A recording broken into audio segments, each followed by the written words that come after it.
Good afternoon, everyone. The Sacramento City Council will please come to order. Would the clerk call the roll, please, to establish quorum? Thank you, Mayor. Councilmember Kaplan. Here. We expect Councilmember Laloe momentarily. Councilmember Talamontes. Here. Councilmember Valenzuela. Here. Councilmember Maple. Here. Vice Mayor Guerra. Here. Councilmember Jennings. Here. Mayor Pro Tem Vang. I'm here. And Mayor Steinberg. I am here.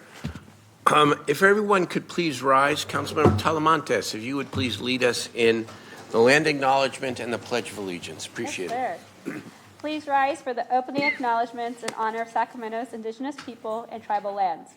To the original people of this land, the Nisenan people, the Southern Maidu, Valley and Plains Miwok, Patwin Wintun peoples, and the people of the Wilton Rancheria, Sacramento's only federally recognized tribe. May we acknowledge and honor the Native people who came before us and still walk beside us today on these ancestral lands by choosing to gather together today in the active practice of acknowledgement and appreciation for Sacramento's indigenous people's history, contributions, and lives. Thank you. Salute, pledge. I pledge allegiance to the flag of the United States of America and to the republic for which it stands, one nation, under God, indivisible, with liberty and justice for all. Thank you.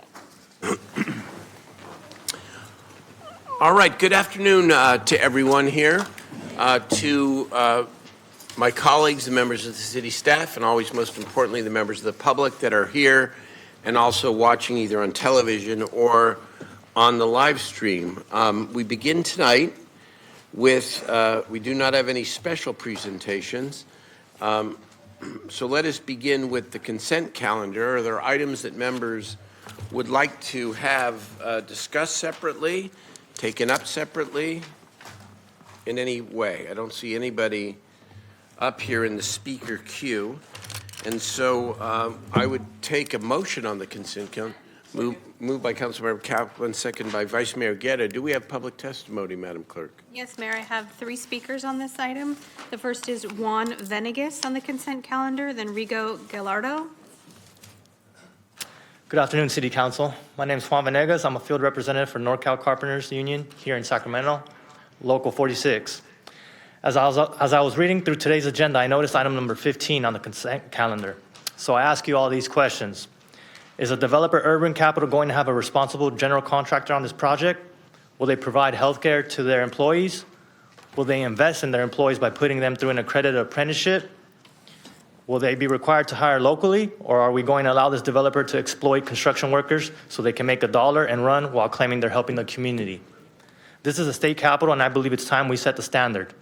If this developer wants to build here, it should be mandatory that they provide health care, an apprenticeship, and hire locally. Have them make some real investment back into the community. The rest of the state is watching us. Let's make some changes. Thank you all for your time. Thank you for your comments. Rigo Gallardo.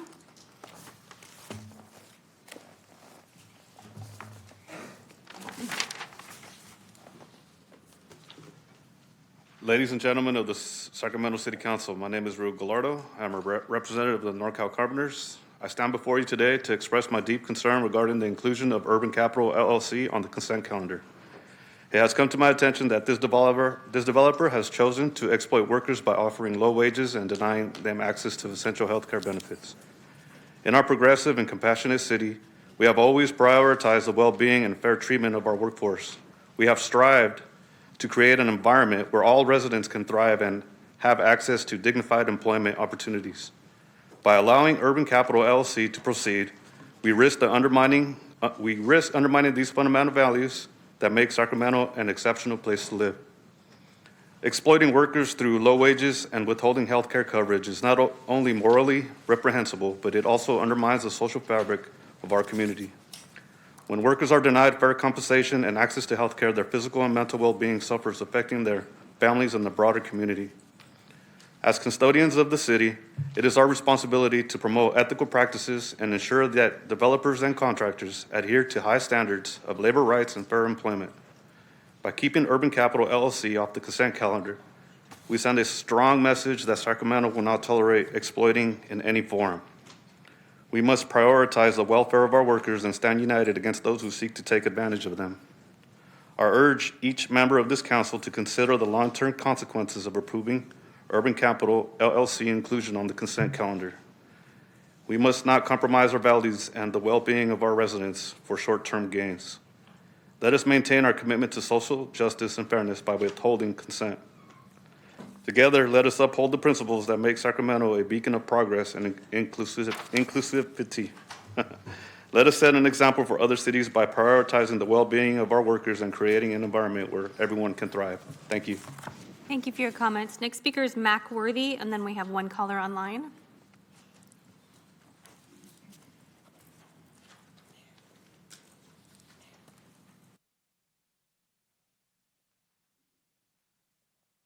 Good afternoon, Pal. I'm giving tips pertaining to what this city is failing retirement. People, parks and recreation, if you hire young kids, you had a group of people in here about tree trimming. If you hire young kids, you only have to pay a supervisor retirement. Understand free enterprise. How many kids that work the park and recreation and in the park made a career? Not here. So give him something to do. When a tree falls, learn him how to move a motor saw and cut up the wood, as long as they know electrical on it, and take it to somebody that got a fireplace and sell it. But you do not have professional people here to run this administration. That's your problem. Now, this thing is drawing up with money. And money gonna draw up, and I'm still backing Donald Trump. And I can question Donald Trump on some stuff here about the money that you call nonprofit money. You are buying boats with that money that you could put people on jobs on those neighborhood associations. Who is got a retirement system on a nonprofit organization in the neighborhood? What do they do in the neighborhood? We ain't got nothing. Ain't nothing. Yet still, people that's working 8-hour jobs that have a decent position, they can't even survive. They can't survive. Just like your police department and your fire. You are voting here to cut the police department funding, but yet still you say, oh, well, we got to go do this. You cannot tell a police what to do with this situation. Police are trained by another organization, and he used his common sense. You say, we gonna do this and do that, but you not. Look at your property. The property that here that you are building for low-income housing, it gonna belly back in your face. Because the people in the city don't even make no money off it. Wake up. The train's coming. Thank you for your comments. Final speaker on this item is call-in user 1. If you'll unmute.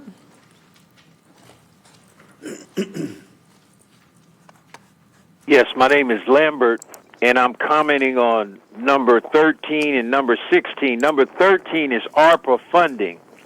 I've been studying CARES and ARPA funding since it became a part of the city budget. And I have studied ARPA to the point where I have determined that it's a quota system for Caucasians and Asians. If you look at how the money was spent, it goes to those two groups, and then they give a little bit to the Hispanic, and they always make sure black end up at last. And that's our money. ARPA funding is taxpayers' money, not the staff of the city manager's office. Number 16, sister city. I've been studying that phrase, sister city, with Ukraine. Now here, Grant High School just went to Europe, and they couldn't hardly get any money, and then here you are putting money into another sister city, which means people can travel on the taxpayer's dollar to go to those cities. So that's what I have to say. Thank you. Mayor, I have no more comments on the consent calendar. All right, thank you. Councilmember Valenzuela. Yeah, just to make a quick comment on item 15, which is passed for publication tonight, so it's going to come back next week for a public hearing, and I'd love to touch base with the carpenters between now and then to hear more about your concerns with this developer.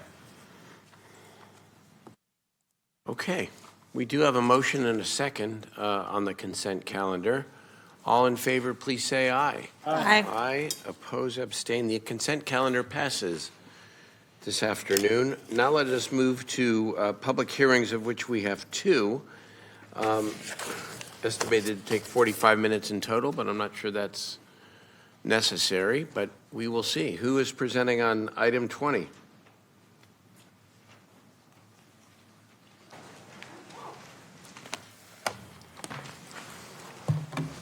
Good afternoon. Good afternoon, Mayor and Council. I am Danny Abbas, Associate Planner with the Community Development Department. This item is a proposal to amend the Curtis Park Village Planned Unit Development Schematic Plan to designate the remaining 2.5 acres of vacant flex zone property for residential use. Per the Curtis Park Village PD guidelines adopted by Council in 2010, the use of the flex zone property shall be reviewed and approved by the Planning and Design Commission and City Council before any development occurs. No specific development is proposed at this time. Future plans would be reviewed and approved by staff and/or the Planning and Design Commission. The previous half of the flex zone property was developed with a 90-unit senior affordable housing complex located immediately west of the site. The project fulfilled the PUD's inclusionary housing agreement, and there is no requirement to provide additional affordable housing units.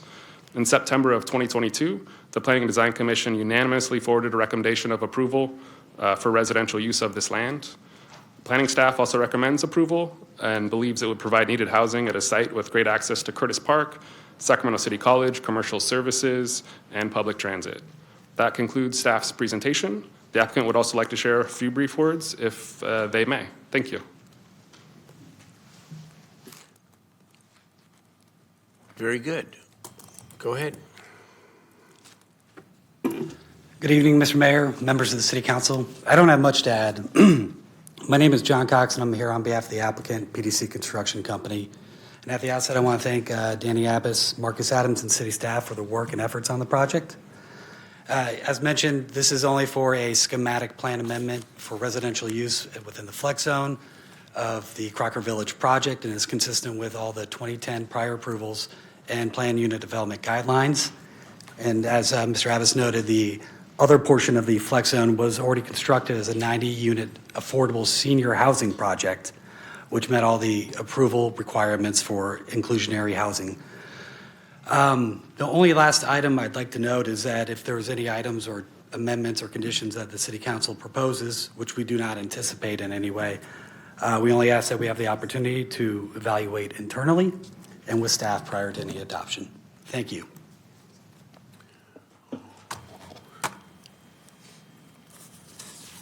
Okay.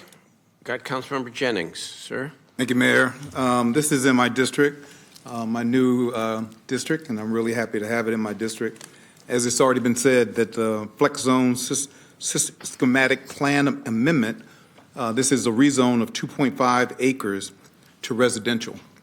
And I strongly support it. I really believe that it's the right thing to do for this area. We've seen the success of the housing that has currently been done, and I'm looking forward to the housing that will come in the future from this plan. So I want to open and close the public hearing and move the item. It's seconded. Thank you by the two council members from districts 1 and 2. It's 50-50 there. 45-55. Do we have public testimony? I have one speaker on this item, Mac Worthy.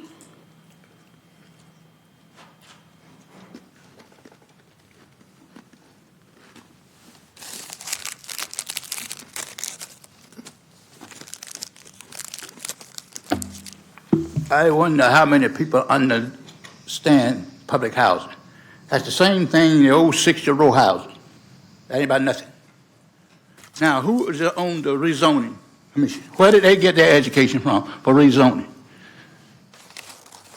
On the how it should be built, where did they get their education? How is your staff educated on this, and where did they go to get the education from? Now, there's codes already established for building here. That's all you got to do is go get them. Now, redevelopers, housing brings on a different law to the public, tell them the truth. The police department can kick that door down when they get ready, and nothing be said, because that's public housing. How much will be free enterprise in those houses? Expose it now instead of we have to go to court to find out how much the free enterprise owns. People, you can't make no money off low-income housing. That's financed because the city is in trouble. Even the state of California is in trouble financially. China's money is going to be drawn up here soon. So where are you going to get funds from? You're going to bring poor people in here just like you got poor people here unhoused. Do they have an address here? No. They know what California is giving away, $800 to $1,000 disability, and they're here, and you can't stop that. Where are they cashing that check? Tell the truth, people, to the general public. Thank you for your comments. Mayor, I have no more speakers on item 20. All right, we do have a motion and a second and a third on this item. All in favor, please say aye. Aye. Aye, oppose, abstain. That passes unanimously, and that ends the public hearing items. Items 20, 21 is also a public hearing. oh, I'm sorry. I was moving too fast. Let's hear from item 21. Item 21. Good evening, Mayor Steinberg and council members. Eric Frederick with the Finance Department. The item before you is the annual public hearing for the citywide landscaping and lighting assessment district.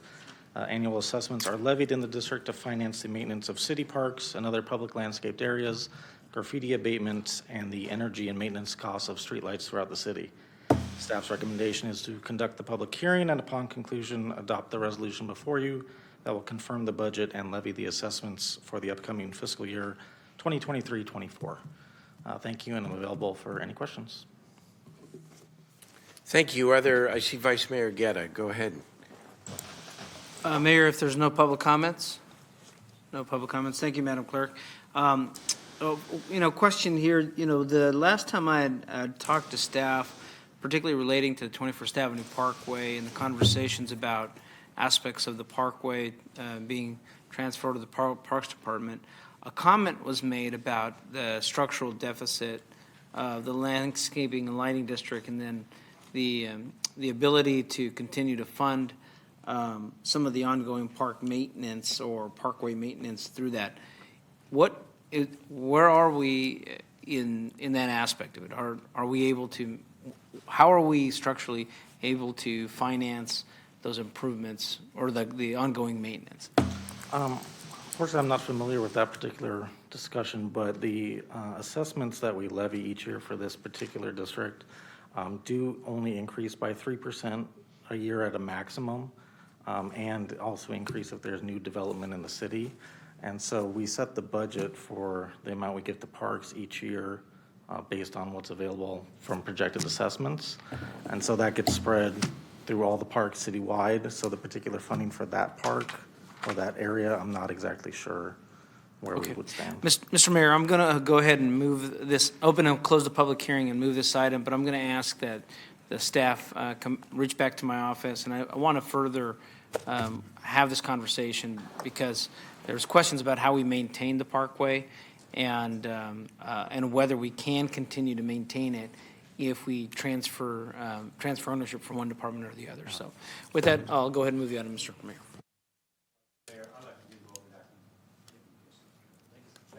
And if we could include Council District 2, that'd be helpful. He has a long parkway as well. I think Councilmember Maple seconded the item already, but thank you. All right, all in favor, please say aye. Aye. Opposed, abstain. All right. That concludes now the public hearing. As item 21 passes unanimously. We now go to the discussion calendar, of which I think our main item for the evening is to discuss the Office of Public Safety Accountability's audit of the Sacramento Police Department misconduct complaint cases, improper search and seizure. And I'd like to invite OPSA Director, Dr. Letitia Watson, and our Inspector General, OPSA Inspector General Dwight White, up as well. And before you begin, I'd like to make some opening comments to sort of set the stage and some context and maybe a little bit of direction in terms of how I think we can have the most productive discussion tonight. This is an important issue, and I want to begin by thanking you, OPSA and its leadership, for the unending hours of work that you have done to shed light on a very, very important set of issues in our city. I think it is important, members, and certainly members of the public, to talk for just a moment about the history of OPSA. OPSA, the Office of Public Safety Accountability, was established in 1999 by, obviously, a previous city council. In fact, I was just 1 year removed from the city council as a council member in 1999. And so this has been part of the city's governance for obviously over 20 years. But for a long time, the role of OPSA was to conduct investigations of individualized cases involving the police department and the fire department. And while there was an annual report that was produced and given to the city council, I will be corrected if I'm wrong, and if I'm wrong, I'm wrong. But I believe that this is actually the first formal audit that the Office of Public Safety Accountability has done. And that's really noteworthy. I want to praise you for it, because you are doing something that culturally and experientially here in the city sort of has never been done. And it should be done. And it should be done. In addition, of course, in 2020, after the George Floyd murder, the City Council took some action to actually empower the Office of Public Safety Accountability by adding an Inspector General with the authority to independently review and investigate officer-involved shootings and other use of force which leads to serious bodily injury. And it's obviously a different era in terms of policing and community relations, not just in our city, but in the country. And so as I have watched and participated in the development of this audit over the last couple of months, let's just say, elephant in the room here, that there has been a significant amount of tension. And I want to say this about that. If there isn't constructive tension, then the process is not working well.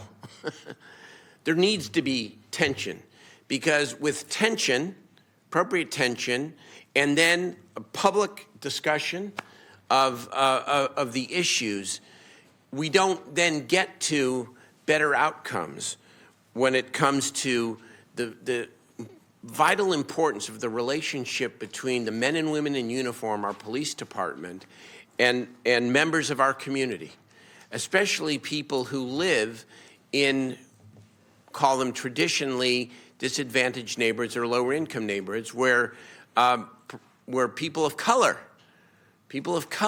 are affected most significantly by the presence of the police. It's also important to say that under this system of government, where the mayor and the city council do not supervise the police department, it's the city manager, that the city council only has 3 formal ways of overseeing the police department. 1 is the budget. 2 is to initiate and or hear audits by OPSA regarding police conduct, police culture, police policy, and other issues related to the performance of the department.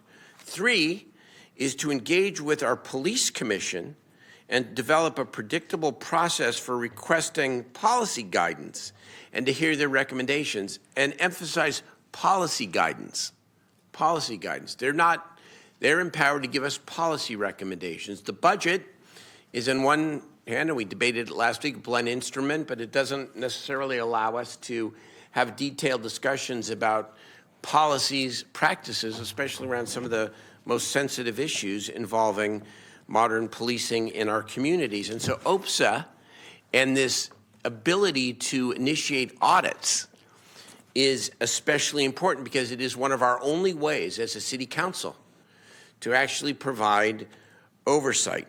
As I said, there has never been an audit through OPSA, and I want to thank you again for initiating the audit and starting what I hope will be a more regular reporting to the council and to the public. I would hope tonight, and this is both to OPSA and to the police department and, of course, the public, but especially OPSA and the police department. I hope that tonight the focus will not be on the 21 cases where there is a disagreement about the conclusions. Instead, I hope the focus is on the 17 cases where there is agreement that there was a violation. And most importantly, most importantly, what it is that you recommend, what the department recommends, and what we as policymakers believe must happen to address those situations where violations were in fact found. Finally, I just want to add that none of these issues are new. After the Stephon Clark shooting, of course, then Police Chief Daniel Hahn requested that the Attorney General of California, Javier Becerra, issue a set of recommendations around mostly use of force, but within that use of force discussion, also about the issue of police stops, which in some guidance that can lead to the incidents involving force. And the Attorney General made a very specific set of recommendations, which I know in my questioning tonight, I'm going to go back to, because the question is not only whether or not how the police department responds to the OPSA audit, which is 2023, but what has been done since 2019 and 2020 to address what the Attorney General recommended in these similar subject matter areas. So I just wanted to lay that out. I hope that we focus on the recommendations and the 17 cases, and that we have a good constructive discussion tonight. Dr. Watson? Thank you, Mayor.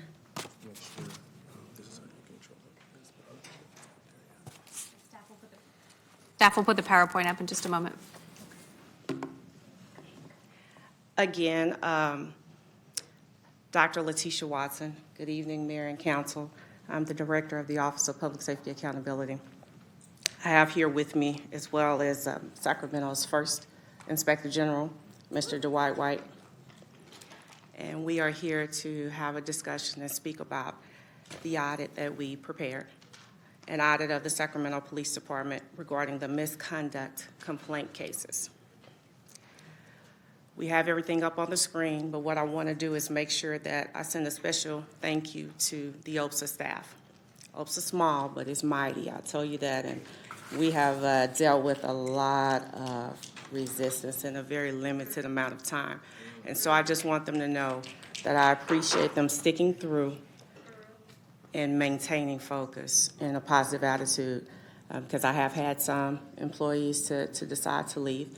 Because it's very difficult being in oversight, but the ones that have maintained and stuck here, I appreciate everything you do. I say that to you all the time, but publicly, I wanted to let my staff members who are here and present know that I appreciate everything that they do. For our new Inspector General, he has not been here a very long time, but he has done the work, the magnitude of the work that he's done as if he's been here for centuries. So I appreciate him coming and joining the City of Sacramento team. Also, to the City Clerk's office, thank you very much for all of your help and your assistance. Ever since before I started working here and I transitioned from the state of Texas, the City Clerk has been phenomenal, so I appreciate you. Also, to the City Auditor's office, we partner with quite a bit of things, and I just want to make sure that team knows that we appreciate all of their work. And last but not least, our City Attorney. She doesn't get the credit that she deserves. It's hard to put into words, and I said that I was not going to get too emotional. But Miss Susanna, you have been a voice in the room where I am not in the room, and you have provided some detailed information about what I am and what I am not. I will never forget what you've done through my transition here to the City of Sacramento. You're a true leader, and you could have turned your head and not spoke up, but you believe in showing integrity and character, and I thank you for that. Council, Mayor, I appreciate your support. Now, for our public, I thank them for being here and also thank them for tuning in virtually. but many of them may be unfamiliar with us. Both myself and the Inspector General, we transitioned here during COVID. So that was a difficult time in and of itself. So I just want to provide them some background information so they can understand where we come from.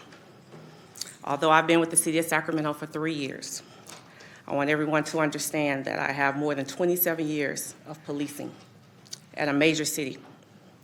I've held every police position from dispatcher, jailer, community service officer, all the way to chief of police.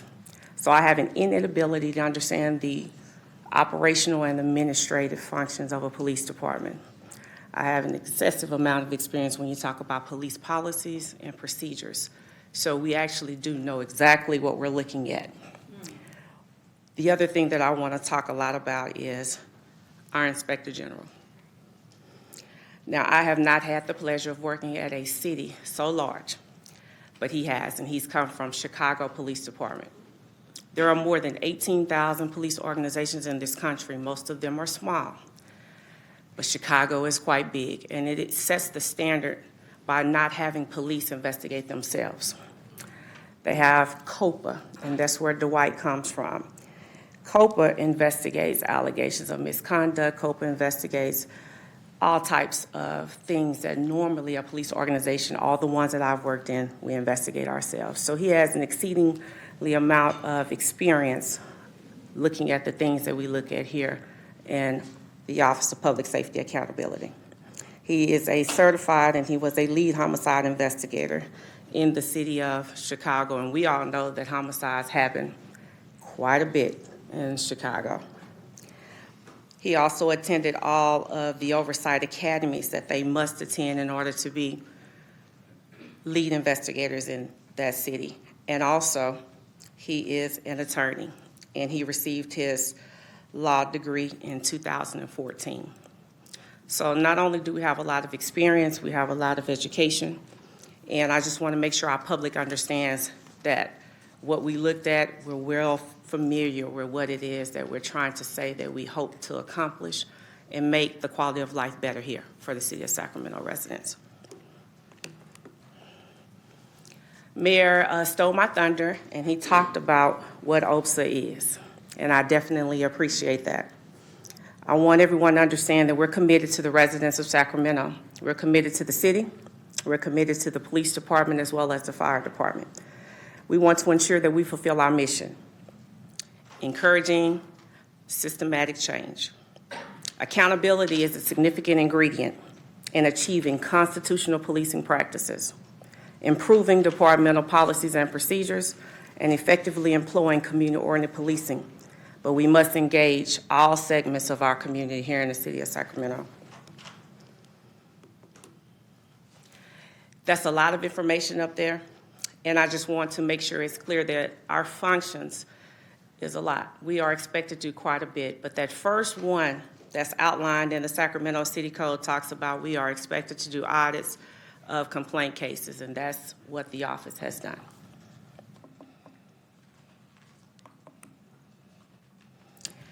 During the course of reviewing the misconduct complaint cases within our office, it was discovered that there was an initial pattern of Fourth Amendment violations, specifically violations to Black and Latino community members during police-citizen interactions.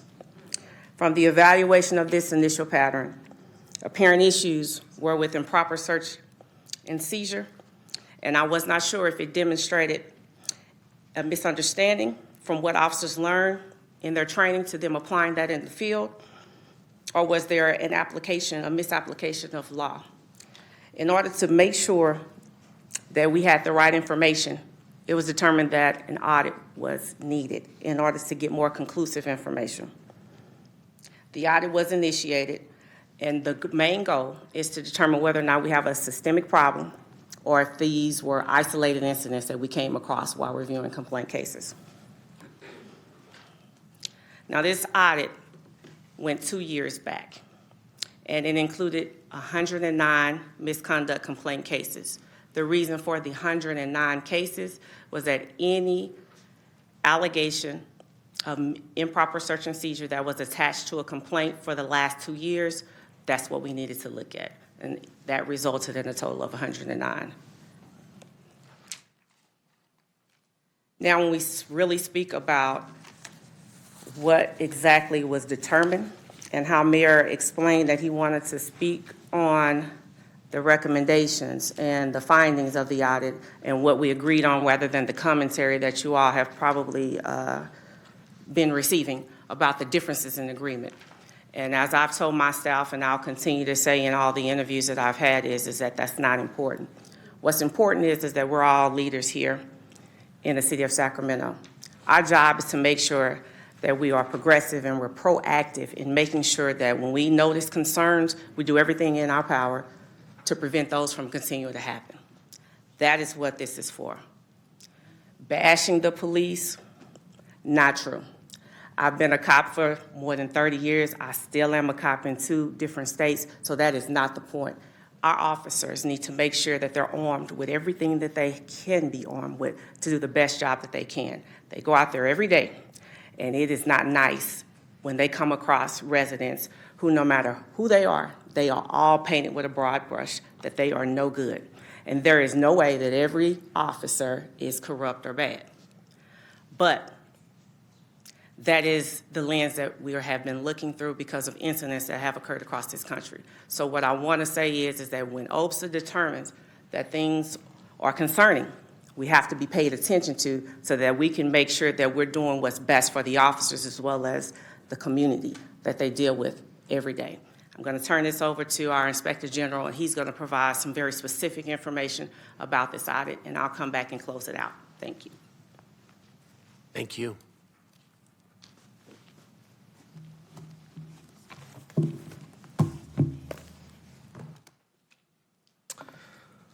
All right.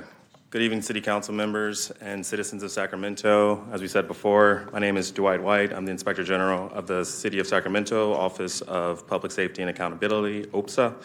As you said before, my job is to independently and fairly investigate officer-involved shootings, cases that involve serious bodily injury, and in-custody deaths. Another big part of my job is to monitor and review completed cases of police misconduct allegations where Sacramento citizens complain of the conduct of Sacramento police officers.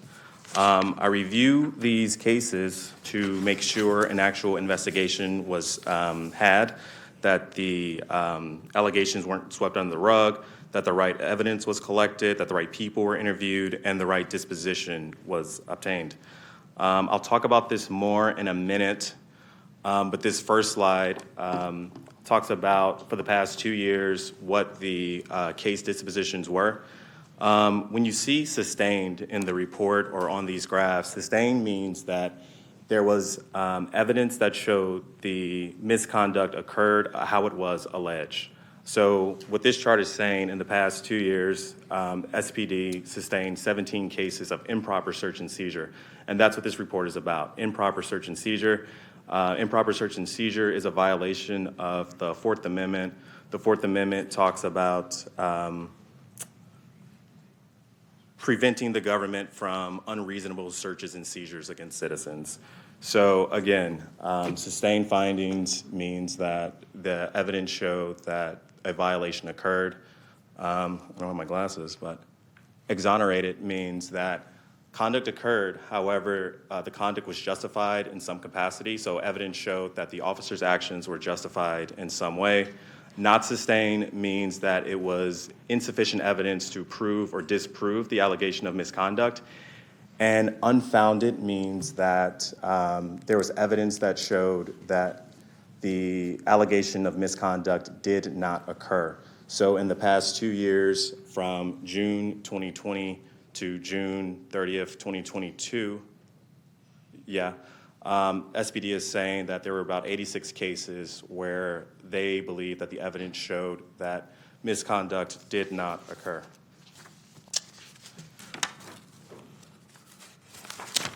I wanted to talk about some of the methodology we use for this audit.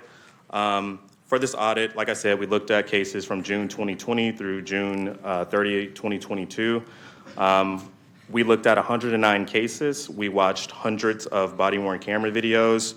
We read countless of police reports, dispatch reports, transcribed interviews, witness statements, investigative summaries, and other investigatory records and other types of evidence. The findings were based solely on published Fourth Amendment decisions by the United States Supreme Court, as well as decisions from the California state and federal court system. Out of the 109 cases, there were 9 cases that OPSA originally agreed on, but after attending several Fourth Amendment trainings, seminars, and receiving a better education of Fourth Amendment law, we reversed our findings. We're not going to continue to be wrong if we're wrong. If there are new cases that we haven't read, we're going to reevaluate our position based on new case law or new information. Our job is to get it right, so we felt like saying that was important.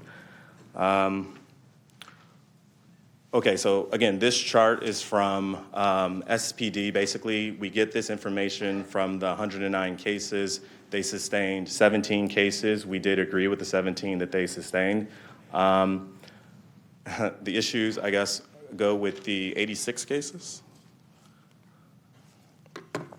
This is a breakdown of what Fourth Amendment issues were implicated in each case. Although one case can have several different issues, we took the prevailing issue to make this chart. So what was the prevailing issue that the citizen complained of? So for instance, for one case, there could theoretically be an unlawful search or improper pat-down. However, we took what the prevailing issue for each case was and coming up with this specific chart. You'll notice that OPSA and SPD do agree a lot on cases, but we also disagree on about 21 cases or so. This chart shows you that those disagreements are mainly about cases that involve unlawful pat-downs, prolonged detentions, and these Fourth Amendment probation waiver searches. And I will get into that in a few minutes. All right, so let's talk about the statistical findings of the report. The first thing we wanted to figure out was who is making these complaints about improper search and seizure. We wanted to know where the complaints were coming from, and we wanted to know what complaints or what type of police interactions spawn the most complaints. So for the demographic chart, we see that young people between the ages of 19 and 30 filed the most complaints of improper search and seizure, followed by the 31 to 40 range, and it incrementally decreases as the age ranges go up. The next graph shows that the gender, it shows that 72% of the people that make complaints in the past 2 years for improper search and seizure were male, compared to 28 female. We also wanted to know the race of the people who was making the complaints. So,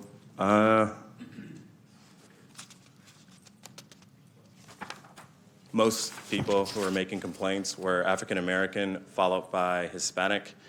We were also curious to know where the complaints were coming from in the city, so we broke it down by council district. So we see here that District 2 has the most complaints. I believe that's going to be the Del Paso Heights district, followed by District 6, followed by District 1. We were also curious to see which police commands receive the most complaints. Here, it's going to be the North Command. The North Command encompasses the Del Paso area, followed by I think the Central and East Command, and then South Command. There are 3 commands. So lastly, we wanted to see what police interactions give off the most complaints. So that's where, okay, let's go to audit findings and recommendations. I think the first chart is going to be the chart that I'm talking about. Yep. So we wanted to see what police interaction gives off the most complaints. And we can see here that traffic-related stops produce the most complaints for citizens of Sacramento. That kind of makes sense because most of your interactions with police are going to probably be traffic-related. But that was still a high number, so the office was extremely curious about why that number was so high. So then we drilled down from traffic stops, and we wanted to know what traffic stop produced the most complaints. So here we have all the type of traffic violations that people complain of. And if you look at the bottom one, it looks like tinted windows is the leading vote getter. So with this information, the next thought process was why? Why do these tinted window stops produce the most complaints? What's going on in these tinted window stops to produce these complaints? And so the next table, we kind of break down every single tinted window stop, and we break it down to see what happened. So did a search happen? Were guns found? Were drugs found? Who was making those complaints? There were about 19 stops in total. We wanted to know, like I said before, if guns were found, if drugs were found. The majority of these stops did involve some type of search. It's important to note that the searches were not made purely because of the window tint. Instead, the stop was used as a pretext for the driver. I'll go over what pretexts are in a minute and why they're kind of disruptive, but usually they happen like this. So the officer will stop the driver for an improper window tint. They'll walk to the driver's side door. The officer will either witness loose strands of marijuana or they'll smell an odor of cannabis coming from the car, and they'll use that as the probable cause to order the drivers out and then search the car. In California, even though people can possess cannabis under the law, there still are statutory rules that citizens have to follow. For instance, you can only have up to an ounce of marijuana on you, and you still cannot smoke and drive. If a citizen does have loose strands of cannabis in their car and a police officer sees that, they can treat that as an open container and order the citizens out of the car and then search the car. That's usually what happens during these searches. Courts will allow officers to search the car to make sure the statutory requirements of California's cannabis law are being abided by. The issue here, however, is for the past 2 years, the only people that complained about getting stopped for these window tint violations and search were Black and Hispanic people, mostly from neighborhoods like Del Paso, Arden, and South Sacramento. 2 of the 19 pretextual stops, SPD officers did recover a gun. In both those cases, the guns did not have serial numbers, so those were the types of guns that we want officers to get off the street. However, when officers do stop drivers for improper windows tint, we notice that they never test the window to see if it's actually improper or not. They never really question the driver about the window tints. The questions were usually about what the driver is doing, where the driver is going. There were 0 questions about the validity of the tint. Drugs were found in 5 cases. In those 5 cases, an officer ticketed the driver and generally sent the driver on their way. Again, as the chart shows, everyone who complained in this 2-year period was either Black or Hispanic. A lot of questions were irrelevant. Several officers were observed asking people that they stopped if they had ever been arrested before. If you stop someone for a window tint, the question there is, why does it matter if they were arrested? Secondly, once officers do run the person's license, they'll figure out through their databases if the person was ever arrested before. Those questions aren't necessarily unconstitutional, but they don't help in building relationships in the community. In some of the cases, officers cited the driver for improper window tint, but in watching the body-worn cameras for all of these cases, it's clear that the stops were pretextual, and the officer's main goal was to find some excuse to search the car in hopes of finding guns and drugs. Although there is an emphasis on police officers to go out and find guns and drugs, randomly stopping Black and Hispanic people for minor traffic offenses is not the most efficient way to get guns and drugs off the street. Yeah, this is a complex issue because independently, these stops and searches may be legal. However, if you look at them as a whole, and if you look at the only people that complained in this 2-year period was only Black and Hispanic, that could invalidate the constitutionality of some of these stops. More investigation is needed to ascertain whether this is a bigger problem or not. I think it's important to have these conversations now. This universe is very small. It's just the 19 cases. For this audit that we looked at, we would need to look at all the improper window tints for maybe a 4 or 5 year period to ascertain whether that this is a systematic issue or not. But it is clear that the impact these stops have on the community is negative. Which brings us to the actual findings and recommendations. And the first one is going to be these pretextual stops that we noticed in doing this audit that most of these traffic stops were pretextual. A pretextual stop is a traffic stop where a police officer stops a driver for a minor traffic violation, like a window tint, with no real purpose to enforce the traffic violation, and instead attempts to investigate a completely unrelated criminal matter. The reason that pretextual stops may be an issue is because they have a huge racial disparity in some instances. Certain neighborhoods feel like they're being harassed or profiled by police officers, which could contribute to the anti-police sentiment that's growing in the city of Sacramento.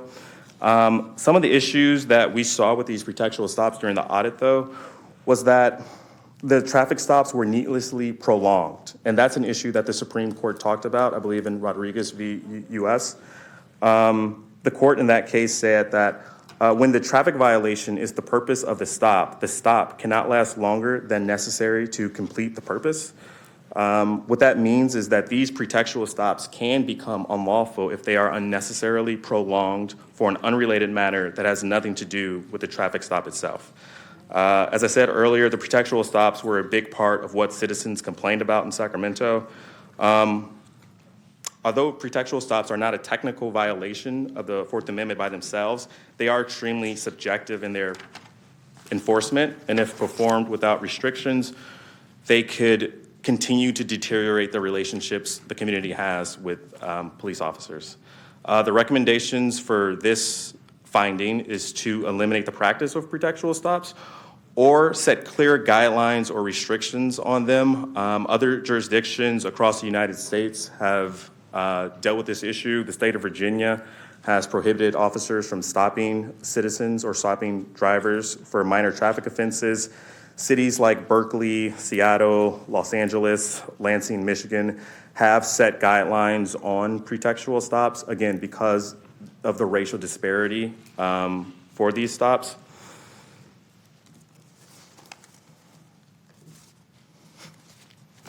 Okay. So moving on to some of the other findings and recommendations of the report. The next one we're going to talk about right now is going to be these automatic pat-downs. In reviewing the body-worn cameras and looking at the police reports, we noticed that several Sacramento police officers were touching and patting people down without sufficient legal authority. Terry v. Ohio is the leading case on this issue, and that case talks about officers can pat people down, no problem, but they need to have reasonable belief that the person is armed and dangerous. And for a lot of the cases that we saw these pat-downs being performed automatically as like a matter of right. And the officers need to articulate what was armed, or what led them to believe that the person they were touching was armed or dangerous. That's the legal standard. In some instances, an officer was on video saying things like, "I pat everybody down." Other officers say things like, for officer safety reasons. Officer safety is extremely important. I'm not trying to diminish officer safety reasons, but the legal standard is you have to reasonably believe that the person being patted down is armed and dangerous. The recommendation is, put my glasses on, sorry guys, to require officers to articulate why a citizen was stopped and why a pat-down of the person was warranted in their reports. Several police departments have separate investigatory reports that require this information, why you stopped someone, why you patted them down. That is separate from their observation report. Another recommendation that we believe that Sacramento should do is to draft a clear policy on pat-downs and investigatory stops, investigatory detentions.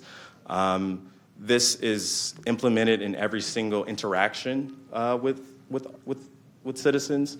Not that every single interaction results in an investigatory detention, but when you interact with a citizen, especially if you stop them or detain them, there should be a clear policy that kind of talks about this. And the last recommendation is to ensure that the training is continuous. The recruits do get the training, but the training should be continuous. When officers are on the street, it should be continuous. They should always receive training on proper techniques. The next finding I want to talk about is the warrantless entry into citizens' homes and conducting searches without sufficient legal authority. This came up in two ways that we noticed in the audit. The first way is when an officer, when they're trying to arrest a felony suspect and they go to the felony suspect's home and that felony suspect is not there. For instance, their mother or their brother might answer the door. They'll say, hey, is John Smith there? The mother or brother will say, John Smith isn't here. And in some of these cases, the police officers will kind of push them aside and search the residence looking for John Smith. That's a violation of Peyton v. New York. The officer would need to have like a warrant to enter into someone's house to arrest them. Another instance of where this came up a lot in the audit was these welfare checks. So for the past, there's 3 exceptions to the warrant requirement. We all know in order for a police officer to enter into your house, they need to have a warrant. Courts throughout the United States have held that there are 3 exceptions to the warrant requirement. If the officer is in hot pursuit of you, if they're running after you and you run into your house, they could enter in your house and arrest you. If you are trying to destroy evidence, that's an exception to the warrant requirement. And the last exception is if the officer reasonably believes that there is exigent circumstances going on. So if there's an emergency situation, if someone's injured. For years, there's been an exception to those 3 exceptions, and that was this community caretaking doctrine. And the community caretaking doctrine did allow officers to make warrantless entry into people's homes to check on citizens to make sure that nobody was injured or nobody was hurt. And these welfare checks were usually conducted or usually requested by other citizens. So how it would work is someone would call the police department and say, I haven't heard from my Uncle Sal in a number of days. Can you go over there and can you check on my Uncle Sal to make sure he's okay? So for years, we've had this community caretaking exception to the warrant requirement where officers could go to Uncle Sal's house, and if Uncle Sal didn't answer the door, they could break the door down and they could kind of check to see if he was alive or well. That was the standard up until 2019, and I believe a case, People v. Aveda, where the California Supreme Court basically said that you have to perceive that there is actual exigency before you make a warrantless entry into someone's home. That's a big difference. When you make a warrantless entry into someone's home, you have to actually perceive that there's some type of emergency situation. The absence of that emergency situation isn't enough to enter into someone's home. So the recommendation here is that the police department should have policies directing officers of what to do with these welfare checks, especially in light of this law that kind of changed in 2019 and kind of limited what people can do or what officers can do for these community caretaking function and these welfare checks. I'm not sure what this is.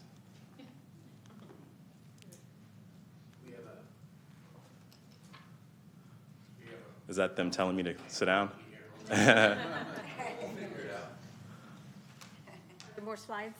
Yeah, it's supposed to be a lot more.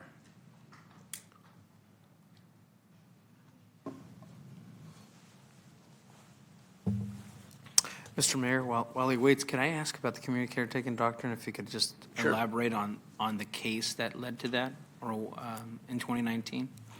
Yeah, People v.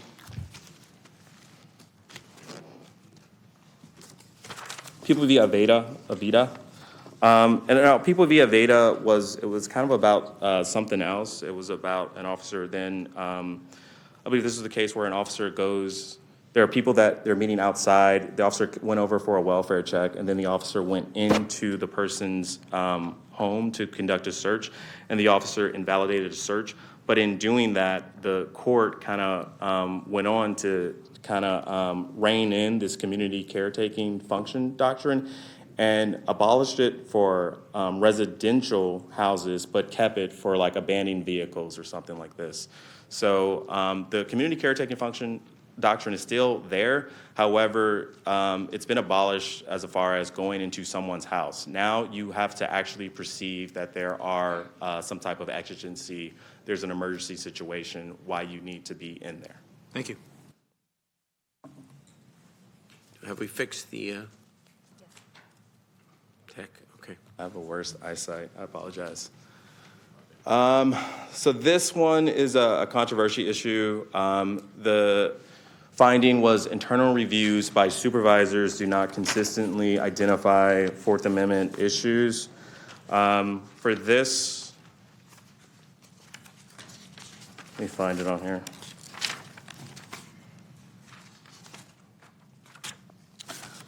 So how this one came about, it was numerous examples that we went back and forth, that we felt that these examples were extremely clear. The example in the audit talks about a case where an officer is at a party, and on his body-worn camera, he says words to the effect of, I can't tell you who it was, but I think it was that guy. He then arrests someone, a different person whom he pointed to. And he's on body-worn camera saying, I can't tell you who it was. The standard to arrest someone is probable cause. It's a low standard. But you have to know that the person you're arresting committed the crime you're arresting them for. Here, it went through multiple reviews, and whoever reviewed the case, whatever captain reviewed the case, didn't identify this issue, didn't notice this issue. This gentleman was arrested. After he got out, he then sued the city, and he got a pretty big settlement. So the recommendation for a lot of these are training on police officers, because if that police officer was trained on fundamentals, then this person wouldn't have had their rights violated. But also, then he wouldn't have been able to sue the city, and the city wouldn't have to pay this large settlement for such a obvious Fourth Amendment violation. There are countless other cases that led to this finding. Another one was a barbershop case. That was a case where officers in South Sacramento went into a barbershop to conduct a probation search. The officers patted everyone down, they searched the place, they detained these people longer than what was necessary.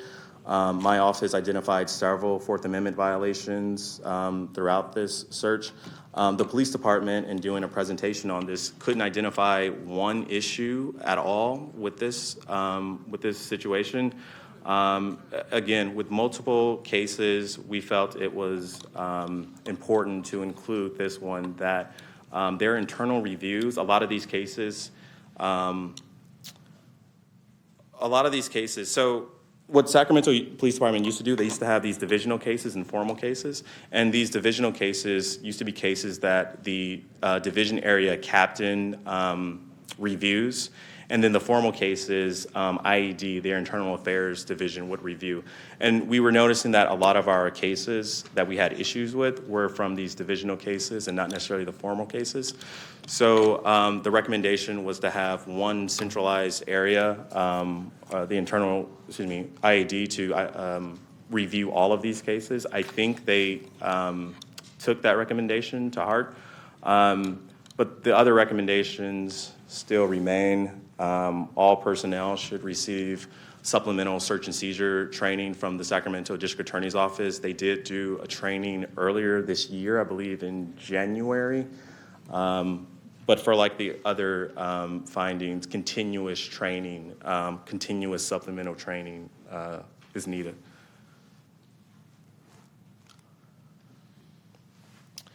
And I think this is the bedrock for pretty much all of the findings here. SPD does not have a current standalone policy on the Fourth Amendment, and that's the issue for all of these cases. If they had a policy on the Fourth Amendment, we would not see, I think, a lot of these issues. They do have a manual. This manual is from 2007, and it talks about search and seizure, but it does talk about a lot of tactical considerations for search and seizure. It doesn't have scope, or it doesn't have the legal standard, like I said, for pat downs, for instance. And it's from 2007. It's 16 years ago. There have been several Fourth Amendment cases that talk about There have been several cases from the Supreme Court that talk about Fourth Amendment issues since 2007. I think this is the key right here. You just get a policy that talks about Fourth Amendment encompassing a lot of these issues that we identified in the audit. I think that would go a long way, and it's got to be an actual policy and not just a manual.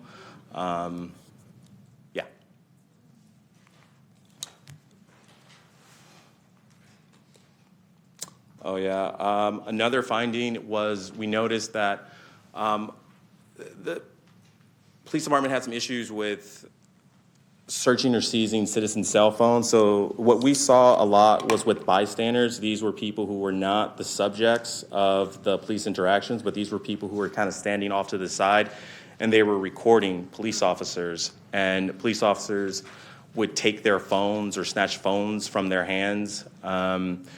There should be a policy in place dealing with cell phones, especially cell phones from bystanders. That's not going anywhere. Our cell phones are everywhere. Cell phones are a big part of our lives. There's so much personal information, medical information on people's cell phones. So there should be a policy detailing when an officer can search a cell phone, when an officer can take a cell phone. We also noticed a lot of cases where an officer would detain someone and take their cell phone, which is okay, they detain that person, but then they would scroll, they would use their thumb, and they would just kind of casually scroll on their phones. So is that a search? Those are some of the legal questions that came up for our office. There should be a policy on the bystanders. I believe there in the appendices, the San Francisco office are good policy for that. But it's just evolving with the times and creating policies for the times. I know specifically for this case, I work with a lot of captains, or I talk with a lot of captains, and they want a policies. Like the captains and the police department, the captains want policies for some of this stuff because it keeps happening. So a policy detailing of can you take a bystander's cell phone, the legal ramifications of taking a bystander's cell phone, as well as a arrestee's cell phone. I think are important. The rights of non-probation citizens were violated during probation waiver searches. So the thing about these probation waiver searches is that in order to get probation, citizens a lot of times are requested to sign away their Fourth Amendment rights that prevent the government from conducting improper searches and seizures or unreasonable searches and seizures. A lot of probationers will give that right up so they could, go home and be free and be with their families. However, when you give up that right, you allow any real law enforcement agency to search you as long as they could connect it to a reasonable or a law enforcement purpose. Which is okay because you consented to it. However, what we noticed were with adult probationers, they would be living with, let's say, their parents or something, and they'd be living in a room, and the police would come and they would search the residence. But instead of confining their search to the probationer's room, they would search other rooms in the house. They would search mom and dad's room. They would search other rooms in the house that didn't belong necessarily to the probationer. They do have a manual that does talk about searches, and I believe the manual does talk about probation searches. However, the manual talks about tactical considerations and safety considerations, which is good, which is needed, But the manual doesn't talk about the limitations. It doesn't talk about limiting the scope of these searches to probationaries. So there should be a policy, a separate policy that talks about conducting these probation waiver searches.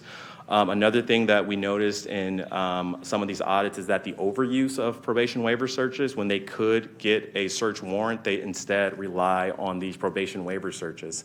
And the reason it comes up is because then if you don't have a warrant, the probation waiver search is only good for that individual. You know, you can't search or pat down everybody just because that person is on probation.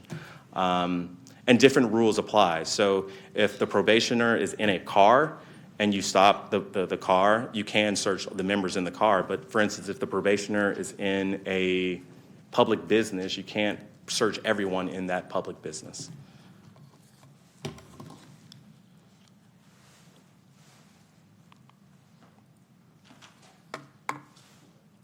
This is another finding. This case came up just one time in the audit, but we thought it was important to include it in the audit. This was a case where an African-American gentleman was driving in his car. He was stopped because of an improper window tint. He told the officer that he had a license to carry. The officer pulled out her weapon, took the guy out of the car, and then placed him on the grass while they ran his information. She called for backup, and several other officers came. It was like a 15 or 20-minute interaction. I think it was a 15-minute interaction. And it turned out the guy was clean. He had no issues. The issue here was more so with the tactics of pulling this guy out of a car and placing him on the ground. This guy was not a criminal. He followed the law. The only thing I guess you can say is he had a light window tint, but he told the officers that he had his conceal and carry. The issue here is more people are likely going to get this conceal and carry license, and we believe that the police department should evolve and have policies and procedures in place to deal with people who have a conceal and carry license. Excuse me, whoever has got the telephone. Thank you, we appreciate it. Maybe I'll just keep my glasses on. The next finding, what we noticed was inconsistent vehicle tow procedures. So the way this happens was there were 3 scenarios that we looked at in the audit.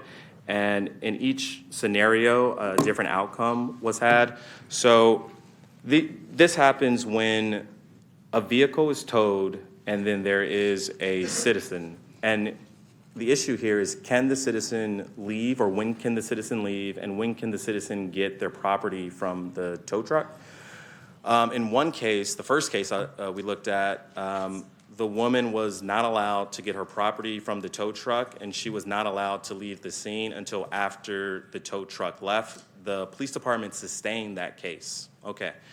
In the next instance, a gentleman was not allowed to get his property off of the truck, and he was not allowed to leave the scene until the tow truck left. In that case, the police department not sustained. Okay. In the third case, the citizen was not allowed to get their property from the tow truck, and they were not allowed to leave the scene until after the tow truck left. The police department unfounded that case. So you had 3 instances that were all pretty much similar in nature, but 3 different outcomes. So there is a policy that regards tow procedures, but it doesn't speak to, can citizens get their property from the truck and get their property from their car before it leaves, and when can they leave the scene? When are they allowed to kind of leave the scene?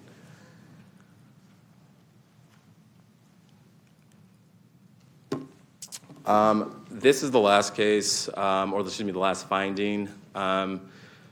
This one happened once, but we felt it was important to put it in the audit. So in this case, officers were conducting a probation waiver search. There was a girl, a 10-year-old girl, a 10-year-old black girl that was there with her kind of bedridden grandmother. The police department were banging on the door, trying to get her to open the door. They saw her close lights. When she finally opened the door, they immediately handcuffed her. They were kind of rude, they were rude. And then they marched her to the car.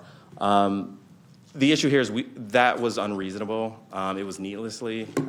She posed no threat to the people. She had her pajamas on. She was crying for her mom when she opened the door. Or no, excuse me, she was saying she was a baby when she opened the door, and the officer handcuffed her and took her to the car. After finding out that she was a 10-year-old girl, the officer's demeanor did change, and he did take off the handcuffs. In their response, I believe the SPD states that they were exonerated. This case was exonerated, I believe, and she was only handcuffed for 35 seconds. And that is true. She was handcuffed for about 35 seconds. But I think the bigger issue is that she should have never been handcuffed in the first place. And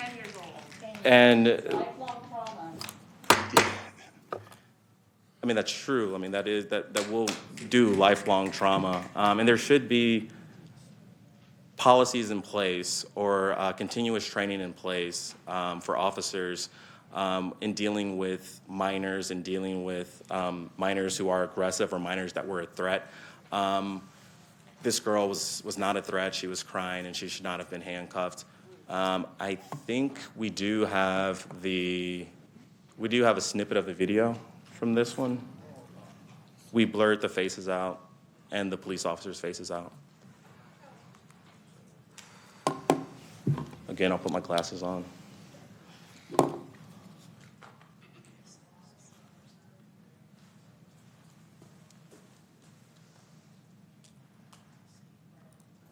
Are you able to open the door, ma'am?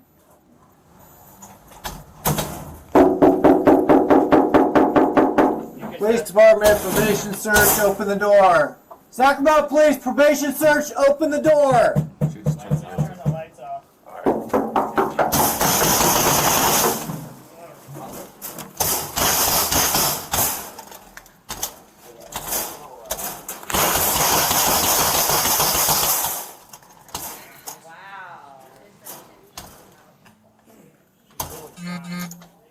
Try these? This is not one of those ones that bends in the middle. No, it's actually a decent one.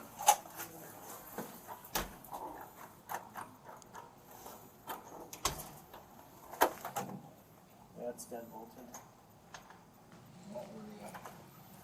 Just cover that longer. I got it. One more time. Hi, can you unlock this, please? Can you open this screen door? It's the police department. Can you open this? Hey, Sacramento Police Department, come to the door! To the door! Can you open this, man? Come to the door right now! Listen, we're gonna kick the door down, and we don't want to do that. Come to the door right now! Open the door! I'm a baby. Open the You're door. not a baby if you're not listening. Open the door. Come outside. Come outside right now. Who is here? You're going Who in is here?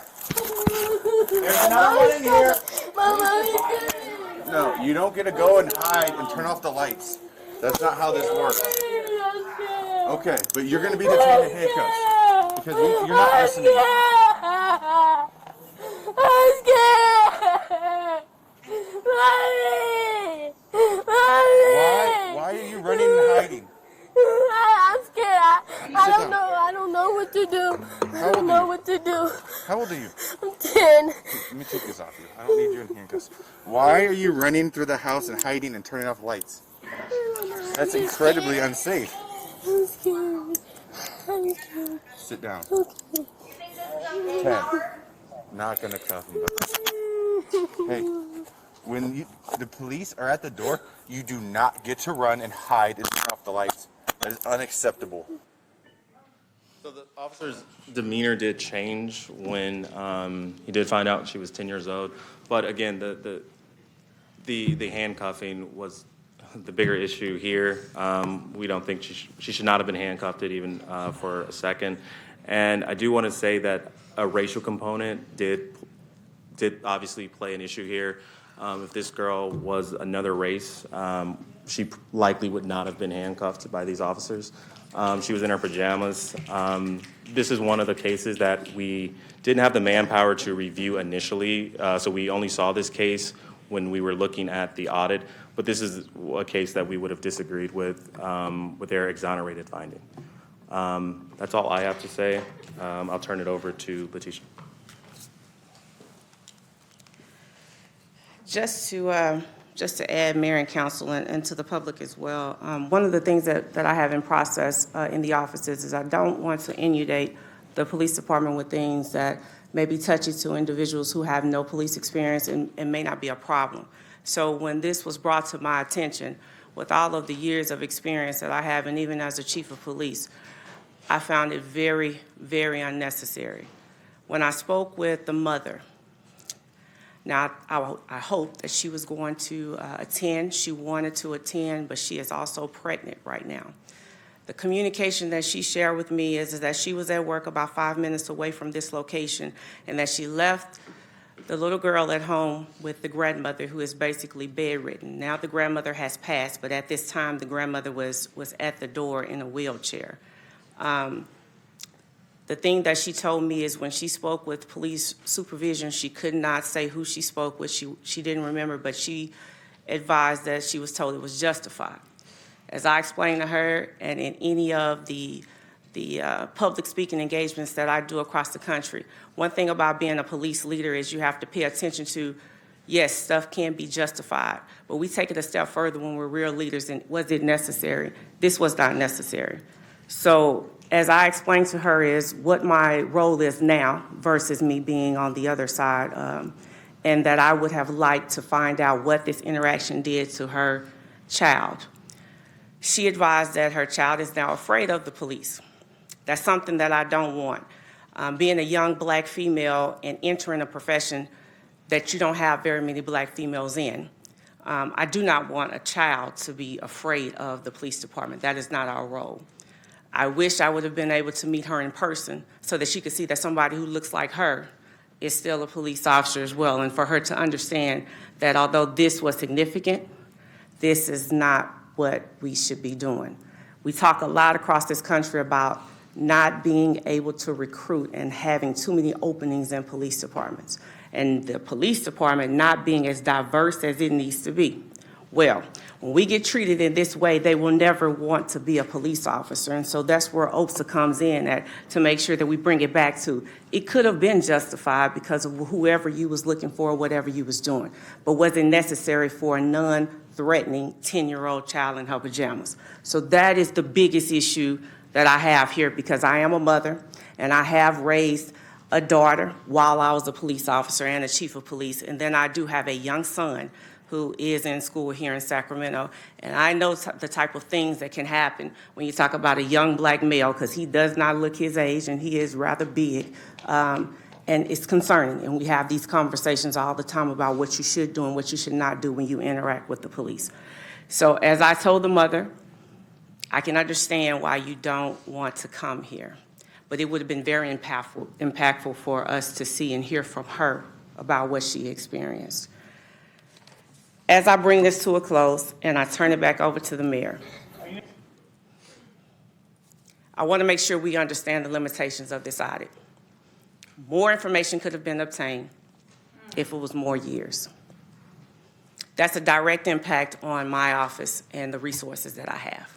We can only do so much. Very small office. Since the office has been created, we have yet to look at every single allegation of misconduct that comes in the office. We do not have the capacity for that. When I arrived here, I did change process where in November of 2020, we look at every allegation of misconduct for the fire department. Our goal is to look at everything. The more things we look at, the more patterns, the more concerns, we can bring it to the attention so that we can start providing strategies to mitigate that stuff from happening. The other limitation of this audit is that it's only about who reported something to the police department or to us. So it does not include any interactions that have happened that people were either in fear to complain about, because I've had conversations with young teenage guys who have had bad interactions, but they really believe from the conversations during these interactions that if they say something or if they come forward, they will be retaliated against. I don't know why. I can't pinpoint the reasoning of why the mind is that way and what was really said, because I wasn't there. But I find it troubling because we do need minorities to be in law enforcement. As I told my mother when she told me she didn't want me to go into this profession, I said, Mom, there is no way to change it unless people are exposed to you and the stereotypes are dissipated. So I entered it even though my family did not want me to be in policing because they don't trust the police. That is a cultural thing, and it probably will not end.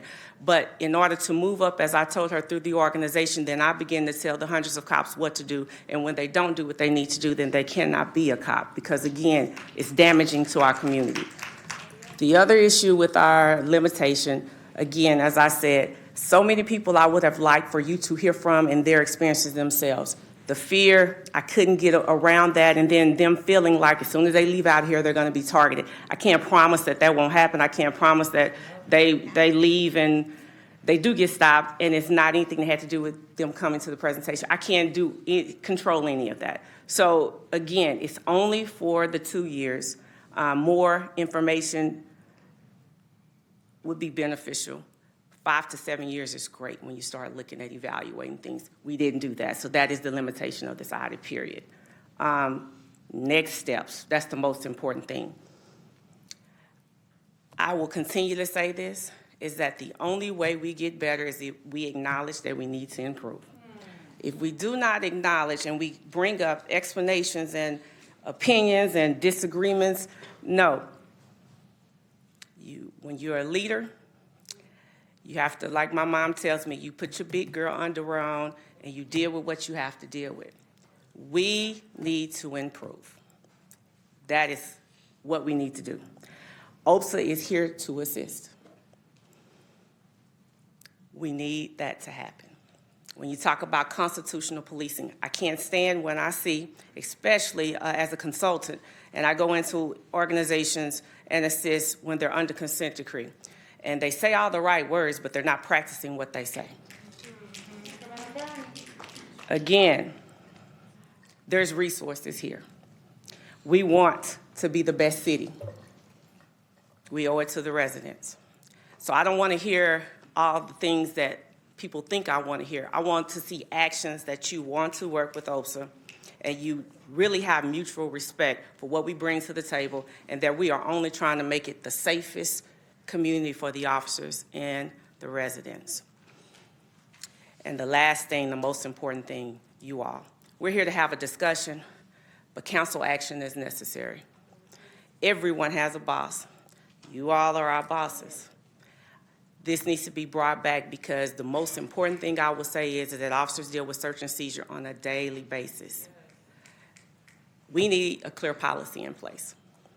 The only way we're going to get there, council action. Now, you will hear very much so differences between manuals and policies. And the one thing I want to say is that a policy provides what you can and cannot do. A manual is talking about specific tasks. When it comes to search and seizure, you want our officers to be on the right end, meaning that they have the right to stop that person. They have the probable cause necessary. Because when you don't and you're challenged, we do not want anything happening in this city that should not happen that leads to a fatality. We don't want anyone to lose a victim or to lose a loved one. It's not a good thing. It is very difficult for a city, a police department, and that family to go through. So when we start talking about the things that we recommend, it is to try to stop stuff from happening in this city that we don't need to happen. We appreciate your time, and we'll turn it back over to you, Mayor. Thank you, Dr. Watson, and thank you, Mr. White, very, very much for a very thorough presentation. I think what we will do now, we have public testimony, of course, we're going to bring it back to the council, but I think to join the conversation properly, let's hear from the police chief, our Chief Lester, for a response, and then that'll, I think, be set up for both the public testimony and then a discussion among the city council.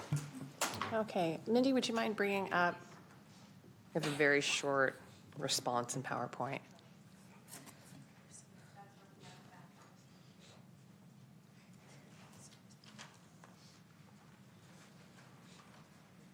Great, thank you. Well, good evening, everyone. First of all, I would like to open by acknowledging really the very critical role of oversight in public safety. It builds and maintains public trust by ensuring that we, your police department, maintain and adhere to high standards. We also know the importance of public trust in our department and our responsibility to provide factual, timely, and accurate information. So I'm going to address the findings and the recommendations of the audit separately. But let me first also start by saying that I do agree with what Dr. Watson said, that the most significant takeaway from this audit is recognizing that there is room for improvement. I think we would agree that in any organization, there is room for improvement, always, including ours, the department. My role here is to ensure that we are protecting Sacramento's neighborhoods and families, and that we're doing this in full compliance with our policies and law, with best practices of law enforcement, and with respects for the rights and the dignity of every person we encounter. This report identifies cases in which we did not meet those standards. And I take that very seriously and absolutely will use these 17 cases as an opportunity to understand where we failed and to ensure that these failures are not repeated. In regards to the video that we just saw, I think that we can all agree there is no circumstance where it's okay to handcuff a 10-year-old regardless of race. And we are certainly aware of the trauma and the impacts that something like that, an interaction with police, can have on our community. I can assure you that we will conduct outreach to the family and see what we can do to make it better. Chief Lester, this is a really important discussion. We want to make sure that it is had where everyone is heard, and it is done in a civil way. Yelling out or screaming for the audience does not help. Please let the chief speak, and then everybody in this audience who wants to speak will have an opportunity to be heard. I really appreciate it. Thank you. And, I'll reiterate to our officers, everyone knows the impact that we have on our community in a positive way and also in a negative way, and I think that's important to talk about. So, as we move forward, I also want the council and members of the public to understand that your police officers are human beings just like everyone else. And as we move to protect our public, to enforce the laws, there are opportunities for mistakes to be made, and certainly it's my job to address those and to hold our officers accountable, also to support them when they do a good job. In the period that was reviewed, our department had more than 770,000 encounters with members of our community. We're talking about 17 cases out of that number where we did find misconduct, but it is not a reason for complacency. Many of the policy recommendations made by OPSA in their external audit report definitely have value. Some of these recommendations that have been made are already in place and have been in SPD practice, and I'll be talking about those. So we are currently reviewing and considering the additional recommendations. So while we do disagree with some aspects of the report, for example, I reject the idea that it shows a systemic practice of improper or insufficient policing.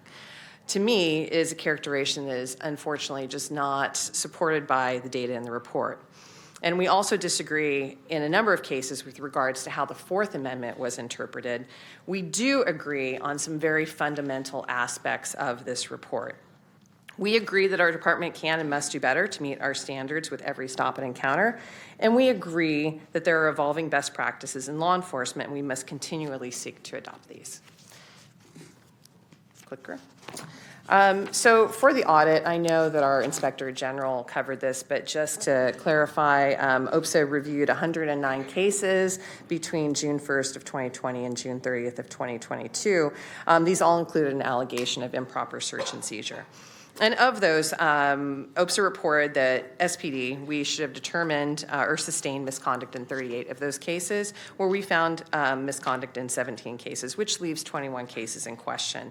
And I do believe that the Inspector General went through those. We've also, as you know, have provided an extensive written response where we've provided some additional information to put some of those examples into context. But regardless, we are here really to talk about how we move forward and what we do with the recommendations. To put it into perspective, I also wanted just to address the calls for service, almost 750,000 calls.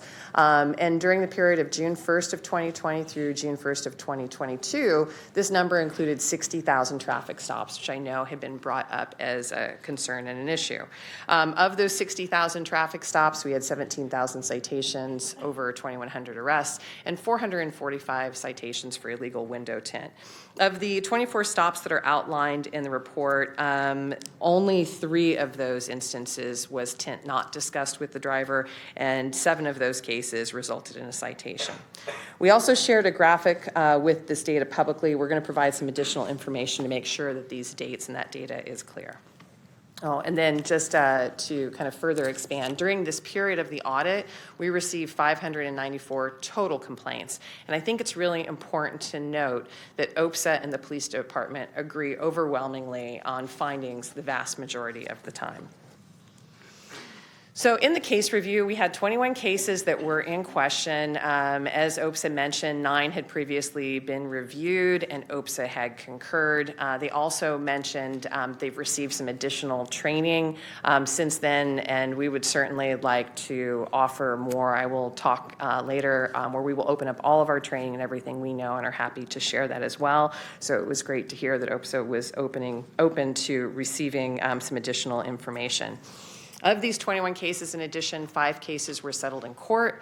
We had basically 3 of those were reviewed by a judge and 2 other cases pled guilty. But we did find that in 2 of these 21 cases, a more extensive investigation should have been conducted to determine if there was a Fourth Amendment violation. We just don't know. In the remaining cases, we found that there was evidence in pertinent case law to support the SPD findings. And additionally, we have continued disagreement on 2 of those 21 cases. I'm sorry. Member Valenzuela had a quick question on. I have a quick question. Really, I think for our city attorney, because these court cases that you cited, sorry if you could go back one slide, I think we're mostly like more local or lower level courts. And so I guess the question is, I know in OPSA's findings, a lot of the case law was Supreme Court decisions. So would the lower court findings in any way change what OPSA was pointing out in terms of potential violations from the Supreme Court's perspective? No, council member, and it's really difficult to know exactly what they're referring to but it sounds like in the context of the police department response that they're talking about local criminal cases. Yes. And so that would not override black letter U.S. Supreme Court decisions. Okay, thank you. Go ahead, Sure, and if I could expand on that, I think it's a really difficult question for anyone to answer. You know, we certainly took a deep dive into all of these cases to look at the findings and what case law applies. Seeing as how these are search and seizure cases, there is a lot of case law that's very specific to California.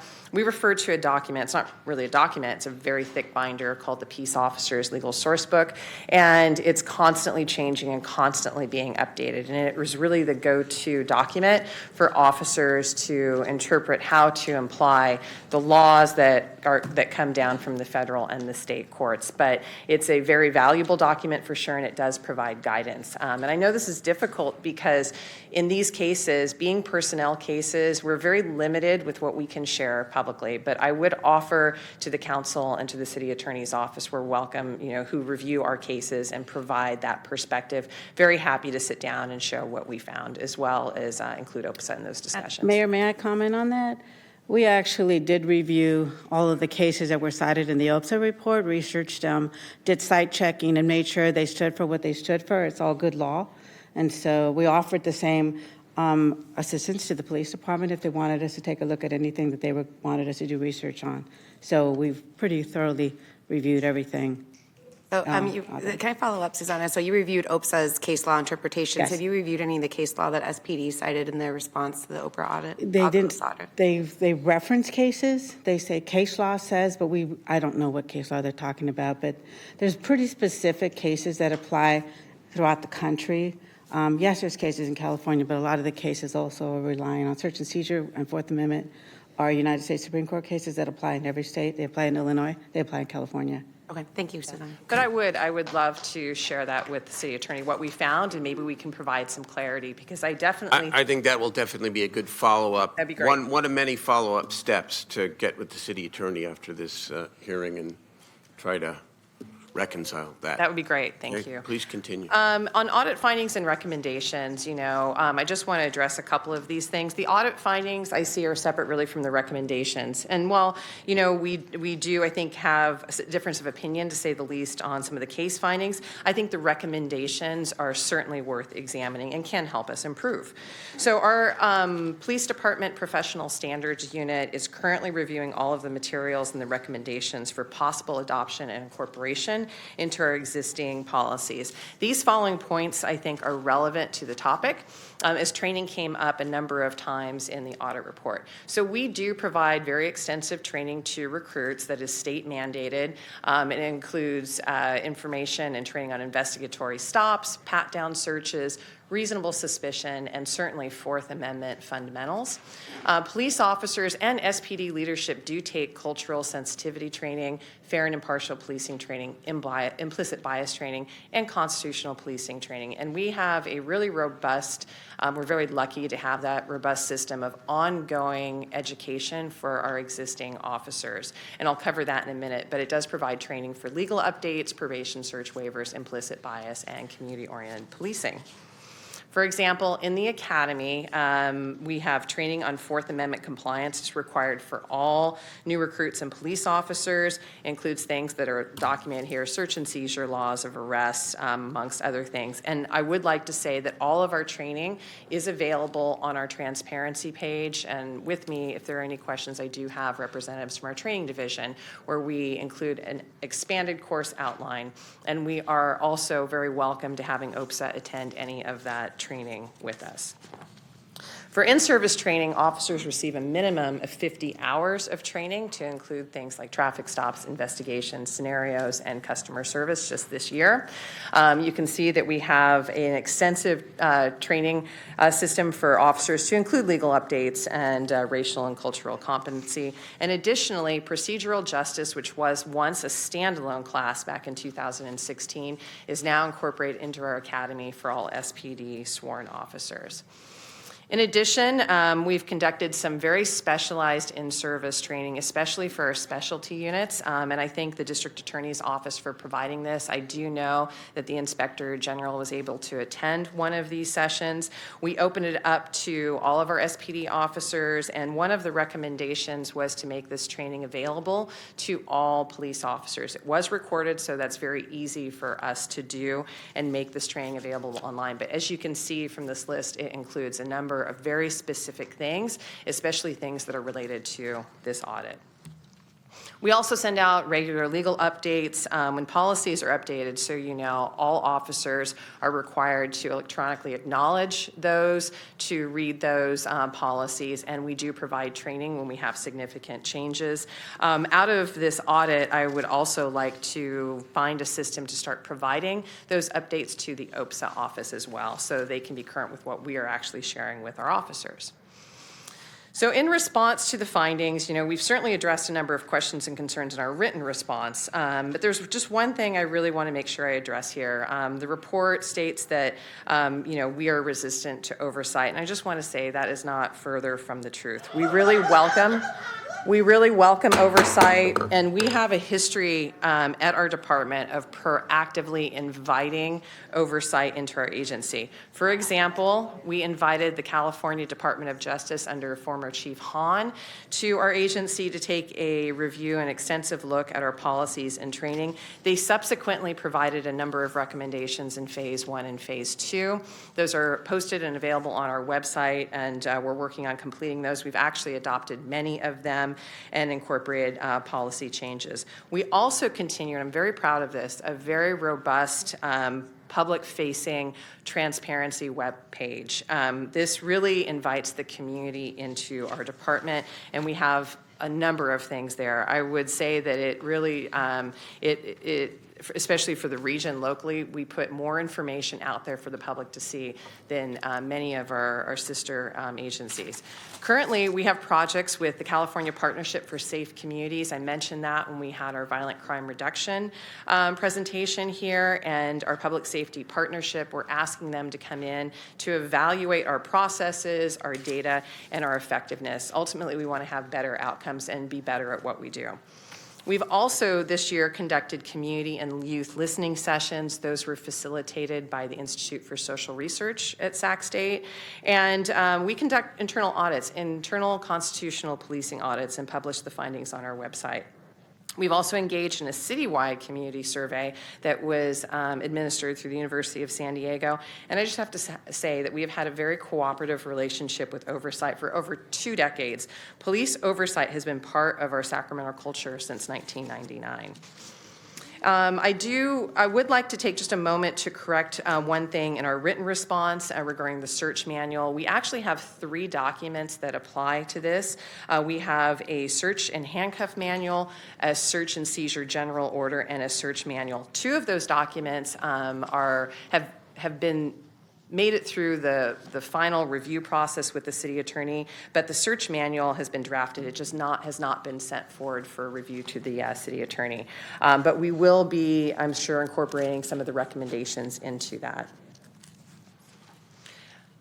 And then our professional standards unit right now is reviewing all policies that were provided, and we will research implementation and report back. 2 things I'd like to point out. I really do believe that we can make some improvements on our pat-down searches, in that I believe that we can do a better job of documentation and articulating officer safety concerns and concerns that led to those pat-down searches.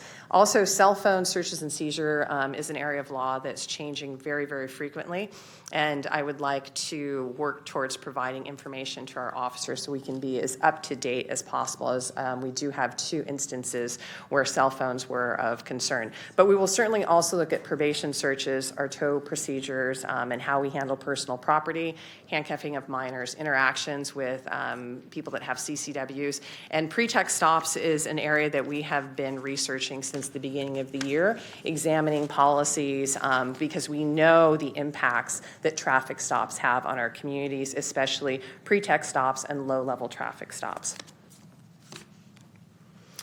We've made a couple of changes. These weren't really a result of the recommendations, but I do want to cover these. So we understand, due to our change that we made back in 2019 as a result of the Department of Justice recommendations, everything became a complaint that is documented and internalized. With that, the workload significantly increased for our department. And as OPSA has mentioned, a number of those complaints were being handled by the commands. As part of our reorg that I just went through during the budget process, we've added 3 officers and a sergeant to internal affairs to consolidate those investigations within that office. So I think that that will not only help with consistency, but also with timeliness, which is important for the public who is waiting for an answer on their complaints, as well as helping us to address any issues or to exonerate officers from misconduct. We also will include any type of pertinent case law that we believe might be applicable as we move forward in these cases and provide that to OPSA for their review. We've also worked with OPSA to change a process which will allow OPSA to have 30 days to review cases versus the kind of the past practice of 14 days. And then formally, one thing that our policy team has been working on are quarterly presentations by their staff to bring legal and policy updates department-wide, and to do that as a formal presentation. So let me go back. So really, just to conclude, our response, we've made a number of changes, and while we don't agree with all aspects of the report, we do recognize that in 17 cases, we didn't meet our own internal or our own community expectations. We are committed to fair and equitable policing, and it is our responsibility to ensure that our practices, our procedures, and our processes align with best practices, that our training be expansive, relevant, and applied in the field appropriately, which is very important, and that we have really an internal culture of respect for our community. From this audit, we are also committed to making adjustments that can provide for better outcomes. So I'd just like to thank you for your time. I believe we're probably moving into public comment, so I'll take a seat until... Thank you, Chief. We have now 25 people, 12 online, and I believe 12 or 13 on the phone. I think what we'll do is we'll take public testimony. We will then come back to the council for questions to both OPSA and/or the police department. I'm going to take the prerogative and lead that questioning off after the public testimony. But we'll make sure that everybody gets a chance to talk, and then we will see if we can provide some direction or set of recommendations as to what we do going forward. Okay, so let's turn it over to the public. Thank you, Mayor. I just want to remind members of the public, if you would like to address the council, please complete a speaker slip, which can be found at the back of the room. If you're in chambers, fill out the speaker slip. If you're on Zoom, raise your hand. After the first speaker, you will no longer accept speaker slips, and the raise hand feature in Zoom will be disabled. Each speaker will have 2 minutes to address the council. So that everyone has the opportunity to address the council, members of the public are asked to observe the rules of decorum. The council rules of procedure outline decorum expected in the chambers can be found on our website, copies in the back of the room, and is summarized on the back of the speaker slip. For instance, use of swear words, yelling from the audience, physically threatening conduct, and displays of disrespect or discourage. The presiding officer will request that a person cease any disruptive conduct, and if not immediately stopped, the presiding officer will direct the person to leave the council meeting. As the mayor mentioned, I have 26 speakers. The first is Aisha Jennings, then Mac Worthy, then Meg White, then Keith Stanton. Thank you, Madam Clerk.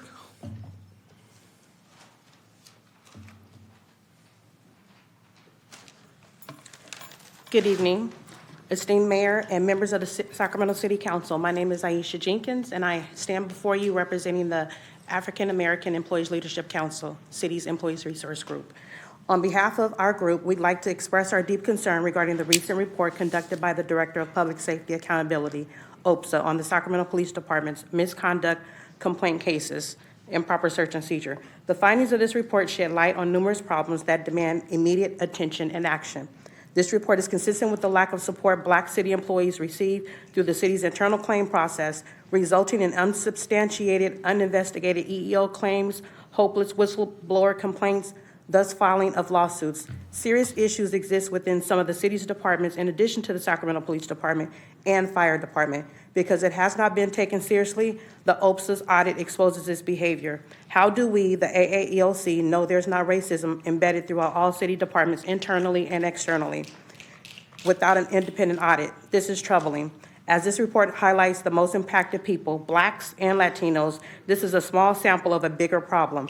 The AAELC continues to advocate not only for fair treatment of city's Black employees, but also its citizens. The continued occurrence of violation of unlawful stops, searches, and seizures not only undermines basic rights of our residents, but also has the potential to lead to disastrous consequences and further victimization of our citizens. The AAELC stands ready to partner and assist in any way possible to reverse this troubling trend. Our commitment to collaboration extends beyond mere words, and we are eager to work hand in hand towards implementing actionable solutions. In conclusion, the AAELC urges the Sacramento City Council to prioritize the reform of the Sacramento Police Department to ensure that constitutional rights are upheld, fairness is maintained, and trust is rebuilt within our community. Together, through transparency, accountability, and collaboration, we can create brighter and safer future for all residents of Sacramento. Thank you for your attention and consideration. Thank you for your comments. Your time is complete. Our next speaker is Mac Worthy, then Meg White.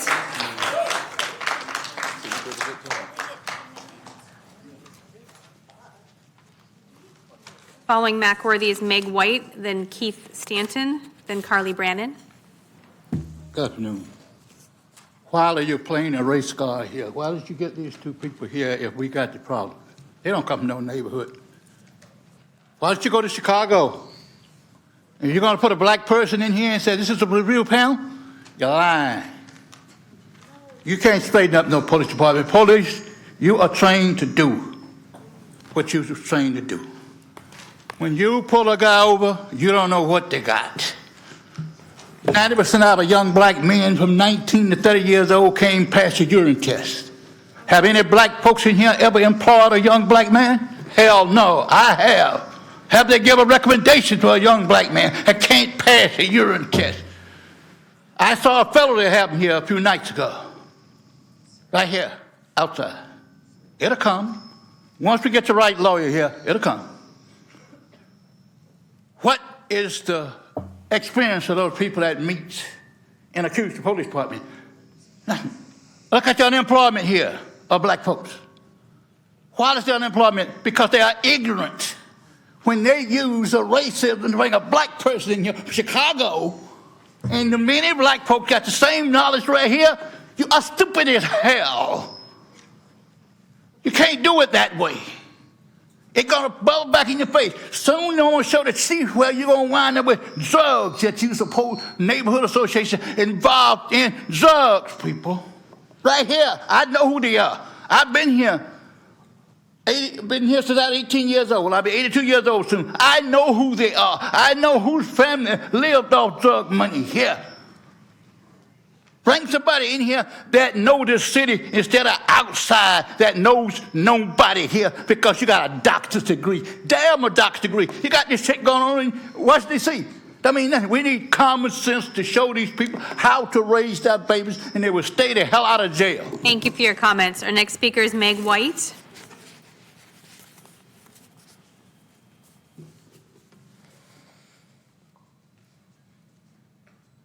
Good evening. The statistics laid out here I know aren't surprising to anyone. As we saw with the video of the 10-year-old being manhandled, it's long been common knowledge that racial discrimination and brutality is a problem with the Sacramento Police Department. From community members' complaints to studies to their own former employees speaking out and even filing lawsuits. The question here is, what can we do about it? And I want you all to really understand the long-term effects that brutality has on the community, especially the Black community. 2 years ago, I experienced this brutality firsthand. Coming here today is really triggering. What it means is that I'm not going to sleep very well tonight. It means my anxiety is going to be high for the next few days, and it means I'll likely have nightmares all week. 2 years ago, after a Stop the Steal protester snuck up and stuck or punched an anti-racist protester, I, along with the victim, was maced in the face. This was extremely painful and could have burned my contacts to my eyes. With no threat of violence, police officers, including Officer Leach, chose to assault community members, including myself, with their batons and bikes. 2 years later, I still have to sleep with my legs elevated as a result of this beating, and I'm still working on rehabbing my hip and my back. Even after this experience, it did not dawn on me to make a formal complaint because my faith in the system has been lost, and I'm also scared of retaliation. As in comparison, I actually got off easy, unlike Nia Love, who lost her eye, and Danny Garza, who suffered traumatic brain damage, all at the hands of SAC PD. These are not isolated incidents. The SAC PD has a policy of comply or die, of neutralize over de-escalate. This does not promote public safety. We need an ordinance that ensures OPSA has the access and the authority, as well as the funding, that they need to be a true oversight body. You guys have hired a very qualified staff of people, but have essentially tied their hands behind their back. People didn't stop complaining because things got better. We stopped complaining because we were literally beat into submission. Thank you for your comments. Our next speaker is Keith Stanton. Keith Stanton, then Carly Brannon, then John Long.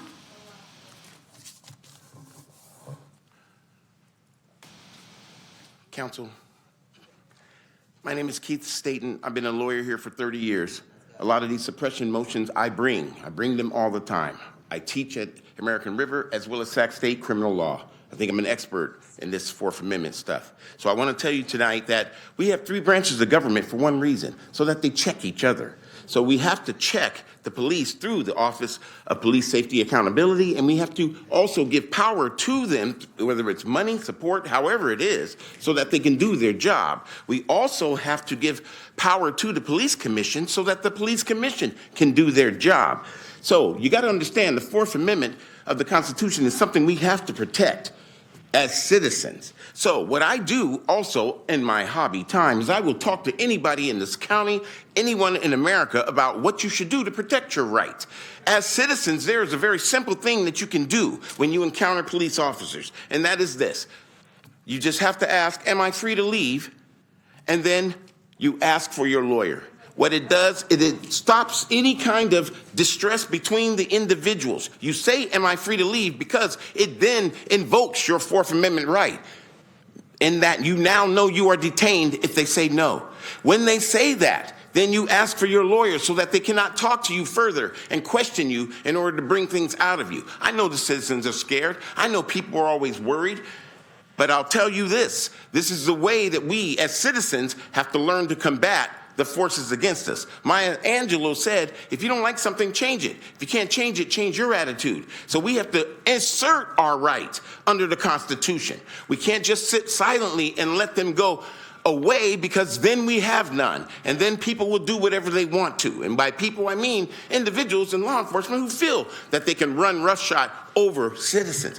One violation of your constitutional rights should mean you should not be enforcing them or protecting them. Thank you for your Thank comments. you. Our next speaker is Carly Brannon, then John Long.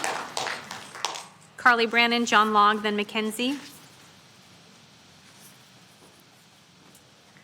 So you have now all seen actual cold, hard data that backs up what we have been coming to you and saying for literally years. And this data is from our own city. It's not from elsewhere like all the other data that we've always kind of like brought in here. You cannot continue to ignore the issue. You cannot continue to ignore the people, okay? And we cannot allow the police to continue to be the ones to investigate themselves. It's like asking a toddler with crumbs on their lips and their fingers if they were the one who ate the cookie and then believing them when they say no. This is why we must focus on the cases that OPSA and SACPD disagree on. You cannot tell us not to. We saw a video of a child being terrorized, a child being terrorized by those who are supposed to actually be serving us. You mentioned budget as one way to hold SACPD accountable. Why was this presentation not agendized before the budget hearing? And why did you increase their budget so significantly? Why do you continue to blatantly ignore the Community Police Review Commission's recommendations? You refer to George Floyd's murder as a murder appropriately. However, you refer to Stephon Clark's murder as his death. Why the difference? You ask what's happened since 2019. How about a whole-ass class action lawsuit from many of my comrades out here who were significantly injured by your Gestapo pigs during the George Floyd uprising? One of my friends almost fucking died, okay? And training is not the answer. First of all, you cannot train the brutality out of people. And on November 28th of 2017, Christine Feenstra, CPOA's training manager, came into the council to report that the crisis intervention training was not to the standard that it should have been. In the early hours Thank you of for your September comments. 6th, Your time is complete. Thank you for your comments. Our time is complete. John Long is our next speaker. Thank you for your comments. Thank you, Please Ms. take Brannon. your seat. Thank you, Ms. Brannon. Madam Clerk, please Take call your the next seat. person. John Long.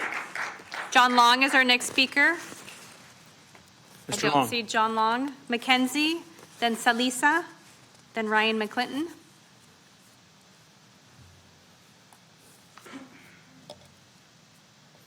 Good evening, Council. My name is Mackenzie, and I'm an organizer in Sacramento. I work with tenants and those affected by Sacramento City and county carceral systems, and of course, those caught in the intersections of both, and the city's criminalization of poor and unhoused people. I'm glad we named the elephant in the room. The way you tried to paint it made it sound like folks would be able to sit down and together and eventually feed it peanuts, but it's not like that.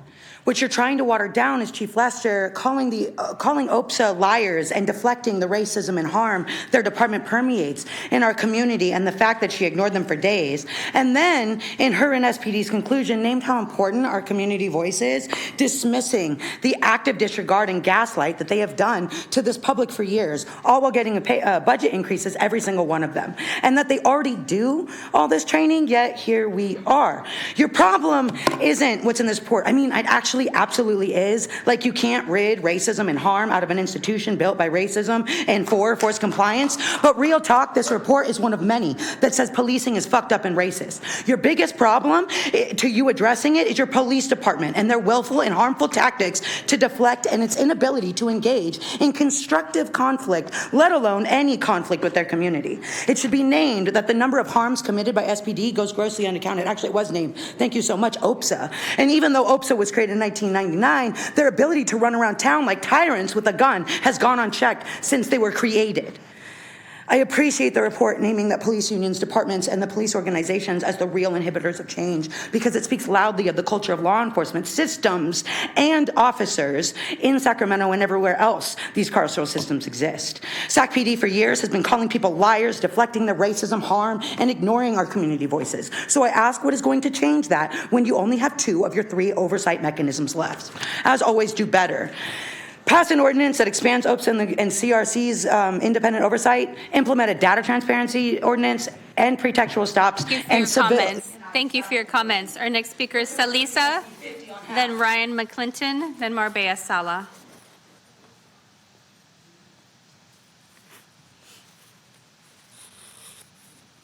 My name's Lisa. We're here again, and you guys are insulting people's intelligence and their time and their everything. Again, you guys gave them an $8 million raise last week, knowing all the things that were just confirmed today. We know they're not isolated incidents. The police, she's like a provable liar. There's murderers in here. They are consistently acting in this manner. Last Wednesday, I got a text message from one of my friends saying that Sac PD showed up at her house before 7 a.m. They were in her backyard with assault rifles trying to serve a warrant on her neighbor who they thought was growing weed. A little bit insane, really, actually. So it's like embarrassing and comical that we're even here. You guys, even under a capitalistic perspective, the amount of money that you guys spend on these people is ridiculous. It's grossly negligent, not even counting the lawsuits that happened. A few years back, the police murdered a man who his wife called because he was having a mental health crisis. He was outside in his car. 2 Sac PD guys pulled up, and the dude was outside of his car crying. And the guy that was training that looked like fucking a transformer killed this man who was crying for divorcing his wife. Anyways, it was justified because the cop was like super scared.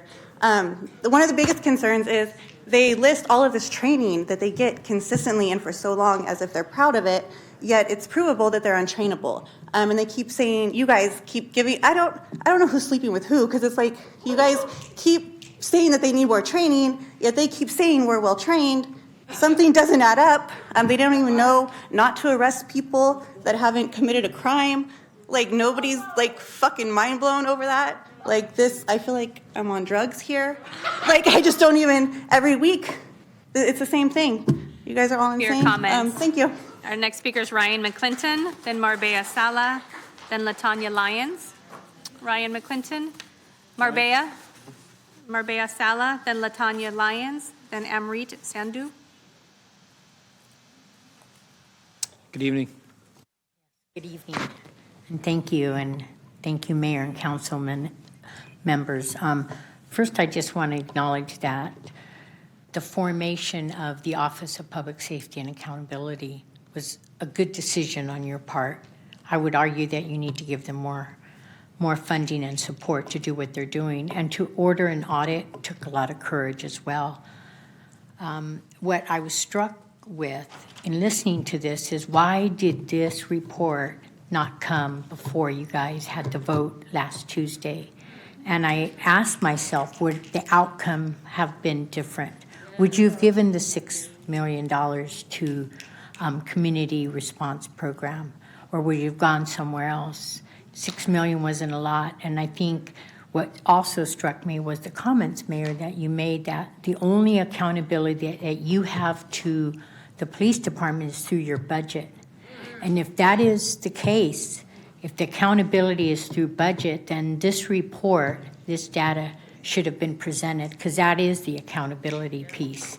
And I also want to just ask that you adopt what Dr. Watson recommended policies. Trainings are good, I agree, but it's the adoption of policies that is really important, and that's what she's asking. Is they were very, very specific in the recommendations of adopting policies that relate to some of the issues that they found.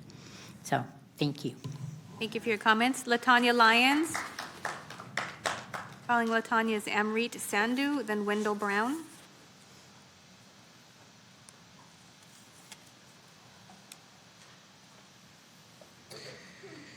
So the chief said that this is not something that is systematic. She said that she agrees with the idea that adjustments need to be made, accountability, they're being aware of areas of improvement, but this is not systematic. Well, systematic is defined as done or in acting according to a fixed plan or system methodology. So a search and seizure or a warrant is used for civil law and is a legal system, right? So if it's a legal system, you are following some kind of fixed plan. And the fixed plan of not following the Fourth Amendment and allowing them to just stop people, that is a fixed plan in a specific communities. And the specific community is District 2. And in that specific community, the larger amount of population is Black, African American, and Latino. So it's not funny that we find these statistics are larger within these groups. Now, she talked about policy. Dr. Watton talked about policy, but the chief talked about training. Now, if we look at training, we're getting expedient of action that is convenient and practiced through possible improper or immoral actions and agreed upon, right? So they are not doing best practice. Instead, they should be looking at pertinent action, right? Acting with or showing care and thought for future. And managing with authority right now they're managing with authority without knowing its purpose. So I went to a coffee and cops little talk, and they talked about things that were that they didn't know that what the policies were and were changed. Complete. Thank you for your comments. Our next speaker is Amrit Sandhu, then Wendell Brown. Could I yield some of my time to her so she can finish? No, I'm sorry. Amrit? Mayor, members of the council, I did not come here with prepared remarks. I came to listen. But yesterday we celebrated Juneteenth, Freedom Day, and today we saw a 10-year-old Black girl in her pajamas handcuffed. I hope that impacts you the way it's impacting a lot of people in this audience. You're in a position where you can do something about it, limited, as the mayor said. But what you just heard today from your police chief is that she doesn't understand the supremacy clause. She doesn't know that the Supreme Court is the supreme law of the land. She doesn't understand the Bill of Rights and how they're incorporated to the states and apply here in Sacramento. And some people are saying that they're not shocked, but I am, because that is a much worse situation than I could have ever imagined we were in.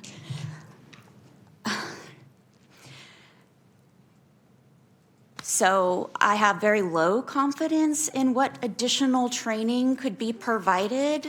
I don't know why this isn't all codified already. I don't know why the chief of police doesn't understand the Fourth Amendment. But I hope maybe you can provide some answers. Thank you. Thank you for your comments. Wendell Brown. Calling Wendell is Francesca Wander, then Samuel.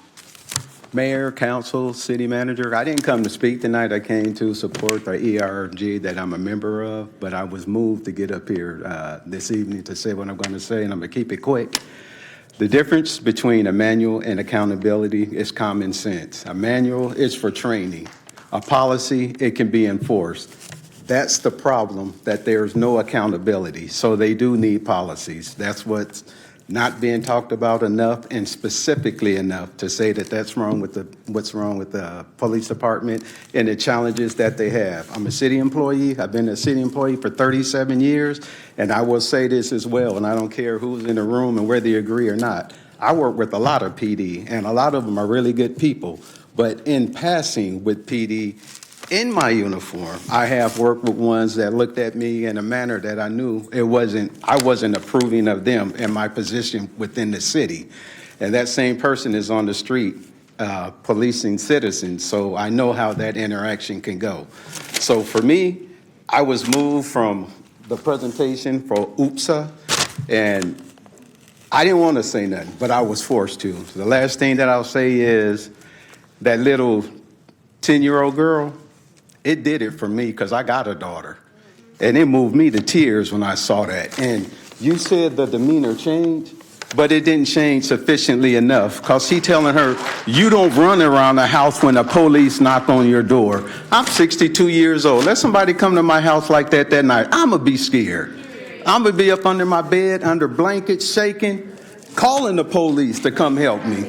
So it didn't change sufficiently enough for me. And like I said, I didn't come to say nothing, but it moved me that much to get up here and say something. I'll leave you with that. Your comments. Francesca Wander. Francesca. Following Francesca is Samuel, and then I have 14 speakers online. Yes, thank you. I too did not come here intending to speak, but I have to do so.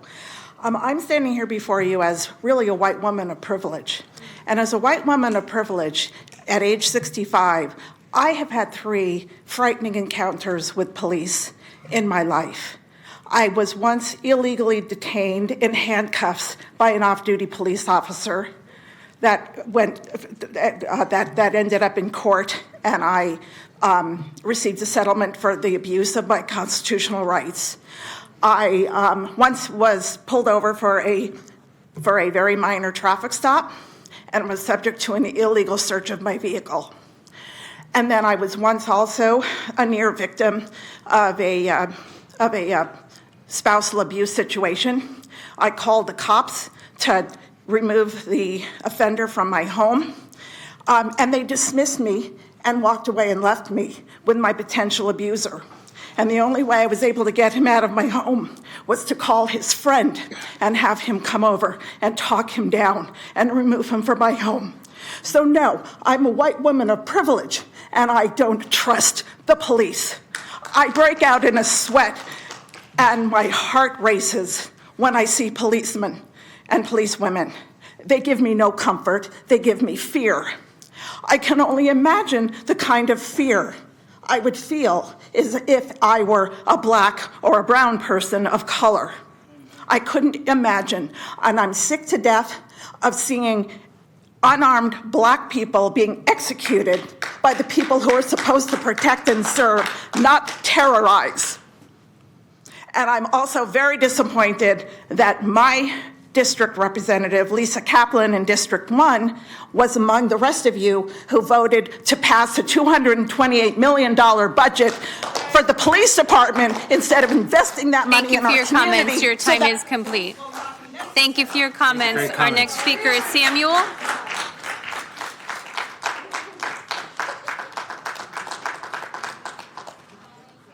Following Samuel is Courtney.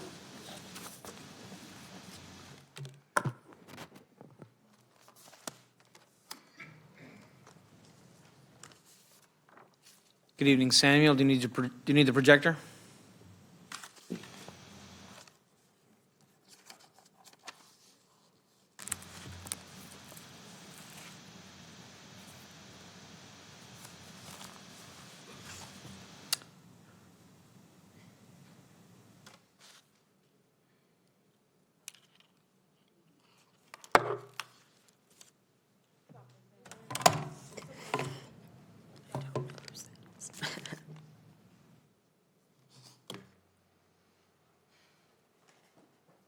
Samuel, please proceed.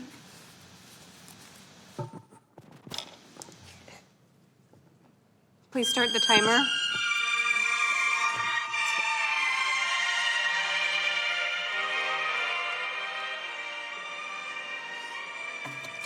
Good afternoon, City Council. My name is Samuel. My pronouns are they, them.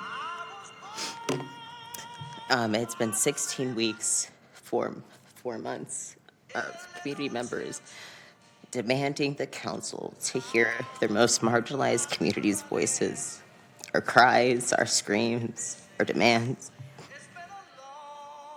As we play cops and robbers, our cries of injustice are yelled into a void. I think that there is a large disconnect when it comes to the council and the way that we show, that you guys show to your constituents, that you hear and listen to them. Our lived experiences and generational trauma is not a philosophical opinion. The way that we show hurt and pain against the systems that oppress and harm and murder us is not for you to control and police. Our voices and concerns matter as real, historical and present. Harm is happening to people who look like me. If you've seen videos of children who look like me cry and beg for officers and saying that they're babies does not make you feel a certain type of way, then I really lack.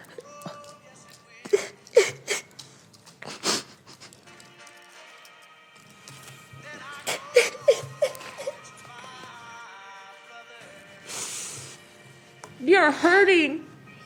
We beg you guys every week Thank to you listen for your to comments. us. Your We time are is complete. Our next speaker is Courtney. Thank you for your comments. Courtney, if you'll unmute. Thank you, Samuel. Courtney? Hi. I'm here on the phone, but I honestly can't really talk after seeing my community members in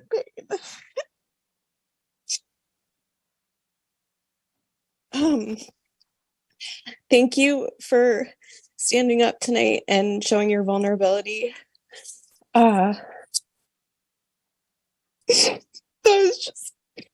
It's just too much. It's really too much to be in this space right now, but I just want to say that I appreciate the audit and I appreciate the specific examples that were brought forth in the presentation. They were clearly affecting a lot of our community members right now and upsetting. In this pattern of constitutional violations by SAC-PD, an implicit bias and unnecessary stops is not okay.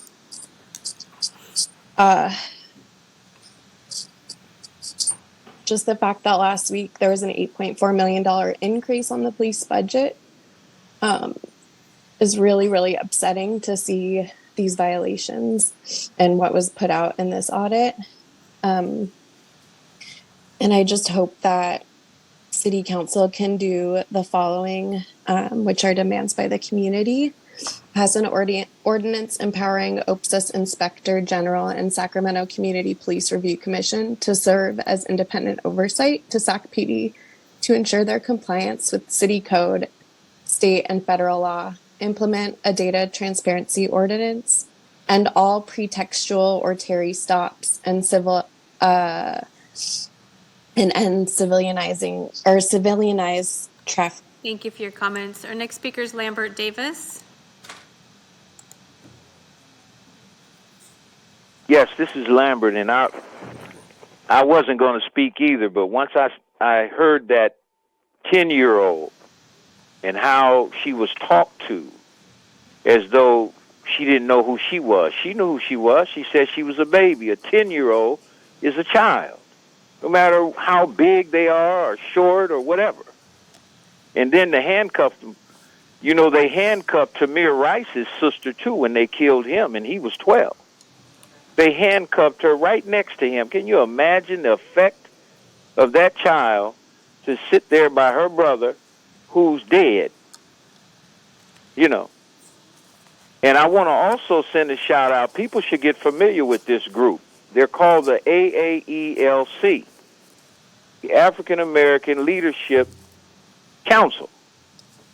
They're wonderful. They're a wonderful, courageous group of women that are literally surrounded by racist and hostile people towards diversity, inclusion, and equity. And they still speak out. I'm very proud of them. I'm actually honored to know them. That's it for me. Thank you for your comments. Our next speaker is Dr. McIntosh, Corinne McIntosh Seiko. Thank you very much. Good afternoon or good evening. I'm Dr. Corinne McIntosh Sacco, licensed psychologist in independent practice, president of the Sacramento Valley Psychological Association, chairperson of the Sacramento County Mental Health Board, and a resident of District 7. Beyond just apathy, the lack of empathy, the lack of concern or regret or remorse about other people's distress that's been demonstrated by a majority of the dais this evening is truly troublesome. Exposure to police violence and use of excessive force has both immediate and lifelong effects on the health and well-being of individuals. Contact with the police, especially if perceived as being unsatisfactory or unfair, is associated with greater stress, poorer health, and suicidality. Even in the absence of physical force, marginalized populations who feel victimized by police through episodes of harassment, aggressive interrogation, and even community-based negative police-initiated interactions report increased depression, substance use disorders, or other manifestations of emotional distress. OPSA's audit report expounds on what health experts have been reporting and what community members have been declaring for years now, that SAC PD stops Black drivers over 3 times as often as white drivers, stops Black pedestrians up to 6 times as often as all other races, and searches Black residents up to 3 times more often as white people, despite being less likely to possess weapons, drugs, or stolen goods. Additionally, use of force by SAC PD against Black people is over 4 times as often as white people. Mayor Steinberg, you stated that the City Council's only authority is through budget, and yet you gave SAC PD a $3.5 million raise last week, bringing their budget to an all-time high of $28 million. You rewarded a police department that, through their aggressive policing strategies, directly harmed our communities characterized by concentrated poverty and racial segregation. You passed a resolution in 2020 to redefine public safety. You have an opportunity to... Thank you for your comments. Our next speaker is a phone number 1849. If you'll unmute. Phone number 1849, if you'll unmute.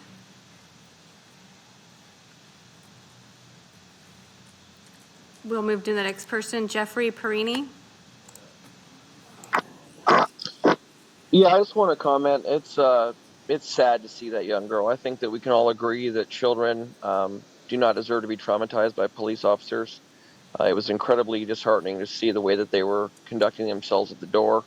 Although I don't necessarily agree with everything that people do that warrant police visits, seeing that video was it was frustrating because I've been a person who's had police experience and I've been around police and I've never been treated too well by the police. So I want to say police misconduct is a real thing. A prime example of that was the other day when we were in the chambers while a bunch of thugs and Antifa terrorists were just destroying everybody's property and attacking people as the cops stood there idly and did nothing. I think it's absolutely disgusting that Mayor Steinberg acts like he has nothing but budget control when he is in charge of the police department. Excuse me, these comments are not germane to the item before us. If you want to speak to the item before us, you can continue. Yes, Otherwise, I'm going to cut you off. Is clearly going on, Mayor Steinberg, and that's what I'm addressing. And I'm talking about the fact, and you need to stop violating the Brown Act, Mr. Steinberg. Black males are 18 times more likely to be killed, or 18 times more likely to kill a police officer than a police officer is to kill a cop or a person. 13% commit 61% of all violent crime. So there is a reason why these police are responding the way they are. They feel like their lives are endangered at times. I don't believe that hiring more minorities is going to help the problem. I think that education is something that we need to address. If we're to address the police misconduct, more education is needed. We don't need any more affirmative action hires or bringing in outsiders from other cities who are overrun by crime themselves. I want to know if there's any white people on OPSA. Is it just run by a bunch of blacks or what? So I think cut him off. Cut him off. Cut him off. That's not germane to the discussion. We're not. I cut him off. I just cut him off. I just hung it up. Next. Our next speaker is Casey Thompson. Next. Yes, hi, thank you. Yes, Casey Thompson, resident of District 4. I think, I just want to echo 99% of the people who have spoken tonight, excluding that last Nazi, who were just completely disgusted by the findings of this report, although not entirely surprised. That video was chilling. And I want to just take the opportunity to uplift a handful of demands, given the $8.4 million increase to the police budget that the council approved last week, which I think demonstrates that the idea of police oversight is a bit of theater meant to placate us, but I hope that the council will prove me wrong. I think that it's reasonable for the council to take the following actions in light of this report, at least as a first step in addressing some of these issues. So to pass an ordinance empowering Office Inspector General and Sacramento Community Police Review Commission to serve as an independent oversight to the Sacramento Police Department to ensure compliance with city code and state and federal law. These organizations have to have enforcement power of some kind of real oversight, and not just the ability to make recommendations that the council summarily ignores. We need to have a data transparency ordinance. There should be a traffic enforcement dashboard on stops, including searches and seizures, so people can easily find statistics. Baltimore and Memphis have implemented similar models. Pretextual stops need to end, period, as recommended by the OPSA audit and finding number 9. And traffic enforcement should be taken from police officers. It should be an unarmed civilian traffic enforcement model. Berkeley and Senate Bill 50 provide models for that. Our parking enforcement is done without using armed sworn officers, and there's no reason that driving on the road should lead to a Fourth Amendment violation, unauthorized search and seizure, a legal pat down, or anything else. Thank you for your comments. Our next speaker is Margot. Hi, all. My name is Margot. I'm a resident of District 4, the chair of the Sacramento Democratic Socialists of America, and a former staffer on the Assembly Select Committee for Police Reform, in which I assisted in writing and publishing the State Assembly's informational recommendations on police reform in California. And just to, echo a lot of the sentiments that have been mentioned already. There are deep cultural issues within police departments all over California. And no matter how much PR or how much money or lobbyists or even the police officers union, no matter how many of those organizations give PR for this issue, it still persists because policing has been based in white supremacy since it was created. So, yeah. And just to this ridiculous conversation, honestly, it's absolutely disgusting that after the thorough and nuanced report by OPSA that you allow the chief to come up here and offer apologia when we just saw a video of a 10-year-old being harassed and traumatized. It's absolutely disgusting. As elected, it's your responsibility to insist on nuance in these conversations, and the only person I saw do that was Katie. The lack of nuance in these conversations on the side of the police department is completely unacceptable, and we refuse to continue to be gaslit. But it's quite obvious from those of you who took money from the cops during your campaign that you will never insist on this nuance because it serves you, and we know your names. You regularly deny the legitimacy of claims of community organizers in these chambers who have told you about their experiences with police misconduct.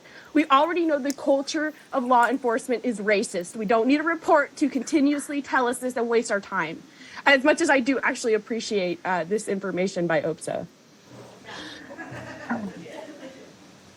Chief Lester says that it doesn't show a sustained culture of bad policing, but you've only... Thank you for your comments. Our next speaker is ACAB. ACAB, if you'll unmute. Can you hear me? Yes, we can. Okay, wow. Well, I would like to echo everything that everybody said, except for that Nazi Perrine, who anytime he wants to go one-on-ones, I'm here, buddy.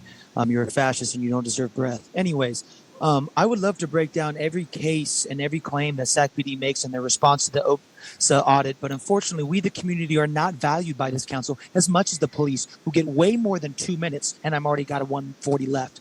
SPD admits that 17 search and seizure violations were committed by their officers. The same entity that this council just gave $8 million more to. 17 constitutional violations is not a small number, nor is it a simple mistake that can be brushed off by Kathy Lester. 17 of complaints were sustained by SACPD. Who knows how many hundreds of Fourth Amendment violations take place and go unreported? Ms. Lester, you said, and I quote, "We hold ourselves accountable to community exceptions, policies, and practices." Sac PD is not an entity that has proven itself reliable enough to hold itself accountable. We, the community, hold you accountable, and you have yet to listen to us. Miss Kathy, you say community members want their neighborhoods safe and want fair and equitable housing. No. We have told you that we want in Sacramento, just like every community has, from here to Atlanta, Stop Cop City, and beyond. We want fair and equitable housing, clean water, food access, youth programs, increased social wellness, things that address the social determinants of health that actually stop crime, not police. The true things that keep neighborhoods safe and people happy, not police. We've said it time and time again, and yet you don't listen. I wonder why. End the Terry stops. Support the audit. Listen to the demands of Black and brown people who are in your chambers crying as you're probably looking at your fucking phones, screaming it for years. Community over cops. Mr. Laloli from District 2, you have the most violations. You're probably too busy in Granite fucking Bay. So why don't you get your head out of your ass? Community over cops. Do something. Thank you for your comments. Our next speaker is Angela. Hi, can you hear me? We can. Hi, my name is Angela Smith. I am a resident of District 2. I have lived in Sacramento my whole life. I feel with this issue, I'm caught in the crossfires because we have a very bad situation on Altos Avenue with the homeless situation and with cops not being able to do enough to actually do something about it. On Sunday, on Father's Day, as I was trying to leave to see my father, I had to stay in my house because the homeless camp across the street, a man was beating a woman, and I caught this on my security camera. I've shared this with several people, including the mayor and Sean Leoli, which I do want to thank you, Leoli, for coming out when you did the one time to see how bad things are and to try to push to get something out here, to get the DCR out here and something to help with this. That man who was beating her, who I saw beating her, and I think the cops came out sooner because they could hear him and her screaming that he was beating her over the phone. And he ended up walking away, not getting arrested. We are held hostage by the situation, and it is not okay. There are good cops out there who their job is to de-escalate, and they actually do that. On the flip side, I have had family members who have, for no other reason than approaching a cop to ask a question, was beaten and arrested unlawfully because of it. So there is a middle ground to this. It's not a cab about this. There are good cops out there, and we are suffering. I fear being killed by the gang wars that we have going on in Sacramento that we know is going on. And then they go and hide in these homeless camps and evade police continually, and nobody gets arrested for it. And we are residents have been threatened with box cutters. People go around with bow and arrows. I've given security cameras of shootings. People going across the street over the bike trail to commit all these different felonies. They've completely territorialized the whole bike trail, so you can't even go down there. And all these things that you do to push them out makes it worse. I want to help and be on that side to help cops make this better. Thank you for your comments. Our next speaker is Graciela Castillo-Crings. Graciela, if you'll unmute. Yes, can you hear me? We can. Thank you. My name is Graciela Castillo-Crings, and I am the chair of the Sacramento Community Police Review Commission. And I am also a member of District 7. I hope that this is the beginning of a collaborative conversation between you, our electeds, Police Department, OPSA, and the Commission. OPSA's mission is to improve the relationship between the city's public safety departments and the community they protect and serve. It is very disturbing to see some of the recommendations and some of the examples that were shown tonight and to hear some of the public testimony. The recommendation for SPD to have a standalone search and seizure policy is not new. It actually has been made in several reports that OPSA has produced. In fact, that is one of the reasons that the Commission is prioritizing search and seizure policy and having a difficult conversation that must happen in our communities.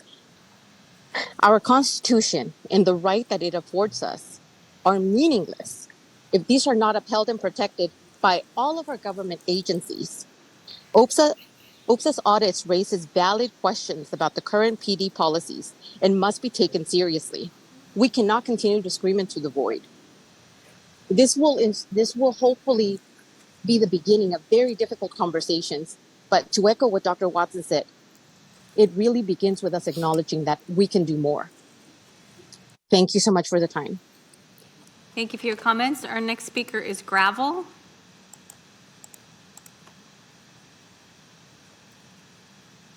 Gravel, please proceed. Hi. I want to say thank you to everyone who spoke and for being vulnerable. And thank you to OPSA for the presentation. The findings reported confirmed what many of us know already, that the police department is rife with violent white supremacy, bigotry, and cruel and unusual enforcement of laws. And it's clear that the police department doesn't need more funding. If it needs more anything, it needs more oversight in order to begin to deconstruct the consistent violence, racism, and bigotry in our police department. We as a community aren't safer when we pour more money into a broken system. We don't need police with guns at traffic stops. All these outdated and vague interpretable policies outlined in the report aren't just minor little oopsies. These are civil rights violations that are consistently happening and consistently harming and traumatizing people, especially targeting, as this data shows, young Black men. I ask the council to, in light of this data, please use your power to enact policies that mitigate the harm that your police department continues to do. I also ask you to support the organizations and community members who work to keep the police accountable, including OPSA and the Police Review Commission. Finally, law enforcement, as we know, were first born from slave patrols, and throughout history, it has morphed and changed through enforcing Jim Crow laws to the war on drugs to mass incarceration of Black people, to name a few things. But even though it has changed with the times, one thing that has never changed is that it has always been rooted in white supremacy. A system has been broken and racist from the beginning should not exist in our community. Instead, we should build brand new radical systems of community care to make our community safe. But in the meantime, while the police department exists and continues to terrorize the community, I beg of you to please use your position of power to protect people's basic civil rights by holding the police department accountable. Thank you for your comments. I have 3 more speakers. The next is Jay. Hi, can you hear me? We can. Okay, one more question. Is Chief Lester still there? Yes. Is Chief Lester still there? Yes, make your comment to the city council, please. Okay. Is Howard Chan there? We're not going to answer. It's not a question and answer. Make your comments, please. Someone please get this message. Chief Lester said in her presentation that she wants to follow up with that 10-year-old girl. Why would you even begin to think that more police presence is appropriate? Part of accountability is accepting that you've lost, you've messed up, and listen to those that you've harmed. Do not act until you are shown the way. Anyway, I just wanted to make sure that message got across because I found it really upsetting that she just jumped on, oh, we'll follow up with that 10-year-old girl. Like, great idea. I'm calling to support OPSA's recommendations. This is just the tip of the iceberg. You know, these issues are pervasive and we only see a portion of these situations. So take these recommendations seriously. OPSA could use more funding and support. And the Police Review Commission is not taken seriously as well, especially by the police department. It's upsetting that, you guys have given $8 million to the police last week. Notice all the public comment that is in support of OPSA. You need to take initiative as a council to defund the police and fund community. I don't know how the city actually has any control of the police department, or is it only Howard Chan who has any sway in the police department? It's a terrifying system of governance. I really like the other comment and the way that the budget is really the only way that you can change the police department as the city council. I agree with the previous speaker, Meg White. OPSA needs actual control and oversight. That review, and that goes for the review commission as well. It's baffling for me that Chief Lester presented, 99% of her presentation was just bragging points on how great they are. Chief and the other speakers from PD have always given such little detail for spending and policies and doesn't seem to take this process seriously. For our organization that's... Thank you for your comments. Our next speaker is Michael Snell. Can you hear me? We can. All right, thanks. I just want to give a salute to the 3 outstanding stand-up councilwomen for last week that stood in unity for listening to the constituents. It's really striking that how convenient a week after now we see this data, we see this 10-year-old girl. I mean, this is the emotions that run through me from that. It's sickening. This is sickening. And Chief, you have to acknowledge you have officers that just have this authoritative mindset And that's the subculture that is within being in law enforcement, is authoritative instead of being a person of service, a public service. You know, that's your actual job. That's your actual position. It's not the authoritative. And because of the police being started within, you know, the racist foundation, it can never be right. And that's why this isn't right to continue and expand a budget on a police department and training that's not going to change the people that subscribe to these subcultures and do not support these environments that have less. I mean, this is capitalism at its worst right now. I mean, majority of the capital and liquidity is within the smaller percentage, and those are the ones who can afford, those are the ones that are funding and supporting police events and so on and so forth. So of course it looks good for them, but for the people that are impacted, this is a war on poverty, and there's no more enforcement that's going to change that. We have to invest in our community so then there's less poverty at the municipal level. We can't do anything else at the federal level, whatever, but locally we can do more, and that's what the focus needs to be. Thank you. Thank you for your comments. Our final speaker is Talia. Hi, can you hear me? We can. Hi, I just want to thank everybody, every community member that spoke this evening, and thank you, Dr. Letitia Watson. Thank you, Keith Stanton, the lawyer, for giving your instructional information. I think there's an urgent need for the implementations of the Oversight Committee. You have the Community Police Review Board, you have OPSA. Why are we funding these institutions, these offices, if we are not taking them seriously? And as a fiduciary, City Council, this is your job to make sure our tax money is being spent in a way that's effective. So you're just kicking the can down the road forever and ever and ever, and it's just this endless waste of time and energy. And in the meantime, it's causing pain and suffering in your community. What Dr. Letitia Watson said about, is this necessary? You can justify all the brutality you want with lazy policing. This is poor governance. This is brutal governance through neglect.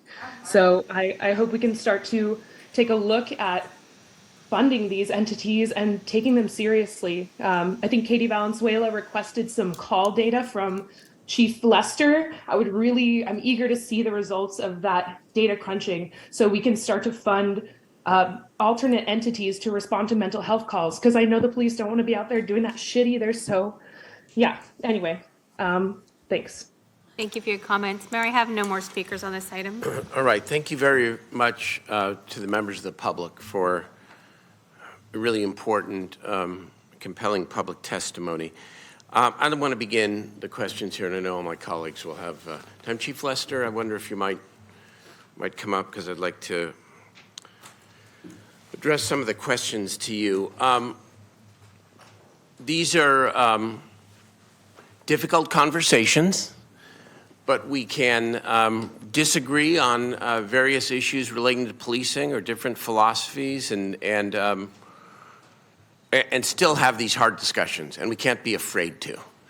So I'm struck by what Dr. Watson said at the end of her presentation, where she said, and I quote hopefully exactly, that in terms of next steps, we need to begin with acknowledging that we need to improve.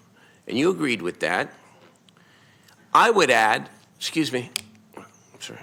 I would add the following, that if we don't have a common agreement that we have a systemic problem around race, we're never going to have the opportunity to improve together. So I really want to explore this issue because I know it's the uncomfortable issue.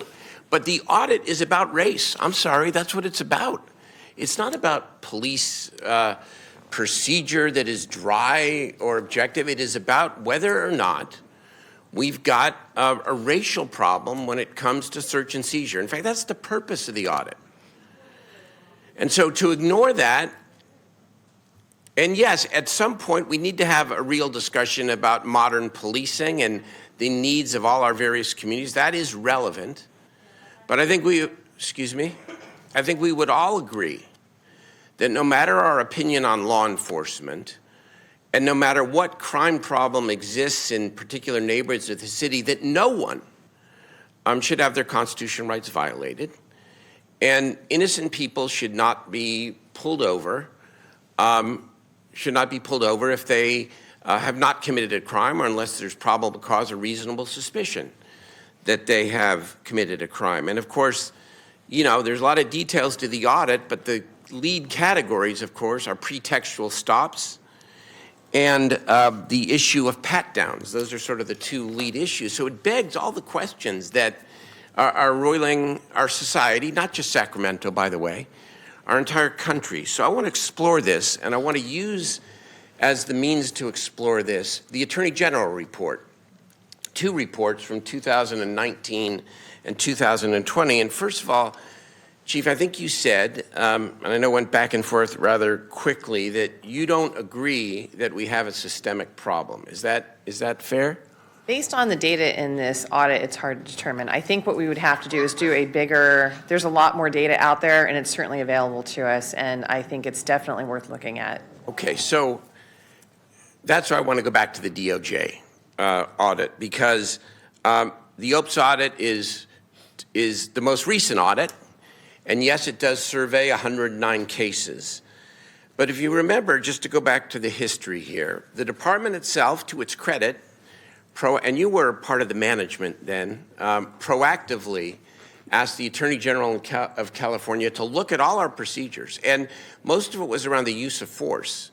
But they also looked pretty carefully about the predicate to the excessive use of force questions, and that is how people are stopped. Because often if they're stopped in a certain way, there's a greater likelihood or a lesser likelihood that there is going to be an issue or an incident regarding the use of force.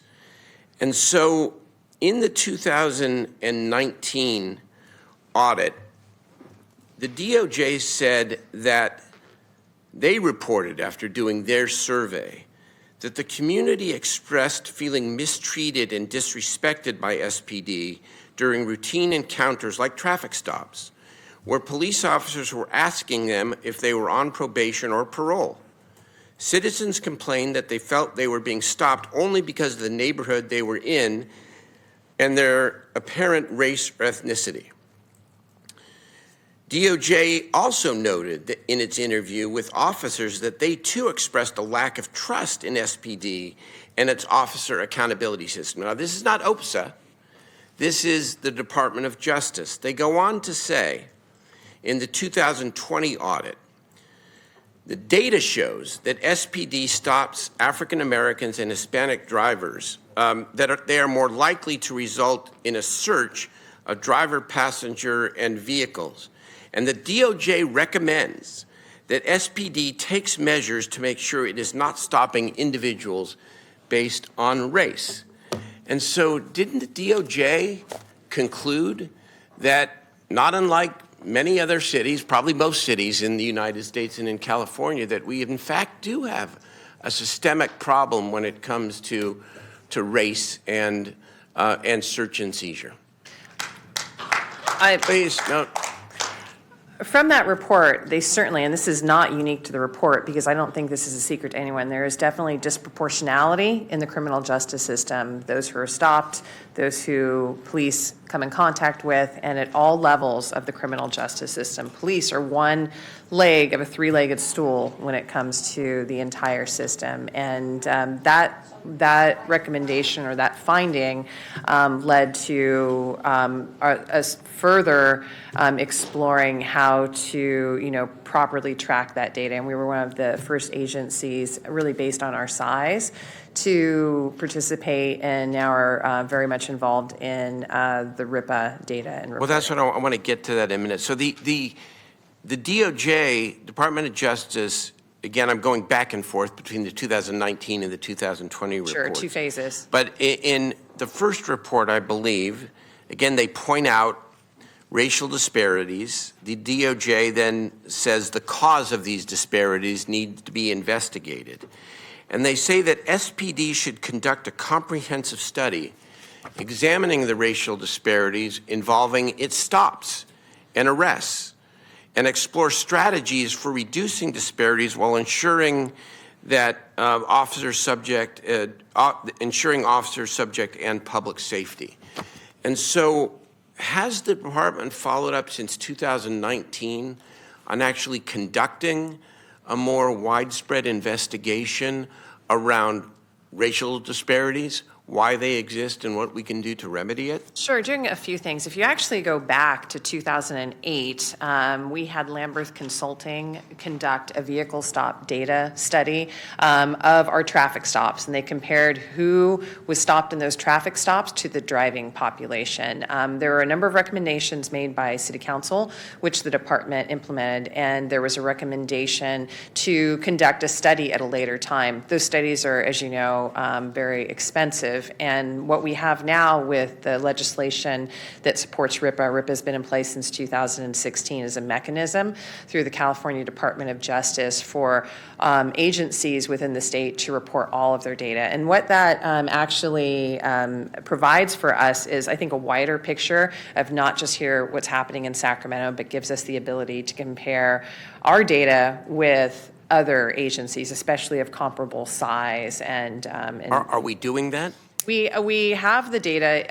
There's actually, I am looking right now, we're currently in talks with a statistician to mine that data further for us, because it's available and it would save obviously a lot of money from the city to have to pay for it. And I think that it would be very valuable for us to do that. So let me suggest as one follow-up here. And, you know, again, the audit in this discussion, painful as it is, hard as it is, I think is going to lead to a lot of good things. But I think that data ought to be mined now. I think the department ought to work with OPSA and our city attorney.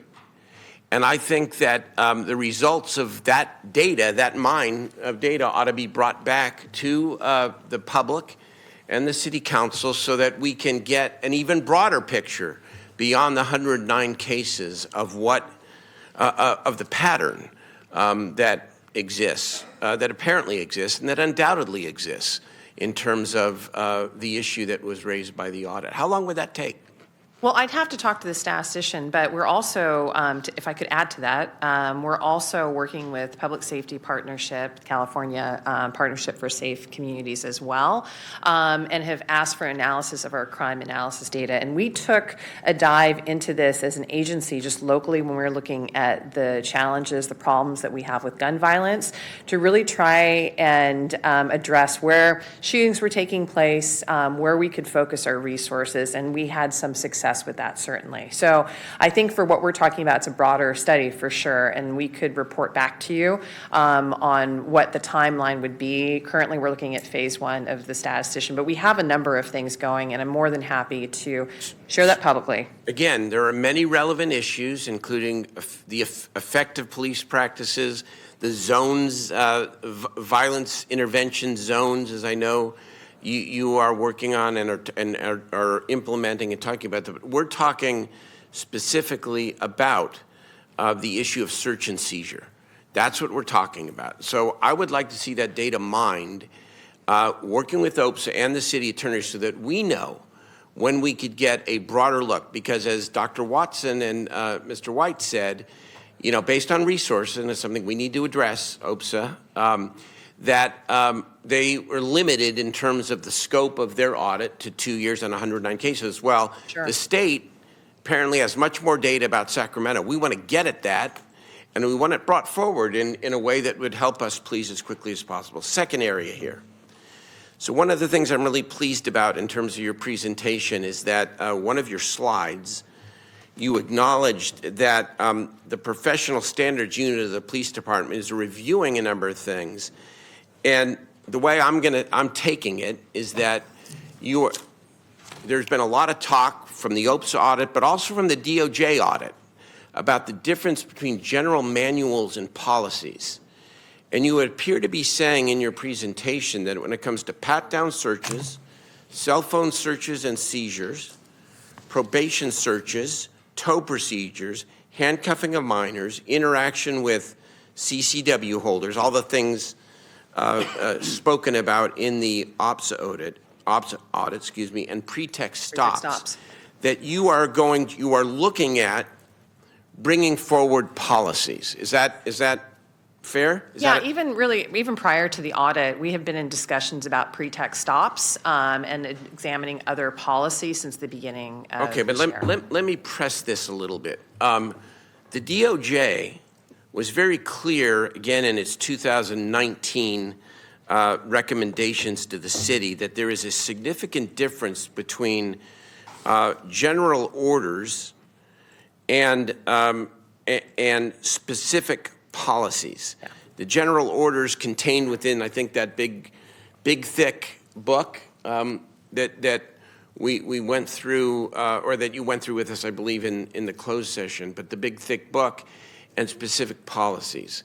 So one of the positive outcomes of this whole first try at an audit here is that on these issues, especially as we mine this broader data, if you're telling us that you're going to work with OPSA, the city attorney, and the community to bring forward specific policies that drill down the difficult balance that officers face, public safety, and protecting, not versus, and protecting the constitutional rights of people, that you're going to bring forward policies for review by the city council, that is a good thing. What I would want to know is, and I think what the council would want to know is when.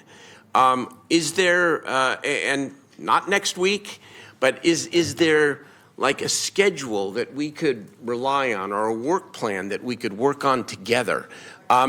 Excuse me, especially if you need additional resource, whatever it takes, because this is really, really important. And if you're responsive in this way, and we really have a timeline for the development and the consideration of specific policies around these issues, we will be moving in the right direction together. Yeah, we actually have been working on a review. OPSA essentially provided 4 areas: search and seizure, traffic enforcement, and pretext stops, juvenile arrest and detention, and recording of officers and facilities. And so we have been in the process of reviewing those policies and looking to see what's applicable to Sacramento. Certainly have looked at the pretext policies. There's also pending legislation. And I also would like to add that I think one important component of this is to ensure that these policies are also community informed. And we talk a lot about driving policy down from the police department, but we do have good data from our community and our youth surveys to bring in. And if you tell us your professional expertise and exactly what you said, a community-driven process, that it's going to take X number of months to get these to the council or whatever, I'm going to say great. Okay. But what I want to know, and what I think my colleagues want to know, is that we are going to be committed to a process by which and you can suggest them, that we are going to have specific policies on these issues, because that's what's responsive to the audit. The handcuffing issue, the pretext issue, the pat-down issue. I think it's clear both from the audit, but also from the Department of Justice, that general orders, the big manuals are not sufficient when it comes to these issues. And we want to make sure that we're working together, you in the lead, where we're bringing policies forward. Is that what we're going to be doing? I can absolutely commit to that. Like I said when we made when we did our presentation, the recommendations referred to a lot of best practices, and we're more than happy to look at it. If I could come back and report back on a work plan and a timeline, I'd like to confer with the team. No, I appreciate that. That's all, of course. But very happy to do that. Of course. 2 more things, and I'll turn it over to my colleagues. I want to make sure I get through this, the DOJ stuff here. The DOJ suggests in 2020 that when it comes to bias training, that there was no formal process to create, review, and approve the bias training curriculum. And DOJ notes that a result of this failure, that DOJ observed SPD officers provide to its officers consisted of showing 90-minute Chris Rock video. They cite that as one example. 2 questions. Since 2019 and 20, has the training changed? And more as important, if it has changed, have we followed the DOJ recommendation that there be a formal process to review and approve bias training to make sure that it is that it is responsive to the need. Not only do we do that for bias training, we do that for all of our training based on that recommendation. So I'll have Lieutenant Roman Murrieta speak to that because that's what his team does. It's two things. Number one, I don't need to go through detail of the training right now. We may have to come back with that. But has the training been changed since the 2019-20 DOJ reports? And is there a process for somebody other than the police department to formally review the content of the training so that it can be reviewed for it being right? Independence. Good evening, Mayor and Council. Yes, thank you. So because of the DOJ recommendations is why the Training Research and Development Division was created. Okay. So I lead a team of 7 advanced training officers to include our department range master and training coordinator. And so that helps to keep our training consistent. Prior to the DOJ recommendations, this did not exist. So to answer your second question first, all training is reviewed by us, my advanced training officers, my training coordinator, and eventually approved by myself and management. So that keeps it consistent. The second, what was the first question? The first question was, has the training significantly changed since the DOJ criticism that some of the training, at least, was contrary to the stated objective? It may have reinforced stereotypes instead of dispelled them. Yes, it has. So within our process that we now review all training, we've made changes and recommendations so that way we have appropriate training to deal with these issues. Okay, last thing, and I'm going to turn it over. Mm-hmm. There seems to be, not how expressed it is, but implied in the back and forth between OPSA and the department, that OPSA doesn't have enough information necessarily to do more thorough investigation. I know you at the department was concerned that OPSA didn't provide enough information to you so you could respond. Without getting into who's right or wrong there, I want to go back to the DOJ. Sure. The DOJ said I think it was in 2020, that the personnel investigation files often contain substantial evidence supporting recommended decisions. However, unless an investigation resulted in a discipline recommendation, less than half, they say 38% of SPD's investigative case files contained a detailed narrative summarizing the nature of the allegations and the evidence gathered. So for OPSA in this audit or future audits or for the public to be able to be satisfied that there was a thorough investigation of any search and seizure complaint that did not result in former discipline. The DOJ says, at least up to 2020, that only 38% of those non-discipline cases contained enough information for somebody to make have an independent conclusion about whether or not something wrong occurred. What has changed since that finding? Thank you. If I could address that. Please. So I think probably one of the most significant changes that came out of the report was our decision to adopt the recommendation that all complaints or all concerns would become essentially complaints, formal complaints, regardless of the outcome. And what that means is that there's a lot more detail that is provided, that's documented, and stays in our system. Because of that, the workload expanded tremendously for the department. And so a lot of those complaints actually were sent to the different area commands for review and for a determination on findings. What we found in working with OPSA for the last year, those seem to be the few complaints that we have challenges on. And so one of the things that we've done to remedy this is in our reorg, as I talked about, we've basically added 3 officers and a sergeant back back into internal affairs because we know that we created a pretty hefty workload by adhering to or instituting that recommendation. It is a better system. It is definitely resource intensive, and I think that'll actually help with being able to provide more information to OPSA.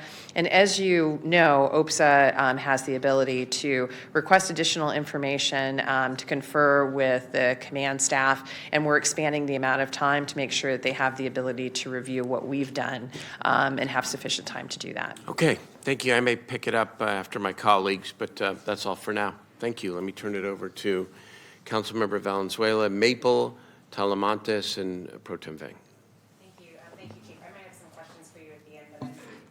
I'd love to start with Dr. Watson. Thank you, Chief, if that's all right. So, Dr. Watson, as you're coming up, I just want to thank you and your team. I know that this report did not come out quickly or just in the last couple of weeks, that this has been several months of work, and I just want to reiterate, again, what I've said to you directly and to Dwight in closed session and now to the rest of the team who's here and publicly, just thank you for doing this. I want to start just by asking, you mentioned that you noticed a trend and decided to initiate the audit. Do you remember approximately when that was? Yes. I started paying attention to some of the cases that the staff was bringing to me about the issue with search and seizure in May of 2022. I set up meetings and sent email communication to Chief Lester to discuss some of the disagreements in July of 22, and I advised her that because of these isolated incidents that I'm not sure if it's a systemic issue, that I would go ahead and initiate an audit. So I wanted her to know prior to me starting. So you started last summer, and how long did it take you to get the case information to start your audit? I would say that it took, it didn't take that long. We asked for 109 cases, and each case file can be large, it could be small, it just depends. But the good thing about it is that the police have a system called evidence.com that makes it easier to upload things, and so we utilize our budget to make sure we have that too, to make it easier to receive the information. So some of the information started coming over, but when you talk about having everything for all 109 cases, I would say I requested it September 27th to the Internal Affairs Captain, and the Inspector General confirmed with me that he had everything in the files by November 2nd. Okay, so it just took over Not too long. Not too long, okay. No. So you finished your audit or your draft audit in April, and when did you send that to the police department? No, I didn't finish it in April. Actually, it was finished in March, but since I've taken over OPSA, we don't move without it going to the city attorney's office. So I, again, thank them and all of her team because to have it go through so many audits to make sure that none of the language appeared accusatory or any of that information, they did an outstanding job with telling us what this sounded like, what it didn't sound like, what you need to change. And so we made sure that we made those changes. And it went to the police department on April 20th. Okay. And when did you get their response to your audit? I received their response after 9:00 p.m. on June the 15th. Okay. After it went to the media. Okay. At any point since you told the chief that you were initiating the audit, did they provide feedback or request meetings to, provide input on the audit or respond to maybe some of your early findings? No, but we have had meetings because of case disagreements. Okay. So nothing in reference to the audit itself. But I've had several meetings with the city manager as well as with the chief because I describe it as talking to a brick wall. I'm trying to provide information and not just verbally, but I make sure that my staff provides written information as to why they're trying to say that something is wrong with the case or why it was not investigated properly. That's to make sure that we have a timeline and we have substantive information as to why we're trying to tell them that the disposition for the case is not accurate. Okay. I have a couple more questions for you. In several cases in their response, the police department maintains that OPSA initially agreed with SPD's findings regarding search and seizure and then changed your mind. Do you want to explain your perspective in response to that? Sure. On page 9, I believe, of the audit, our Inspector General talks about some of the training and some of the case law that he reviewed for this audit and that he attended, and that's what changed the mind when you specifically talk about Fourth Amendment violations, not just reviewing the case to make sure that it was handled in a non-biased way. Okay. And just briefly, can you talk about the level of review you normally do when you get a complaint, maybe versus the level of review you did in this audit process? Sure. Because we don't have enough staffing, I receive the required 330 form from my staff that came from SPD to determine whether or not we're even going to review it. Again, like I said, for fire, we review everything. For police, I have to pay attention to what it is that we're looking at because we just don't have the time to do it. So once we decide that we are going to review it, once they have completed it is when it should all come over to our office. And once it comes over to our office, then now it gets assigned to the Inspector General. But before now, I had a attorney that was here from Washington that I hired, and so some cases went to her as well. And now I have a replacement, so we are getting our public defender that was from Kentucky, that's the Sacramento, that's back in her home state, that's going to be reviewing police cases as well. So they're going to make sure that everything associated with that case is here. Sometimes they have to send emails back to say we didn't get the dispatch information, we need that. We didn't get the body-worn camera. So it's a back and forth, and that's why I like things to be written so that it's not blamed that OSA has taken too long to review the case, because I've had that issue as well. And so I track when we receive it, who I assign it to, who reviews it, how long it took them to review it, and when we send the information back to them. So we look at everything that's a part of that's associated with the case. If we don't receive something, we send an email back to ask them for it. So depending on the complexity of the case, it can take a few days or it can take several weeks. If we don't agree, there's where the problem comes in at, because prior to her new changes, a lot of the cases that we had an issue with, they were handed out to different captains of the division. So the Inspector General would email the captain and copy Internal Affairs to make sure they understood, here are the reasons why I have a concern with this case. And then that's when you're on the waiting game for them to respond. Sometimes they're in training, sometimes they're on vacation. And so that takes up a lot of time. Okay, but this isn't like a casual process. I mean, you're looking at body camera footage, you're interviewing people. There's, in the cases of use of force, like, Dwight's usually out on the scene, talking to people. Like, that's a pretty extensive review process that you've undertaken to look at this, I guess. Officer involved shootings is different because Yes. he conducts a separate concurrent investigation alongside the police department, so that's very encompassing. Misconduct cases, we receive the completed investigation, and we're looking to make sure that they talk to all witnesses and they talk to the officers and all that. Okay, thank you, Dr. Watson. Chief Lester, I have a couple questions for you. And I think while you're coming up, I was reviewing your response document that got posted with the agenda, 18 pages. And I want to start with one example, which is the video that we saw around the policy for handcuffing minors.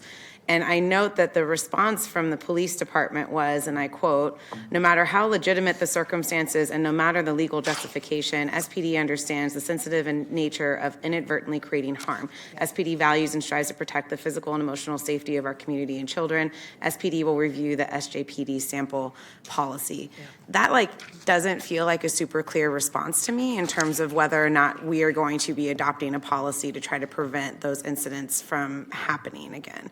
And I think I feel that way about a lot of the responses tonight. And so I guess I just want to start off by asking the direct question of, will there be changes to SPD policy? And I ask it this way because I want to frame it in the context of what Dr. Watson said about justified versus necessary. Yeah. I think that's an important standard. I think that's the standard that we want to hold ourselves to. Whether or not it's a legally enforceable standard is a different matter. But to say, was it necessary, and are there additional policies that we could be adopting to ensure we're holding our officers to the absolute highest standard? And I think we can all agree in that video that was not the highest standard for me, for the police department. So what Is that a commitment? I mean, I know you talked a lot about a list of policies and review, but are you committing to changes being made? Oh, absolutely. And we had already been initiating, changes on other levels outside of this. But, certainly those are things that we can look at. Like I said, we can always get better. And so we are not adverse or opposed to not only looking at these, and I don't want to just say cutely, hey, we're looking at these. I want to make sure you understand that we're reviewing those. We're looking to see how we can expand our current policies and what we can do to better provide training and support for the officers. So we certainly have the service to our community that we all want to see. Okay, because I definitely think for me with the child policy in specific, when I was a kid, if I was home alone, which wasn't often, but if I was home alone, I was taught, do not answer the door to anybody. And I would hide if somebody came to the door. I would wait until I could hear them leave, and then I would check really cautiously to make sure they were gone. Even though it's like, I know they probably couldn't get in the house, but like that was how I was raised, was like, do not let anybody know you're in here if you're here alone. So like in this specific case, it feels like that's why I'm kind of honing in on that example, obviously because that video is incredibly disturbing, but also because like it just feels like something we should have if we don't already, because that just shouldn't be happening. Okay. Councilmember Valenzuela, can I add to that? Sure. So the mayor recapped the slide where we talked about those policies that we're going to be looking at implementing. I'll work with the chief city attorney's office, OPSA as well, to make sure that we come back with an implementation timeline, as the chief talked about. However, we also need to work with our labor partners as well, because a lot of this needs to get negotiated as well. Okay, in some cases maybe. I know we could talk about that. Right. I guess I want to ask you another question that's a little bit off script for me right now, but I just think it's important to ask publicly. Do you support the mission of OPSA? Absolutely, because we need to have oversight. And I'll tell you, just from this body, just from the comments that you get from the public, unfortunately, as much as I wish it weren't true, police leadership and law enforcement has lost credibility and has trust issues within our community. And I've heard, people say it in this room. I know it for a fact. We have great people in this organization, right? We're a big organization. Sometimes we make mistakes, but unfortunately, if you're looking through a lens where you feel like we're not transparent, we're not going to hold ourselves accountable, that's what you see. And that's why it's so important, I think, to have a layer of accountability, to have someone who's independent to come in and can verify what we did was accurate. It met our standards, it met the expectations of a city. It gives me a lot of help as a police chief because I can truly say to the public that, we are holding people accountable, we are properly training, and we're really, able to support the employees in the way that we want. And so I think it probably seems a little counterintuitive that your police chief would be so much in support of oversight, but it serves a very important purpose because we have got to continue to build community trust. And without some independent help, we're not able to do that. Does that make sense? No, I'm glad to hear that because I was confused then why the department didn't respond to the audit for over 6 weeks. It feels like in the interest of transparency and solving problems, a lot of the information that you felt like the department had that OPSA had gotten wrong would have been helpful to that partnership to ensuring the most accurate audit came out in your eyes. Well, if I could respond to that, this was a little bit different of an audit process. Being, our department, we go through lots of audits with the city auditor, and there's definitely a defined process for doing that. So in this case, and I outlined some of it in our written response, we did get the written report, the draft report from OPSA on April 20th, and we really took a look at it because we didn't want to just come out and not and have challenges or maybe not agree with something until we really could understand what they were talking about. And their report that we received was about 30 pages without the attachments. So we had a lot of questions because we wanted to make sure we understood what they were saying. And the tough part about these issues is these are personnel issues. And so we're limited. I know OPSA is limited. So the first thing that we did after we really took a deep dive was we did ask OPSA if we could just really get the cases in question. I think I had a few other questions, but that was the primary thing because we knew there was 38 cases, 17 which we had sustained, 21 which there were disagreement, but we didn't know which ones they were talking about. So Dr. Watson did provide a spreadsheet, and it showed, and I believe it's in her final response, that showed where they agreed and where they didn't agree, but we still were trying to figure out, like, why did we not have an agreement in those cases? Why were some of the, I guess, findings changed? So I did ask for further information. Once we got that and we started to take a look at it, we found that we definitely had some disagreements and had some further questions. And so we had originally asked for a 10-day, or I'm sorry, they had asked us for a written response within 10 days. We had asked for a 30-day response so that we could accurately and fully answer the audit. But there were a couple of things here, I think, within internal city operations that we were asked to do. And finally, we were given the date of Monday, June 12th, to provide the written response. That weekend, we actually had input for some additional changes. So we were rewriting that whole response on Monday. On Monday evening, I did send an email to Dr. Watson just to see if there were going to be any additional changes, because we didn't know if they were changing any of their audit. And then because I am on the city manager's side, I did send our audit to our assistant city manager, and we looked at it on Tuesday and felt that we could actually do an even better job. But I know that we needed to vet it through the city manager's system. And so the unfortunate part was, and I think that something that created a little bit of confusion. Typically, when there's an audit, the departments just attach their response to the audit. In this case, what we were not aware of is that OPSA certainly has the right to exercise a response, which we were not expecting. And so we did have the response ready to go on Thursday, the date that it was published for this council, but we also found that there were changes to their final draft. And what it meant was there was some reformatting, and so our answers no longer made sense. So Thursday night, our whole team was rewriting the entire audit to make sure it matched what had been published by OPSA. That's a lot of detail, but I just wanted to share. I want to dig into that a little bit if I can, because so that you got the audit late April. I think it was like April 20th. Yeah. You asked for more information about a week later. I think April about 25th. a week later, OPSA gave you that data. So Oh, that no. She actually, we got the data back. I think it was the same day, April 25th, we got the first set of data, and then we had we actually had a standing meeting not related to this audit and had asked for additional data. I think we got that back May 2nd or May 3rd. May 3rd is what my notes say, yeah. And so then that 30 days would have been the first week of June. The direction I understood was to have this response back on Monday. And so I guess that seems like pretty standard audit process in terms of you submit it, it's attached. Like I've never seen an attachment to like one of Jorge's audits for the city auditor. It's always been part of his audit because he got it and had a chance obviously to ask questions or say, oh no, something's really wrong, we're gonna pull back.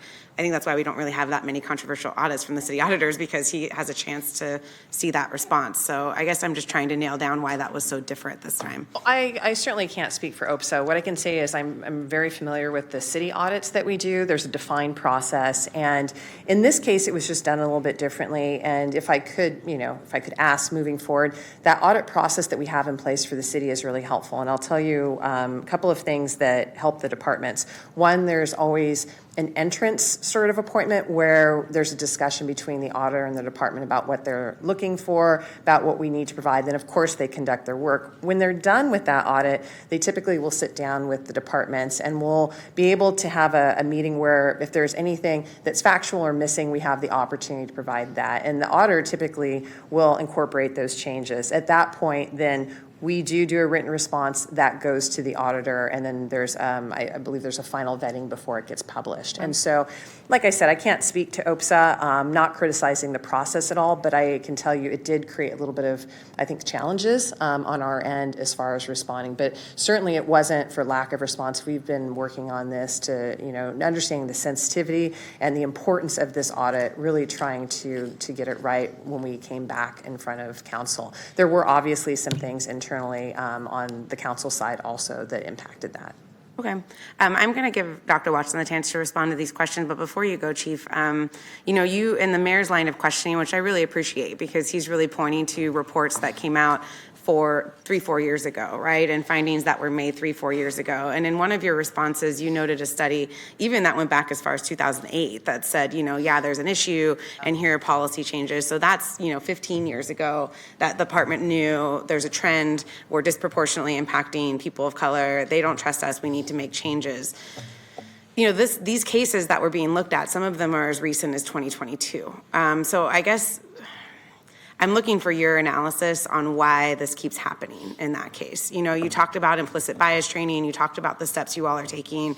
I don't think the data is lying to us, when we look at the number of complainants and who's being impacted, because it's not even the only report. I think if this was the only report, maybe we'd be like, oh gosh, maybe there's something unique about search and seizures, but we've got traffic stop data, we've got use of force data, we've got all this data showing that brown and black residents are still overly subject to police interactions. So I guess given all of that work that you've seen in your time in the department, why do you think this trend persists? I appreciate what you were saying in terms of creating an action plan and analyzing data further and talking about more recommendations, but I guess I'm feeling concerned because it feels like we're doing the same thing over and over again and expecting a different result. And I'm trying to figure out what's different now versus what happened in 2008 and 2019 and 2020. Well, this is probably a little bit off topic from the audit, but I feel like we have a lot of our neighborhoods that are really challenged and they lack resources. We have disadvantaged communities that are really impacted by crime, both on the victim side and certainly issues like that. And it's a challenge, I think, for us because we want to serve the community.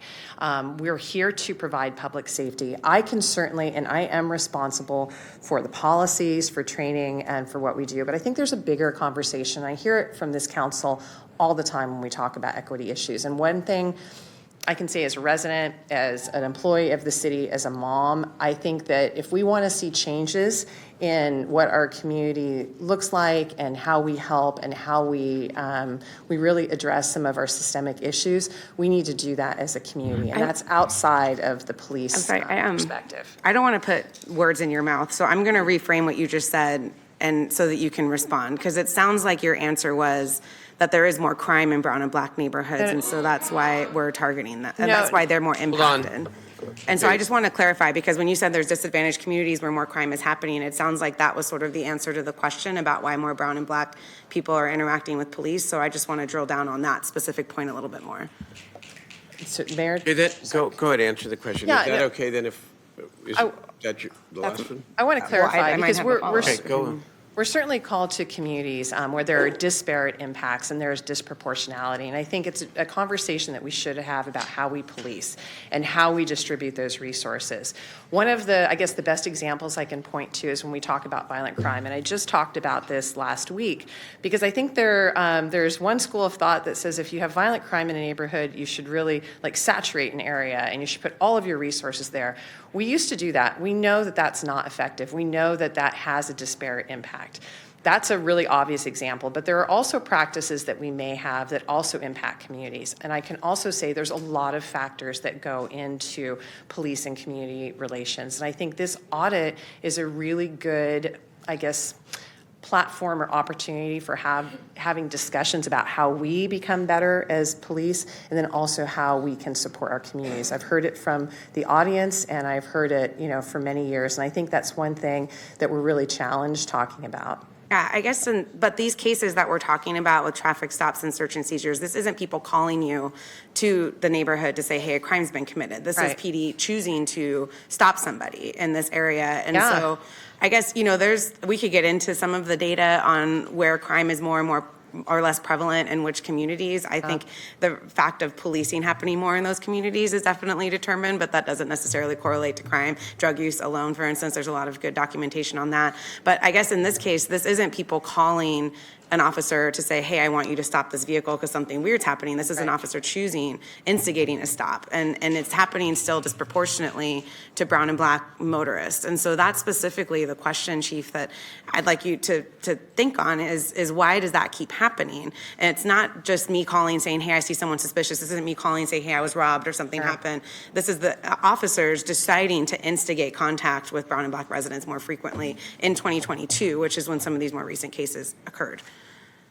And so that's I guess the crux of the issue that the mayor was trying to get to, I think, and that I'm trying to get to is what's going to be different this time compared to the earlier reports that have shown this. Yeah. If we can't admit that maybe there is a problem with bias in our department. Right. Well, I think there's bias throughout our community. Certainly, it exists in the community. It's going to exist within the police department. But I do think, to your point, it's really important to take like the data that we have and to really take a look at where those disparities are occurring, and then hopefully we can discover why they're occurring. One of the examples I'll give is right now we're looking at the non-fatal shooting data, right? And it's not about that data per se, but what we're looking at are what are the common themes amongst victims and how do we address those things. And so I think we look at this challenge the same way. We look at the data, we really get into it much more than what we've done. We've had some in-depth studies, but unfortunately I think they're fairly rudimentary because there's so many factors that go into it. I can tell you we are not capable of doing that as a law enforcement agency. That's not my skill set, and I think that's why it's so important to bring in an outside expert. We do have a tremendous amount of data at the state level. We collect a lot of data. We have the ability to ask additional questions, and I think that's a great starting point for us because I cannot answer your question on why this keeps occurring. I can look at different factors, but I think that if we don't really take a look and truly look at everything that's involved, we will not be able to solve this problem. These are my last comments, Mary, and then I'll defer. I just want to, and I guess, and I'll ask Dr. Watson if she wanted to respond to the audit process point, but I guess the summary point for me is that these are external experts to PD, right? OPSA doesn't report to the city manager, they report to us. Sure. They are people who are trained in law enforcement, who have their own experience, who are pointing to, in this report, a few examples of things that are leading to this, including pretextual stops. Sure. So that's what I'm looking for in terms of implementation plan and policy change is actually we have at least 2 external experts in their team here saying these are problems that we see in this department that we believe need to be changed. And I think regardless of the case discrepancies or what the department might feel about that, these are important recommendations that I'd like to see implemented so that the council doesn't have to introduce and kind of force an ordinance, but you can go through your process and bring that to us in terms of an implementation update. Sure. I don't know if Dr. Watson wants to respond to the audit process points, but that's all my questions. I'll let you conclude. Is that okay? We'll go to the questions, and if you want to come up and talk about the audit process, that would be fine. It's a closure. Thank you.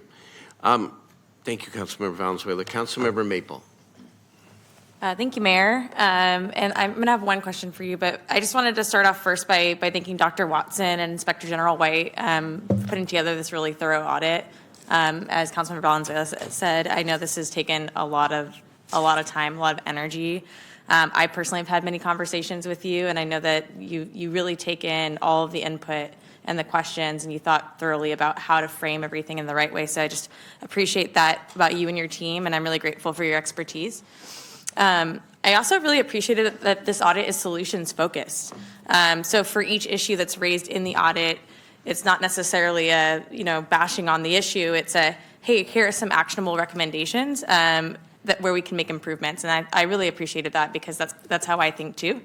So it really helped me process all the information and think about ways that we can improve because as we've all said, we can always improve. And so I think that's really important. And also we cannot change what we don't know. So we have to air it out, put it in the sunshine, and be willing to take in all that information and make those changes. My one question is, I emailed you about this earlier. I'm really glad that the mayor brought up the Department of Justice reports from 2019 and 2020. I spent quite a bit of time over the last few days reading through those reports to making sure I was up to date. And I know that one of the recommendations was for the implementation of an early intervention system or an EIS. To collect, maintain data, integrate that data, and that's related to use of force, injuries, complaints, disciplinary action, training, et cetera. So I know that there was a general order that was issued related to that, and I just wanted to ask, have we actually implemented that? And if so, second part of the question is, does that include vehicle stops, searches, and seizures? Let me turn it over to Lieutenant Shirashi. Lieutenant Shirashi runs our policy division and can speak to that. Thank you. Good evening, everyone. So I want to talk to the early intervention program, which is codified in one of our general orders. Essentially what our EI Pro is, the vendor name of this system. It taps into the data that's generated from our use of force our supervisory messages, which is where a citizen calls in and wants clarification on how an officer conducted a call or just has a procedural question.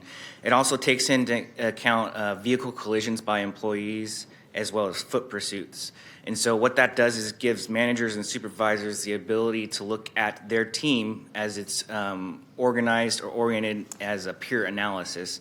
So officers working in the same area, the same days off, the same shift, they'll have metrics or thresholds to see if there's any behavior or conduct by an officer that a supervisor should be proactively looking at addressing. Specific to your second question, it does not contain search or stop data. This is information that's aggregated from our accountability stuff through our what's called our blue team system. Thank you.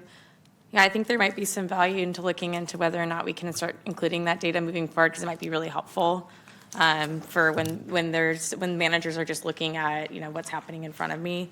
And so I don't think I'm gonna have any more questions for you if you want to, so you don't have to stand there the whole time, but I appreciate it. So one of the other things that was brought up in the 2020 DOJ report was that they concluded that Black and Latino motorists were more likely to be stopped for infractions, which officers have greater enforcement discretion, such as equipment violations like window tints. And I thought that was very relevant to this audit. And in that report, the recommendation for that specific point is that the police department conduct a comprehensive study examining racial disparities in stops, arrests, and uses of force.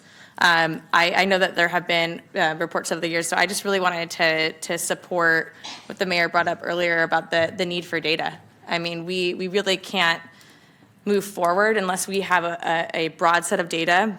We know that the audit is limited in scope, as Dr. Watson stated, and so I think it's really important that we expand it, that we're looking not just forward, that we're collecting this data consistently and taking a look at it and making sure that our policies align. But I'd really love to also see a look back to the extent that we can, and that's going to require making sure that we have the resources in order to do that, because it will take people in order to review that data and to take a look at it. And so, to the extent that, we can have that as a part of the data that we're collecting, that would be, I think, really helpful. On the issue of pretextual traffic stops, I just want to acknowledge that I know that there's a national conversation happening about this. We're not the only city in the U.S. that's having a discussion about whether or not pretextual traffic stops make sense and the harm that they may bring. And then I also want to acknowledge that we have a lot of community members that have asked us to address this over many weeks and over years. And so I think that this audit is a really great starting point for that discussion of what do we do now? Does this, we take a look at the data, and does it make sense that we look at policy changes related to that if we're seeing the same trends over and over? And then also on the point of pretextual stops, I know that Senator Bradford has introduced legislation, Senate Bill 50, that would limit the use of pretextual traffic stops and tickets for low-level violations. And so I know this is supported at least by one member of our Sacramento delegation. And I just would like to ask our Director of Government Affairs, Ms. Consuelo Hernandez, if it would be possible to look into this legislation and see how it interacts with our current policies in SPD. I think it's really worth a conversation for whether or not we can get ahead of the curve on this. Like, we know that this is a conversation that's happening at the state level. It's very possible that this could be enacted into law. And so just starting that discussion now and taking a look at how it interacts would probably behoove us. And the last thing I'll say is I think that sound policies is always a good strategy. So I know that some recommendations in the audit may already be in progress or may already be implemented. Where there are other recommendations that are not, I think we should, and really, because there's no point in not having a good policy, And so I think that that's, as someone who represents several neighborhoods that have fraught relationships with law enforcement at times, I think sunshine is our friend, transparency and accountability, and that's with our interactions with the community, that's policies and procedures, and that's data. So I just really want to, again, thank you for the audit, thank you for all your work, and looking forward to seeing how we can continue to increase the data and make good policy based on that. Thank you. Thank you very much, Councilmember Maple. Mayor Pro Tem. Thanks, Mayor. I think both of my colleagues have shared a lot already, so I really just have some comments and then a direction in addition to your direction. So first, I just, also want to take this opportunity to just say thank you to our OPSA director, Dr. Watson, and also to our Inspector General White. Thank you so much for your thorough audit, and just to the entire team, the small but mighty team, just for your thorough work over the past year to get us to this moment. I think in this report, I think is very clear. I can sense it from our council and hearing from the community that there is absolutely a clear pattern of Fourth Amendment rights violation that's happening right here in our city, especially among our Black and our Latino communities citywide, but in particular, I want to call out District 2 where it's happening. And again, this was only a review of cases within 2 years, and it's only for residents that, who report it, so we don't know how many others are still out there. Oversight and public safety, I think everyone has a consensus that it's important. It's important to building trust with the community, but also to ensure that our officers are not harming members of our community. We have a long way to go. We have a long way to go as we embark on this journey to address racial inequities in our city. I know I co-chair our racial equity committee with our mayor. This really starts with us as leader on this council, one, acknowledging the harm that we are all part of. And I think that's really important. I support the recommendation that OPSA, gave today, but for me, it's so much more than just policy, right? It's after policy, it's practice, it's procedures, it's changing culture, it's literally changing the system that we have now. And I think for me, what was also really problematic today for me is that Chief stated herself that she doesn't believe that the findings are systematic, and I appreciate the mayor's line of questioning today. Just want to share with all of you that policy is important, but no policy and ordinance can do justice if we have staff that don't believe in institutionalized racism. I think all of us, me included, and everyone on this council, do need to recognize our own role in historical harm, right? That's shared accountability from this council, accountability from PD, accountability from all of us as mayor and council. As a system, we have failed. I mean, the Department of Justice report in 2019 and 2020, which I was going to share, and the mayor beat 3 of us to it, shared that we do already have disparities in our search and seizure. OPSA shared that today. Our community has shared that with us. And if we can't acknowledge the racial inequities in our system, then I feel like we've already failed. But I do appreciate the mayor's questioning today, especially around ensuring that we actually have shared language and shared understanding, which is the reason why not just this council needs to do intensive DEI training, but all of our city staff we need to make sure that that's a requirement. I do like to add an additional direction to this because I feel like if we don't do this, we're going to be running in circles and we're going to be back here again. But I think it's important for us as a council to provide direction to our city manager, given that PD is under his supervision. And I say that because, Mayor, I appreciate your request to have a broader study. I think it's great to have more data. If we can work with public advocates really on the call data, that's great. But DOJ already made kind of like they've done their research and they've shared with us the disparities. OPSA has already shared with us the disparities. And I think it's really important, one, that in addition to the study that you're requesting, the broader study, is that we direct our city manager, one, to ensure that PD is actually working with OPSA because they're under our city manager it's under his purview. 2 is also to ensure that PD is actually co-creating these recommended policy with OPSA and the community because that's the only way I feel like this will be successful. Like, we can't just ask PD to implement the policy. Like, that needs to be co-created with OPSA and the community. So that's the second directive I have for our city manager, to direct PD. And then lastly, also to ensure that we have independent outside evaluation and review of training conducted by PD, because I don't think PD should be reviewing their own training. So those are the 3 directives that I have. Because again, SAC PD is under the purview of our city manager, and we only have purview over 5 city charter officers, right? And And so I like for our city manager to report back to us directly on the progress. So that's a timeline on implementation from PD regarding the recommendation from OPSA. And then I also want to make sure that we ensure there's actually an internal MOU and policy in place to lay out how OPSA and SAC PD should work together in implementing these recommended policy. Because if we don't have that, what I'm worried about is that we'll come back here again in a year and say, hey, we're still working on that policy. And then OPSA is not working, PD is not working with OPSA. My understanding is that the city attorney did send a directive kind of language to establish this MOU back in March, but nothing has happened to date. Can I correct that? Okay, you can correct that. Yes, I may. So first of all, thank you so much, Mayor Pro Tem, and I'll give the floor back to you, of course. But everything that you just asked for in terms of recommendation is either implied and maybe needs to be expressed. And what I was trying to lay out as a direction, I'm asking the manager, the police chief, OPSA, the commission, the community, and the city attorney, thank you, to work together and bring us back a timeline for recommended policy changes in each of the areas that OPSA laid out. Okay, and I think you maybe said it better than I did, but that's what what I intended. On the issue of OPSA and the police department working together or establishing the protocols, the city manager did in fact issue the directive to the police department. It is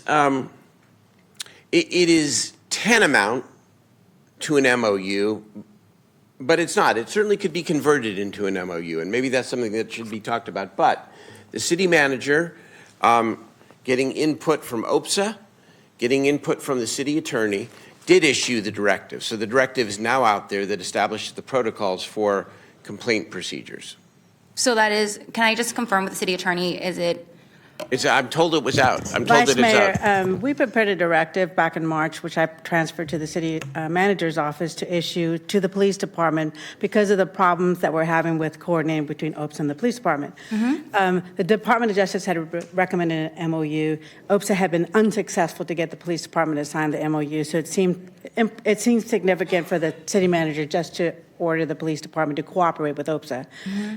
I gave it to the city manager in March. To my knowledge, it's never been issued. I know that he was going to have some edits done and then return back to our office to see if we, I know he said that he would give me any edits back before he issued it just to make sure that it met all the requirements. I'm told it's been issued. So let me clarify this. First off, city attorney's right. I asked for some help here because we could not get over the hump with this MOU. She drafted some language for this directive.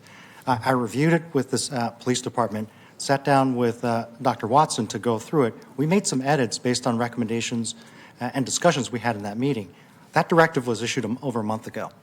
And so So it has not been shared with our city attorney, back to our city attorney? Not been shared. Okay.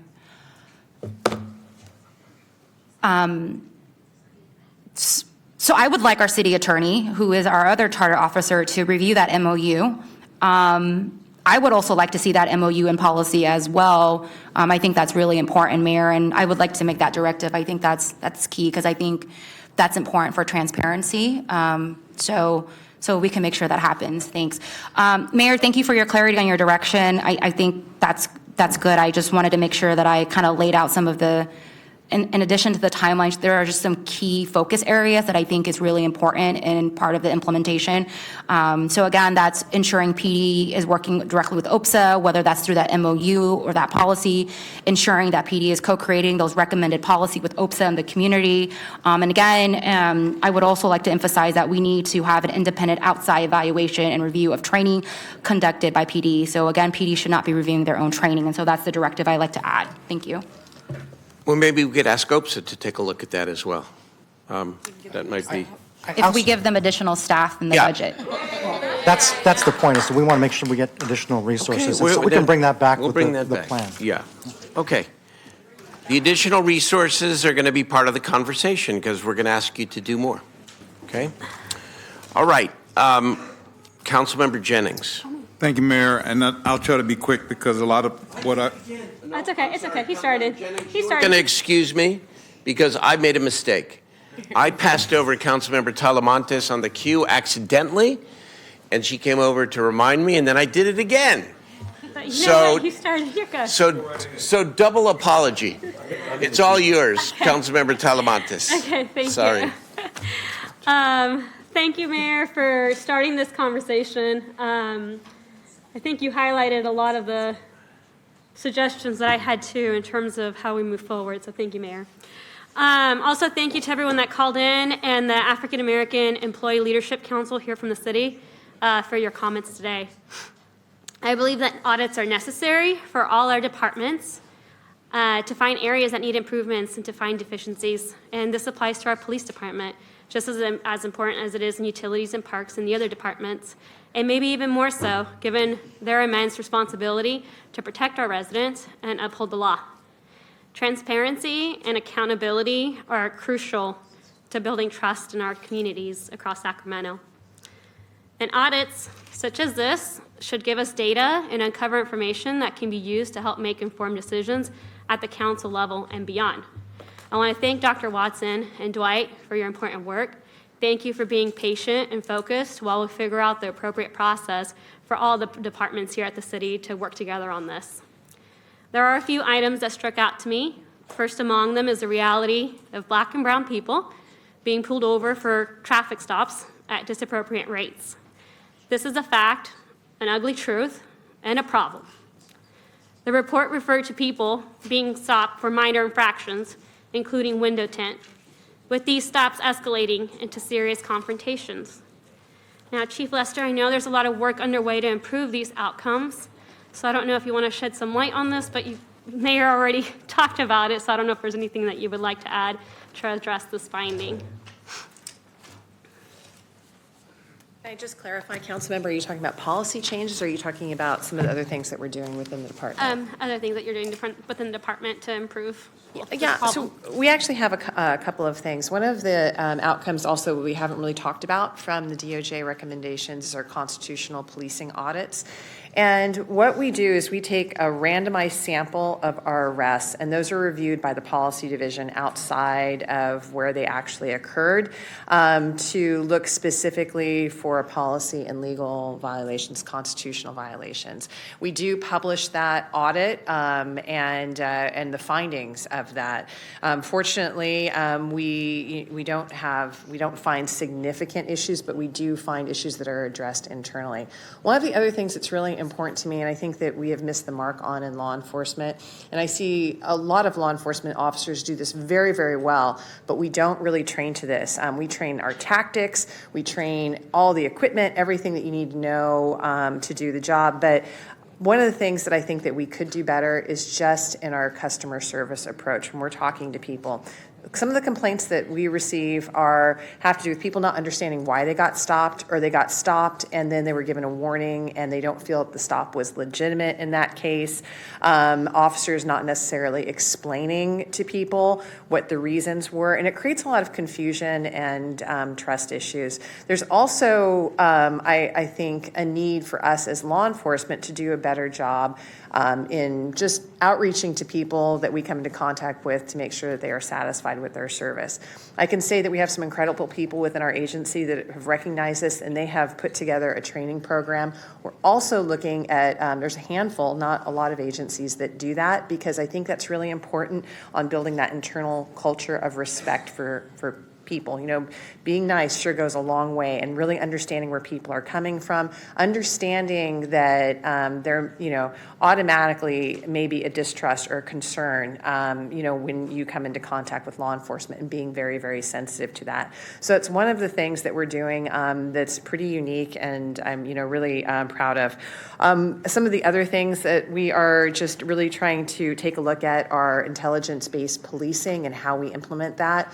One of the big changes that we made with our reorganization was to eliminate the gang enforcement teams and to replace them with violent crime reduction teams that are really intelligence-based. And part of it is around this discussion in that we want to make sure that we're being strategic when it comes to identifying criminal activity within our community, and we're not casting a wide net. And so it's a pretty significant change that we have made. And I do feel like it's going to also reduce impacts to some of our communities. And I think one of the most important things that we can also look at is just pretext stops and what basis that you need or should have, not that they're illegal for sure, to conduct a stop, and then what protocols and what steps do you take at that point to show that we're being consistent in our contact with the community. Thank you. Thank you. And you're good. Okay. Sorry. I'd like to. No, good. You're good. Thanks. Sit down. I'd like to see progress on this moving forward. I want to focus on crafting policies that address the issues and concerns identified, both directly and meaningfully. The vast majority of the time, SPD and OPSA are aligned on search and seizure issues, but the percentage and the overall number of incidents aren't the whole of the problem. Each individual violation of a citizen's Fourth Amendment right can have serious consequences, and I would like to see concrete steps taken and policies implemented to root these violations out entirely. I look forward to the work ahead to improve our policies, to have more community-based policing, and to see how we can use these recommendations to improve relationships between all our communities and our police department here at the city. Like the mayor said, a timeline and working with the Police Review Commission, PD, city attorney, city manager, and other stakeholders will be very necessary to make this happen. I know some of the recommendations we are currently already doing, so let's put that into writing and communicate those efforts to the public clearly and transparently.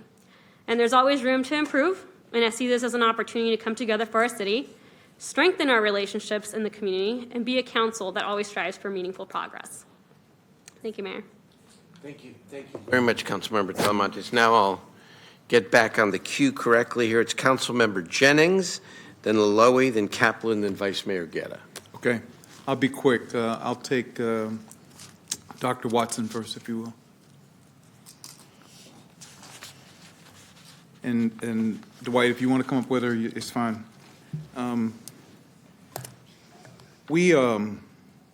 There was a statement made earlier about OPSA getting 30 days to review cases versus 14. And I just want to understand that a little bit better. And what does that give you the ability to do more of? And was that an agreed upon decision made between you and SPD? Good question, and it's a long answer, but I don't want to hold you any longer than we need to. The simple response I will say is that when you look at the creation of OPSA, we don't have a timeline for how long it should take us to review a case. So that was the initial back and forth between my office and PD. I continue to say that we need to do things, and I'm asking them to serve in good faith. So if we say that we have an issue with something, then I expect for it to be taken seriously. And I've had issues with that, undermining our authority, telling us, oh, we closed those cases because you took too long, when they don't have the right to do that. So a lot of the issues that I will say that kind of transitioned over into this audit was from the back and forth about when we do have an issue with a case. So yes, a lot of times I have to say that the cases are investigated very well from the Internal Affairs Department. So when that's accepted and we agree, then when I send something back or the Inspector General sends something back that we don't agree, that should be accepted just as well. And that's the issue that I have a problem with. It needs to work both ways. As far as the process itself, what I'll say is that they went with this 14 days when we can't even assign a timeline until you all assign a timeline because, again, the Sacramento City Code is what established us to begin with, and it doesn't state a timeline.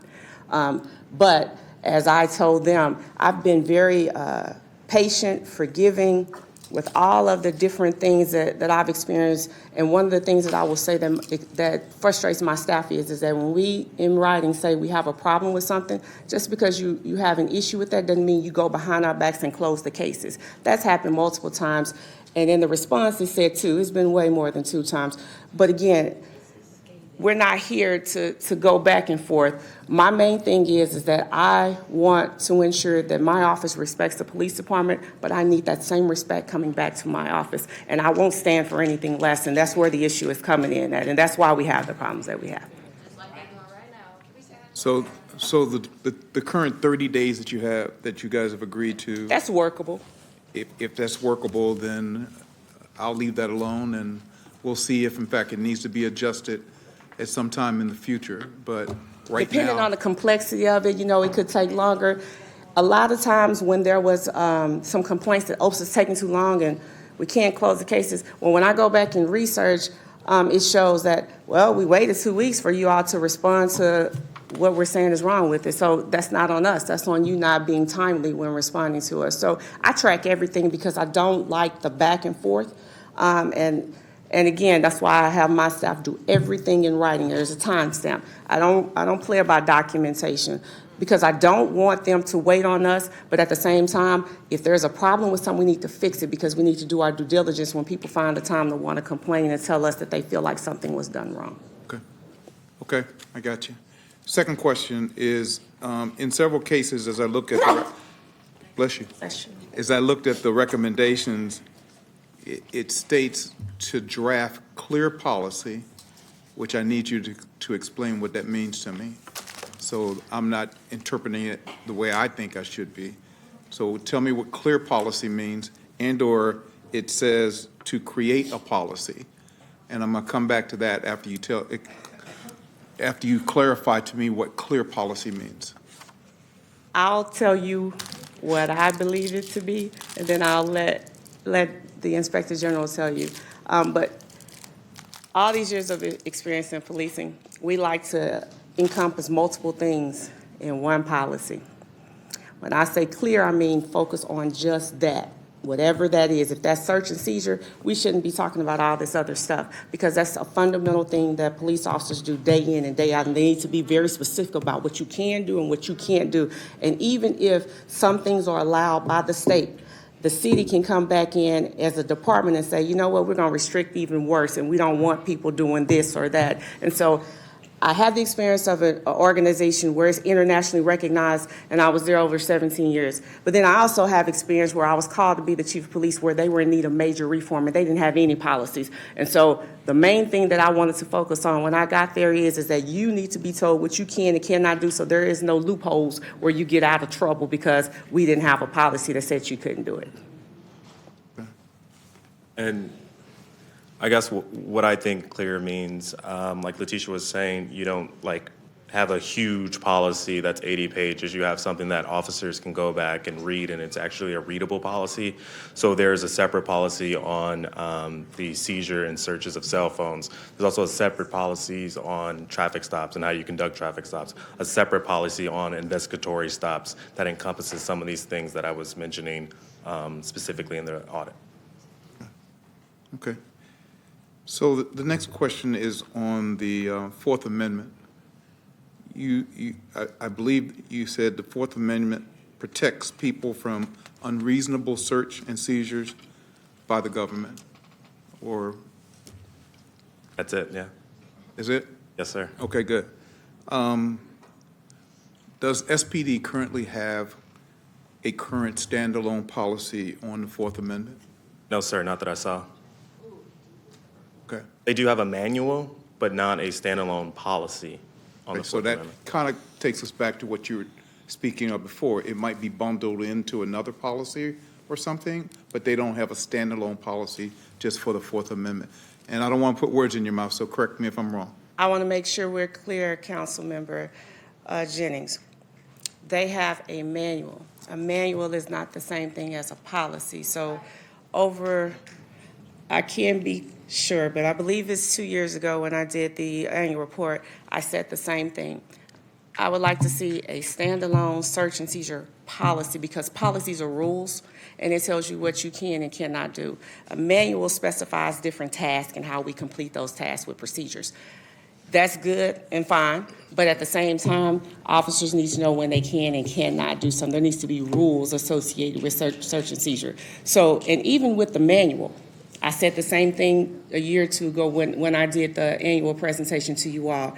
The manual hadn't been updated since 2007, and I was doing a presentation in 2021. We're still behind the curve, and we still have officers interacting with public every day, and my job is to make sure that we mitigate those issues. And so that's why I keep putting pressure on search and seizure, because we do not want one of those incidents to turn bad and we were not in the right for even approaching the person to begin with, and we wind up using force and killing them.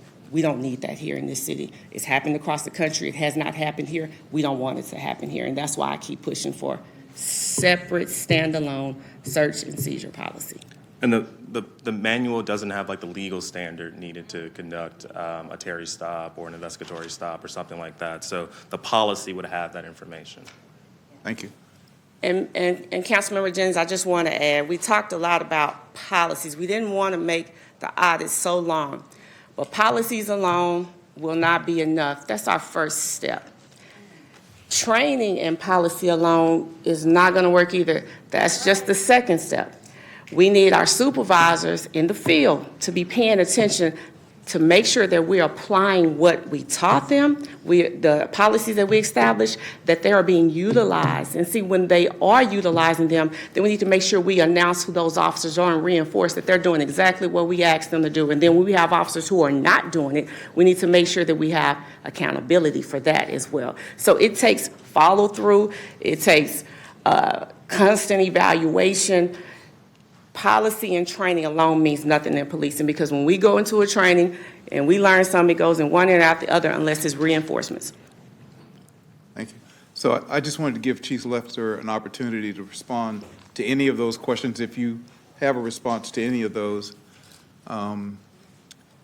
Make it really quick. Yeah, we do have a directive from the city manager regarding the timeline. And really, it's because we're trying to make sure we comply with Peace Officers' Bill of Rights. We have a certain period of time to complete a misconduct investigation. And certainly, if discipline is going to be sustained, discipline is going to be imposed, there's a process that takes place outside of the department through labor and the city attorney, and they need time for it. So the agreement that we came to was 30 days would be the time for OPSA review. However, it's the 30 days that the department will check in and see if there's other concerns or anything else. So if it's and I think in most cases, OPSA has been able to do their review in that period of time, but there's certainly an opportunity if for some reason they need more time. And then if for some reason we don't hear back, we'll also just close it out. But that was a mutual agreement. And then the second question that you had talked about was the policy. And so we have three things related to search and seizure. The search and seizure policy, which is in the final stages of review, it's gone through the city attorney's office and labor, and so that's ready to go, and that's the policy that OPSA just referred to. The search and handcuff manual, which is also gone through that review process, and then there's the search manual that's a lot more in depth, and that's the piece that we're still working on, and we'll definitely incorporate some of the changes that we talked about tonight into that and send it forward to review to the city attorney, just to clarify. Right, because when I looked at the PowerPoint presentation, I was looking at clear policy, training and education, clear policy, standalone policy. I mean, it seems like they're not seeing policy as clear or not there at all. I'll just comment on that really quick. So it is difficult because certainly you can set the parameters for the Fourth Amendment and say what we expect for the Fourth Amendment, but there's also a ton of laws that apply and ways that you apply that. So officers are accountable to both. They're accountable to our policies, all of the associated manuals, but they're also required to know the law and apply it appropriately. And so that's why the training aspect of it is so important. The updates are so important. A lot of the laws that officers must adhere to are not in a policy. The policy will say that they have to comply with current law, because you would find yourself continually changing policies as laws changed. And as it stands now, it would also make for very cumbersome policies. To the IG's point, you could end up having an 80-page policy when in fact it's more efficient to outline what your expectations are in that policy and ensure that officers are adhering with the current law.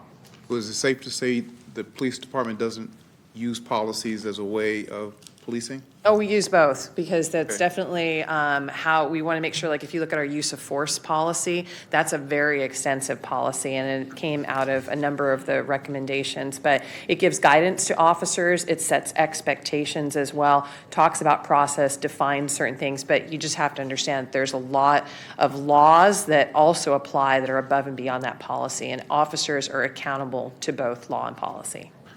Thank you.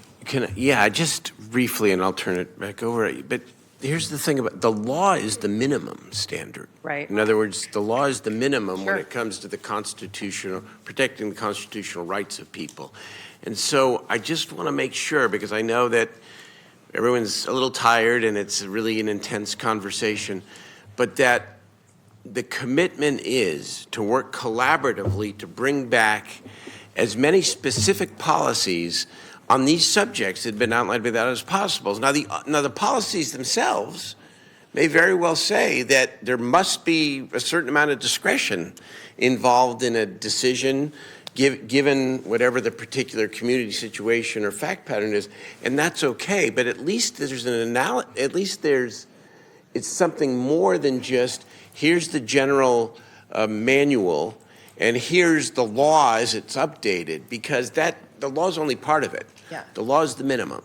Oh, I agree. And actually, I think it's probably been a long night for everyone. So I know if you look at our transparency website, we have our policies on there, and that might give anyone who wants to take a look at them a good understanding of the depth of those policies, how we set direction, how we set expectations and standards. And then there's also the accompanying law. Okay. Okay, thank you. All right, we've got Council Member Laloy, Kaplan, Vice Mayor Guerra, and then we're going to conclude. Thank you, Mr. Mayor. I understand that some of my colleagues want to turn this into a trial and put one side against another. But the fact of the matter is that we need to talk about how we can improve our police department. I mean, that's the bottom line of it. Do we need the police department? Absolutely. Does the police department could use improvement? Without a doubt. I mean, any organization can improve. I mean, we're sitting in a building that every day we can use improvement. It's a tough time right now, because when I hear our police department is systemically racist, and I look at some of the officers who are point of order. No one has said the police department is systemically racist. No one has said that. Well, you may have said it. I didn't say it. I didn't hear anyone from the dais say it. So please, these are very sensitive issues, and please accurately report what others have said. Excuse me. My apologies. That's not what anybody has said here. The question is whether we have a systemic issue regarding race and search and seizure. That's very different. Please speak accurately. It's important. These are very important items to be talking about here. Sure. So the correct statement is whether we have a systemic racist issue? Whether or not we have a systemic issue regarding race and search and seizure. That's correct. That's different from whether whether officers intend to discriminate or be racist. That isn't what the accusation is. It's whether or not we have a pattern in practice. It's very different. Okay. Well, I thank you very much for correcting that. And my apologies if I missed. I'm sorry. Any organization has its good and bad, whether that's the police department, whether that's the city hall, whether it's the church, whether it's our government.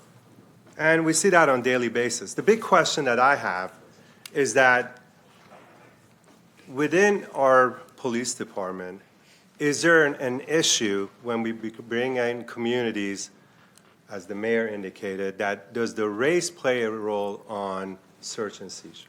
Is that the correct way of saying it? That's correct. So the question that I the statement that I like to make is that if that's the case, what caused it? Because I can tell you, I represent a district that is structurally, throughout the years, you can definitely see structural racism within that district. And things don't happen, everything happens for a reason. I represent a district that I have approximately 12% Black community, about 30% Latino community. But at the same time, it's a district that businesses are leaving. You know, the unhoused community is increasing on a daily basis. The only respite center in the city, it falls in my district. And these are not coincidences, you know. So whether the race plays a role or the economic status plays a role, those are also the layers that, you know, we need to discuss. But going back to the police department, I really believe that, you know, we can sit here and ask for data for the next 10 years. We know some of the issues. And I think one of the biggest things that I see is, I think it's the lack of compassion. When that goes out the door, I think that's where we see some of the problems. But that's a lack of compassion from all of us, right? I mean, you know, being a police officer these days is a very difficult thing. So I take my hat off to the department. Because you get up and you go to work and you're trying to do your job, but everyone around you outside of that department is looking at you in a different way. And whether that does add to the stress of the job or what have you, unfortunately, I don't wear those shoes. I'm not brave enough to wear those shoes, so I can't really talk about it. But I think that also needs to be looked at, and how much stress are the officers under on a daily basis, and what kind of assistance for mental health are they getting? You know, when I see a report that tinted windows in one district is just completely off the chart, then I have to ask questions. Why the tinted windows? Obviously, having a tinted window is illegal. That's plain and simple. But then when you talk to some of the individuals that reside in that district, and then when they make a statement that I have to tint my window because if I drive and my window is not tinted, my life is in danger. So I think that's a question that I think much bigger than, you know, why is this person feels like their life is in danger? Not so much from the police, but from other neighborhoods or other parts of the city. And what can we do to fix that? You know, when I look at the police activity, yes, you know, I've read Dr. Watson's report, and we do need updated policies to make sure our police officers are well equipped and they know exactly what's going on. And definitely, when it comes to, you know, pulling cars over for small traffic violation, there has to be a policy so we don't overextend ourselves. But again, there's a much bigger issue within certain areas. And whether it's a race factor or economic factor, that's the data I like to see. 2 weeks ago, I had 7 people shot literally in a span of 30 minutes in my district, all at once. I called. I was very frustrated. The community was very frustrated. And we were trying to figure out, why is this happening? Do we ask for more police? Well, now, is the department going, wait a second, we don't want to over-police? In fact, that's what I was told. Hey, we don't want to over-police. Well, what are we going to answer to the family of the 7 people that got shot? That, hey, sorry, we're not going to, you know, send more police force here to see, you know, how did the victims get shot? 3 days after that, I had 2 youngsters that got shot and killed. And that did affect me tremendously. The very next day, less than 24 hours, 2 more people got shot. And I was speechless. I didn't even know what to say, how to say it. How do I go to these parents and go, well, you know, I'm so sorry this happened to you? Do I ask for more police presence to make sure we can, you know, enforce the law to maybe minimize that? Well, if we do that, then do my colleagues are going to complain that, hey, you're over-policing? So what's the answer to that? Do we need the police department or we don't need the police department? So it's a much bigger, I think it's a much bigger issue. Dr. Watson and Mr. White, I want to thank you for that report. But the problem that I have, that I don't know why this has been created, for some reason, it's the OPSA's office versus the police department. And in a perfect world, it should be OPSA's office with the police department on improving. It's not a matter of, hey, I got you. Now I'm going to, go and show how horrible you guys are doing. It's a matter of every organization could always use a second set of eyes to improve. There's nothing personal about it. And I feel like, the reason we're here today is because maybe the two departments have taken it very, very personal. I understand the chief's position, hey, it's my department, we're doing great.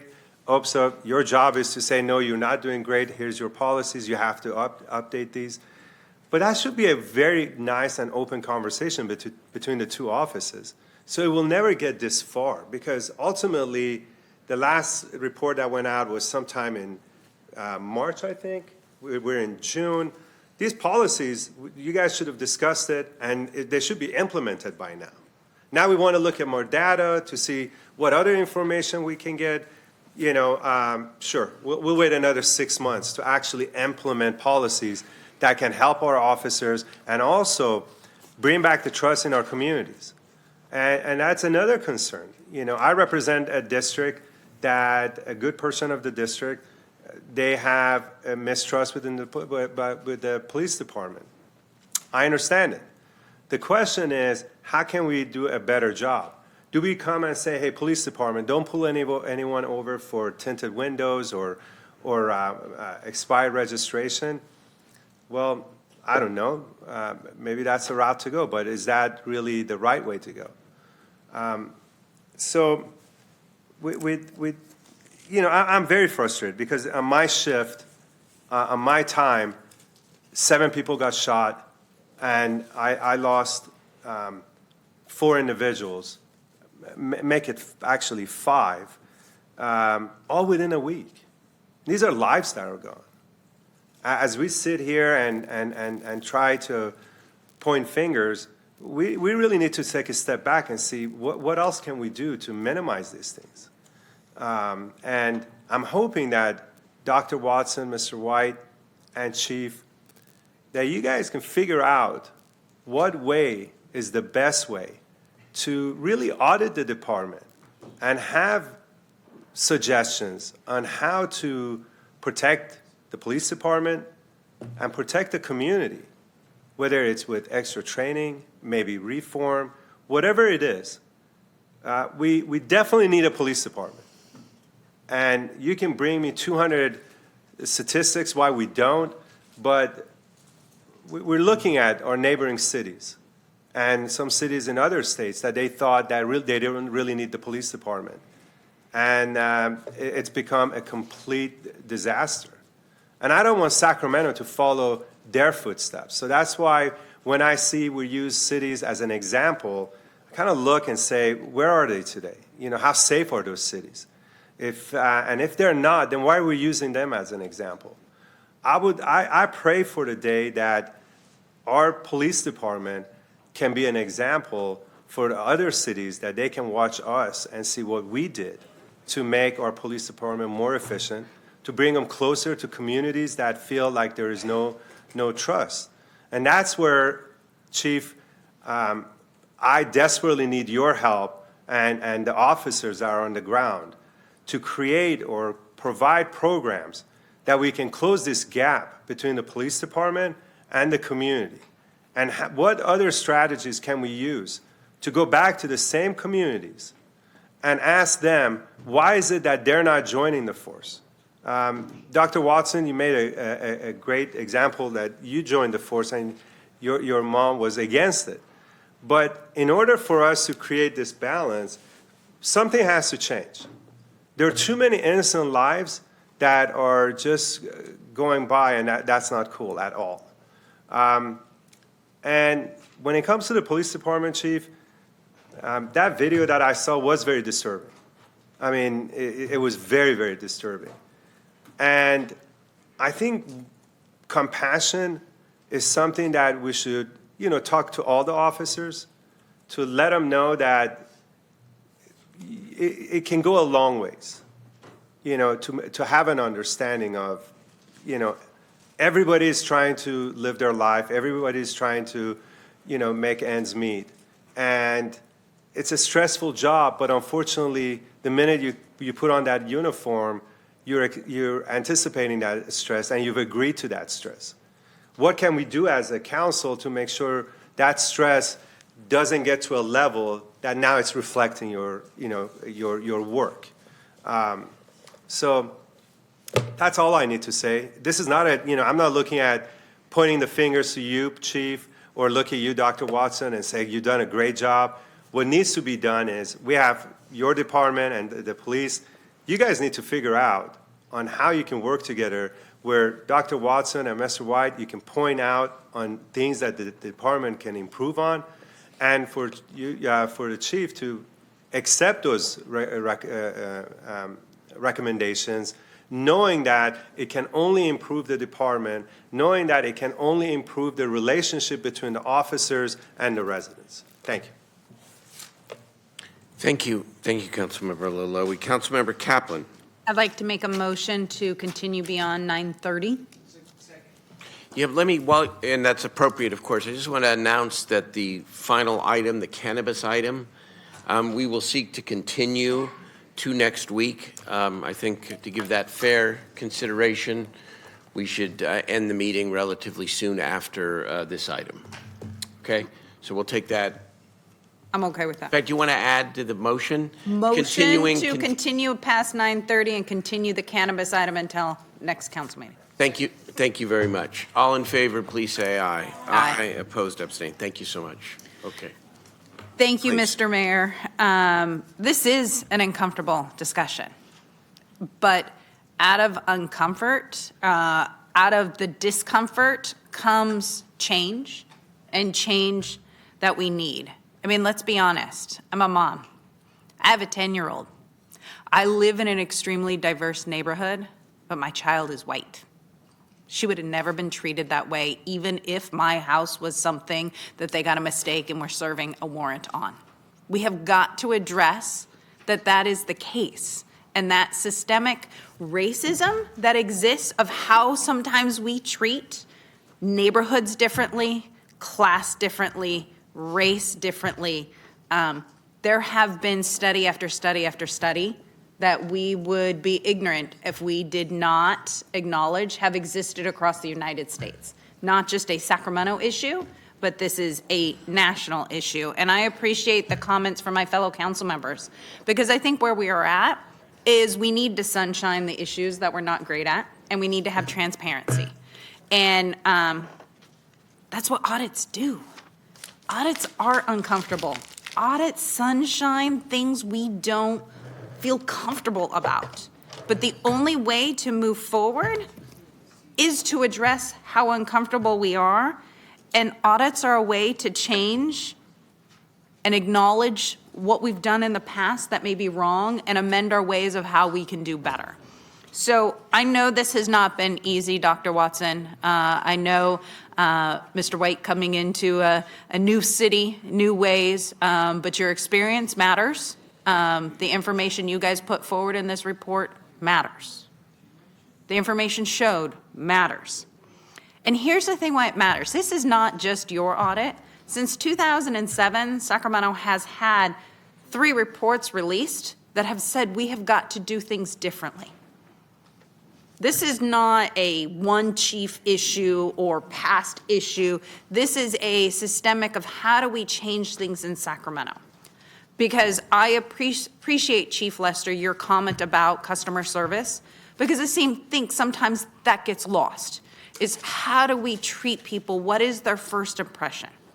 It is about customer service, whether right or wrong, and I think it's going to take, nothing's going to change overnight, but I think as this is an issue, we cannot ignore. And I am in alignment with our mayor that There's more we got to do, and we have to come back, and we as a council have to be accountable to a timeline and follow through. I know not necessarily do we move quickly, but I think there are plenty of examples of policies out there where we're not reinventing the wheel. I also know there is no one right answer, but I do want to look at when things come forward, best practices. What are we seeing that has changed and worked in other cities? I know this is also uncomfortable and has been uncomfortable issue between the police department and OPSA. I think sometimes because there has been miscommunication and not being on the same page. But I would hope as we move forward, defensiveness and trying to justify where we may not be on the same page does not benefit anyone. And this is something like every parent knows. Every parent, it's teaching our children that if a mistake has made, we have to teach them to acknowledge it and move on. That getting defensive doesn't solve anything. And I want to say this, our actions now need to match the words being spoken tonight. Can I repeat that? Our actions as we move forward as a city council and as a city, when we talk about equity and equality and addressing the inequities, have to match the words being spoken tonight. And then if words have been spoken tonight that don't come to fruition, then we have to hold ourselves and others and department heads accountable. We have to do that. That's the only way we need to move forward. And I'd hope that as we do this, we also look at what schools have gotten really good at, restorative justice. How do we restore and how do we handle conflict and work together as a team? Because we need to make sure that this is a policy thing as we move forward, not a personal thing. So I agree with the mayor. I want to see all 9 findings and recommendations addressed and a report back. Has it been implemented? What's the implemented? What's the policy? What's the timeline? And how can we move these faster? Also, before I was elected, I read through those DOJ reports. They were very comprehensive and data intensive and had a lot of recommendations. The one thing I haven't seen is a comprehensive report to City Council of were all of those recommendations implemented, why or why not? Because I think it's part of the bigger discussion. While we're talking about search and seizure, the DOJ report brought up a lot of other issues that I think address some of it of how do we look at where we do have data. How do we do training? How do we address some of the concerns and rebuild the community? So I look forward to these policies being implemented because here's the thing, we're better together. I don't want to argue the past. I want to say we've got some things that we need to fix. It does not mean that this is 100% systemic. I don't want to get into that argument. I want to get into how do we make things better. If we've got some things that were highlighted, what can we do so that a year from now we have data that we can look at, or the next year we have data that addresses what the DOJ brought up, but also addresses what OPSA brought up? How can we make it such that we are reestablishing, rebuilding relationships? Because again, we're all better together, and I hope that's what we do as we move forward. So thank you. Vice Mayor Guerra. Thank you, Mr. Mayor.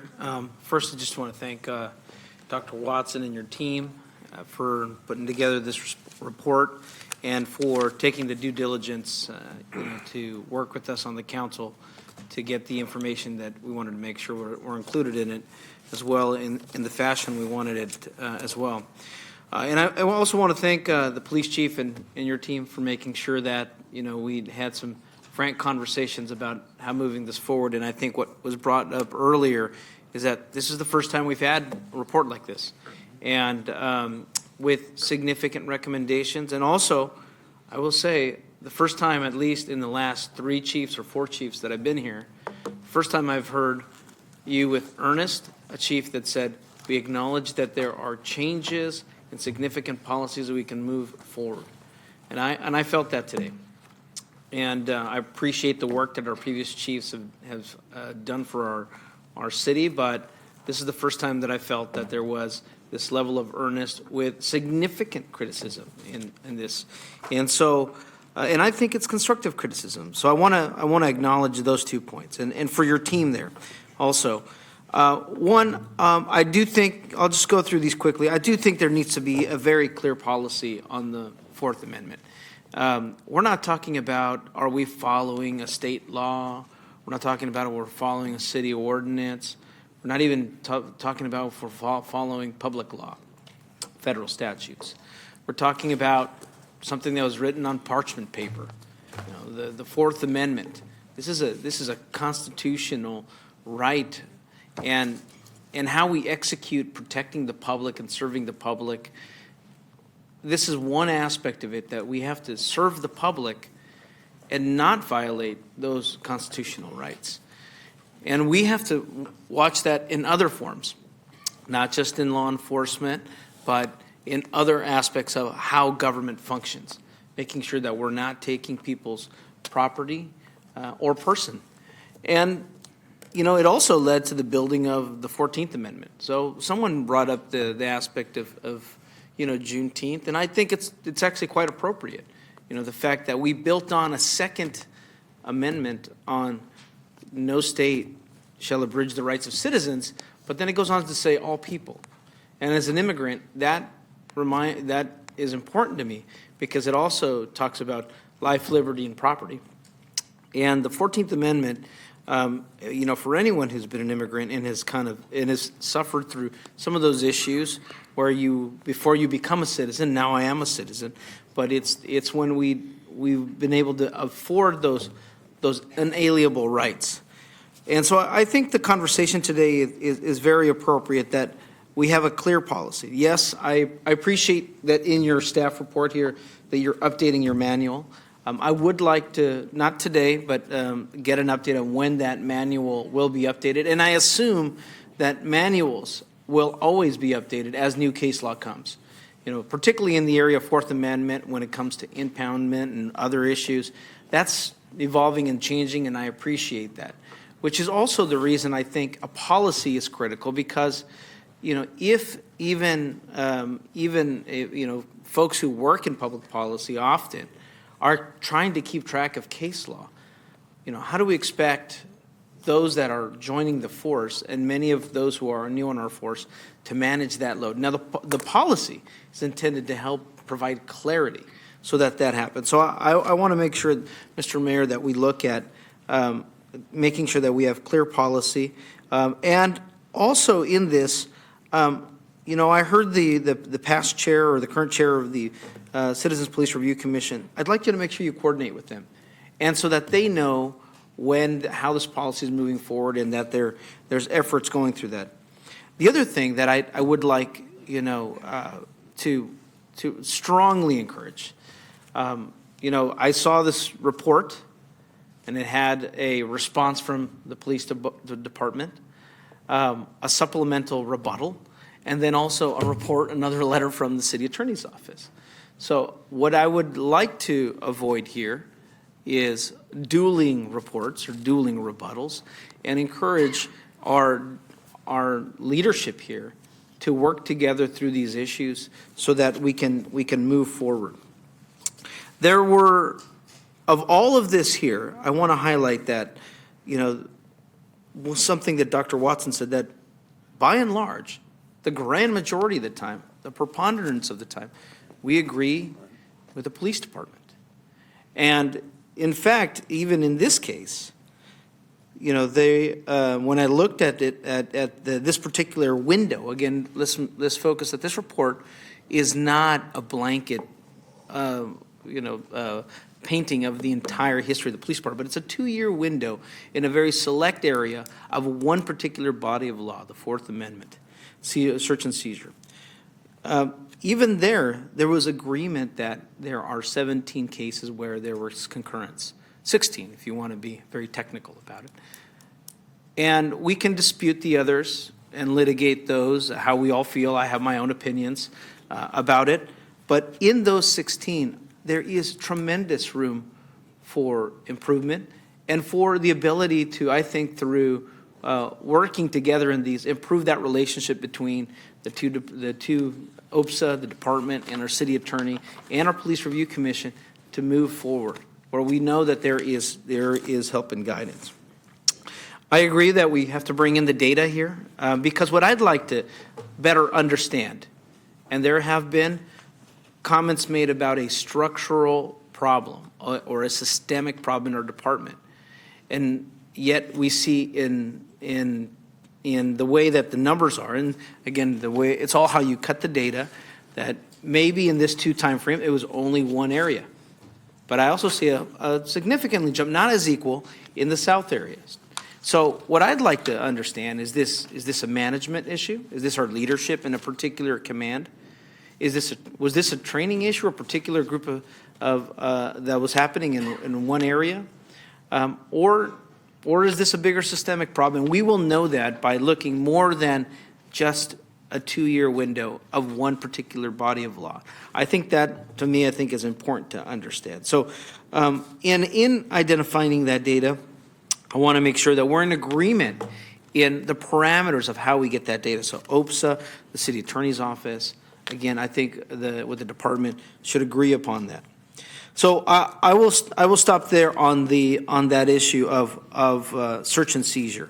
I do want to take a step here, a conversation about pretext stops. And while they may be justified, and in some cases, in many cases, in the report, lawful, the application of the law is what concerns me. And when pretext stops are used, and I bring this from my experience, we got rid of the ban on cruising, but I remember very clearly seeing growing up how often lowriders would get pulled over for modified vehicles.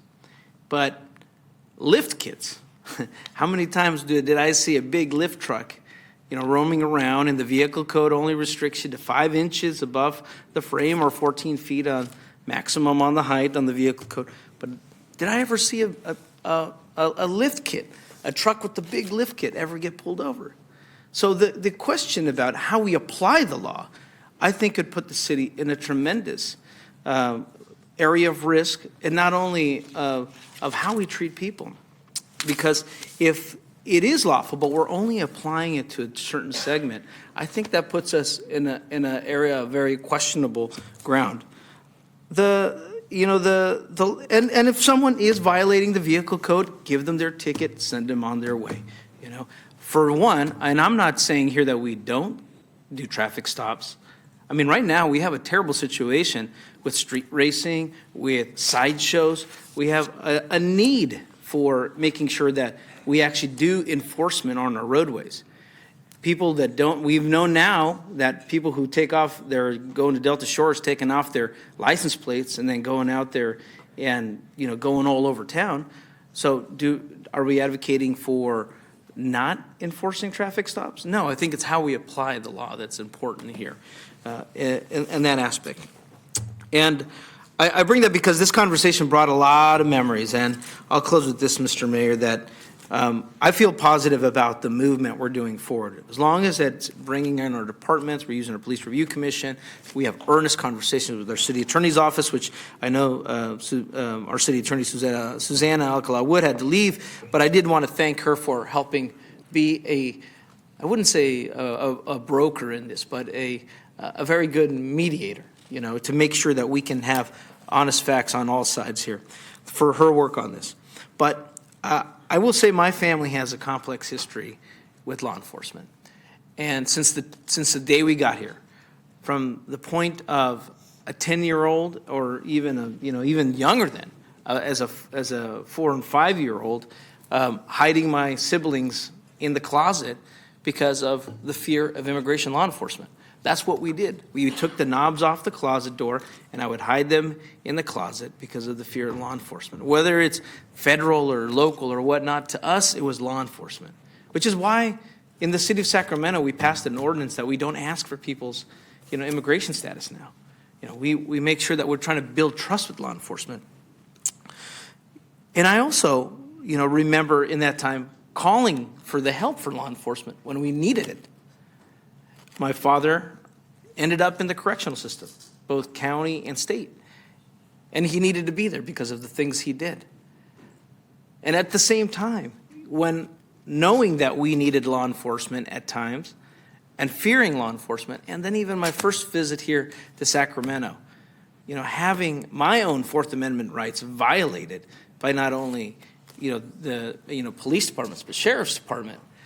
To me, I've been on both sides. I know that we need to have a strong police force. Now, we're not the police department of the 80s or the 90s. Let's be clear about that. I want folks to know that we are not that department anymore, and we don't have that department. We have different expectations for that department. And I think Dr. Watson would agree that that's not the same department that we have. But we want to make sure we have a department that people have trust to call when they need for service, and that when our officers are out there doing their job, that they're supported for the work that they need to do. We only do that by ensuring that as we're executing the law, we're also ensuring that we support and defend the fundamental rights that are afforded to us by the Constitution. So I'll stop there and go back again, Mr. Mayor. We need to have a clear policy on the Fourth Amendment. Let's make sure that our manual updates are coming back and reporting to the council, but also our Police Review Commission. And that also that when we look at the parameters for the data, that I'd ask that Mr. City Manager, that the police chief and the city attorney's office and OPSA work together on how we bring back that data so that we're all in agreement of the data we have there. So with that, I just want to thank everyone for a very earnest conversation, Mr. Mayor. Good job. Thank you, everybody. Look, I think I'm going to try to summarize here because there's a lot of information, and I'll make it very brief. First of all, I just want to say something that might surprise people because I know maybe people have different feelings about what went on tonight. For me, this is the first time in 7 years that I've been mayor that we have had this kind of open discussion about these difficult issues in the public chambers. I thought it was great. And I know that painful, difficult, awkward, all of it. I thought it was great. And I hope that our OPSA leadership saw something tonight, that despite the trials and tribulations, that we're taking your work seriously. And I want to say to the police chief, and we've talked a lot about, and some of the members have talked about, hope some of the lessons you and the department learn about the difficulties of getting to this place. I thought tonight you were really open and really engaged in this conversation in the right way, because I know you have an obligation to manage the department and to respond to the rank and file and a lot of cross pressures, believe me, we know.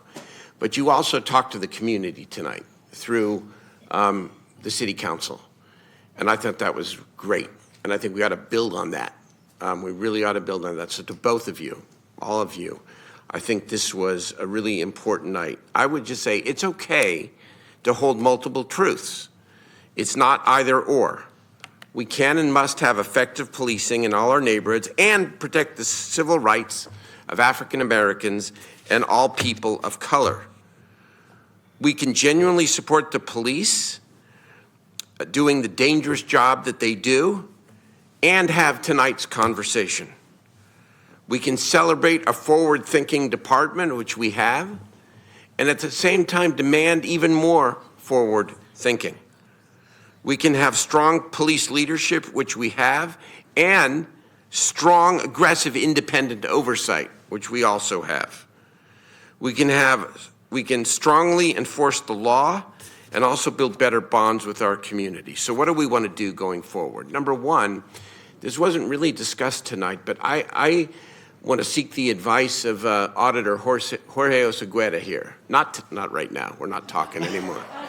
But I'm going to ask you to meet. I'm going to ask you to meet with OPSA, where I know you already have a good relationship with the manager, with the attorney, with all the players here, because I think you could help us with a standard audit procedure, right? Your 5 stages and what you do in terms of previewing and site visit and all that stuff. Following that protocol going forward, I think will help everyone, so we can get to the heart of the matter like we did tonight, without a lot of the drama maybe that led up to it. So that's one.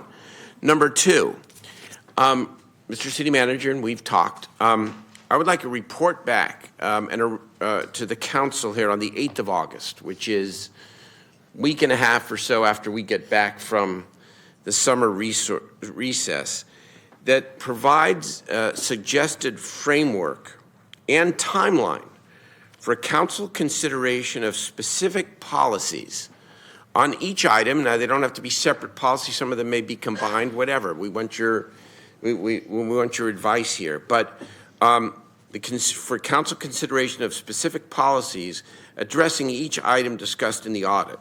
The framework must detail how the police department, OPSA, the city attorney, the city manager will work with the council, with each other, and with the community to bring these policies forward. Because the process of how this is developed may be just as important as the substance and merits itself. I think that will be a great follow-through and follow-up. I don't know that we need a motion tonight, but I think that's pretty clear consensus direction from the members here. And let's go forward strong. It's a great city. Like I said, it's not either or. We can hold multiple truths. And better believe we want a safer city, a safe city, and we protect the rights of all our people. Man, that's one of the strongest held values of our city and our community.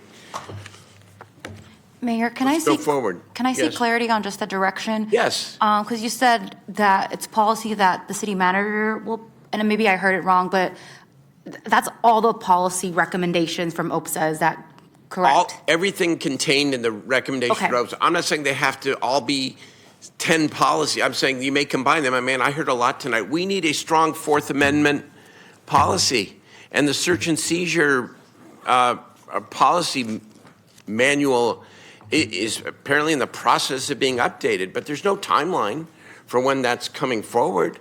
Well, I think what comes out of this tonight is we would like, respectfully, a timeline for what that's going to include and when it's going to come forward.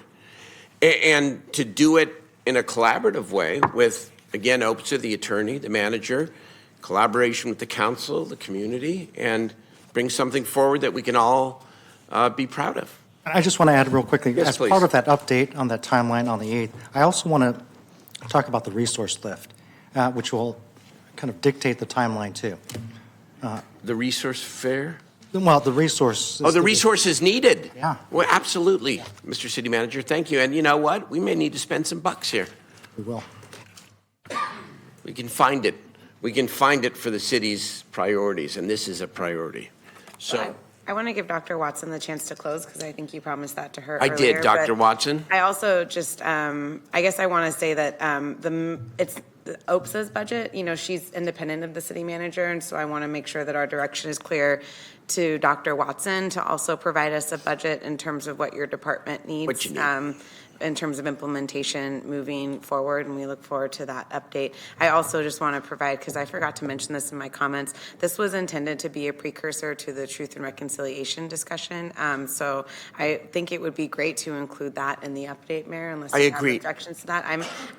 I'm good unless you I need to have a add real something quick, else in because addition to Dr. what's Watson and I actually talked about this, about the resource lift for both items. Okay, I just So- want to make super clear that she's not under the city manager's budget. No. She works for us. I want her to So- be able to submit her own budget based on what she thinks she needs, and if that happens to be in partnership with you, awesome. But I want to make sure she understands that my expectation is that we see a document from her. Yes. If she's developed it with you, awesome, but she's the ultimate. There'll be two decision separate maker. resource requests, one from OPSA, one from the police Okay. department. And I promise you I'll be involved in the conversation. And then the okay? Truth and Reconciliation point, Mayor, I don't want that to get. Yeah, we're not going to lose Truth and Reconciliation. So as you report, Dr. Watson, and we talk about budgets, we want to include Truth and Reconciliation because that is the next step. Okay, would you like the last word, Madam Director?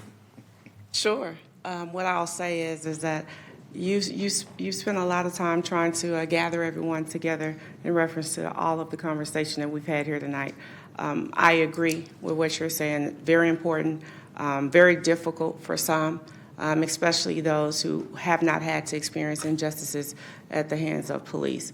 And so I can definitely say that throughout my career, I've experienced injustices inside the police organization, working there, and then outside the police organization. So it's a conversation that's necessary.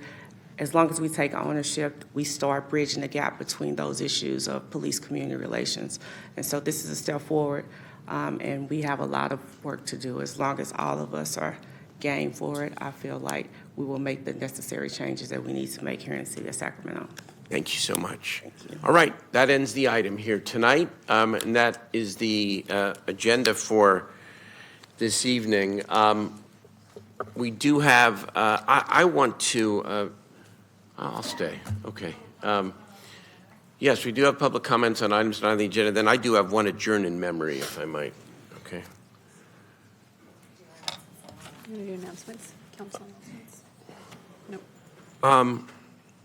Sure, why don't we do council announcements quickly? If we can, Councilmember Valenzuela.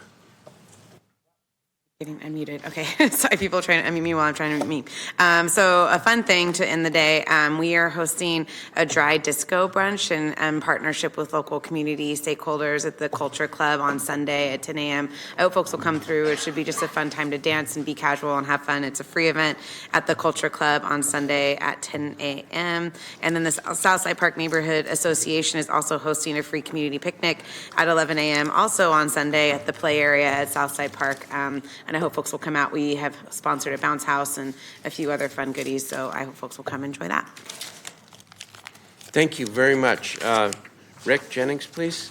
That's right. We're going to talk about some more fun. We've got join us this Sunday for Music in the Park, and this is going to take place at Curtis Park from 6 to 8 p.m. It's going to be live music, dancing, and fun, fun, fun. We encourage you to bring a blanket and chairs and a picnic. And just come on out and rock with some local bands. And we've got free ice cream for you as well. Well, yeah, free ice cream for you as well. So it's going to be a great time. It's the first time we've done it in Curtis Park, so I'm excited about that opportunity. And you're all invited to attend. Also, we're bringing back the 4th of July parade. It's that time of the year again. And this year, Pocket Greenhaven 4th of July parade will be on Tuesday, July the 4th. And we're excited to see this once again. It's a wonderful neighborhood tradition that has been going on for many years. The parade will begin promptly at 10 a.m. Registration for the 2023 4th of July parade is now open and entries are free, but the deadline is the 22nd. So that's 2 days from today.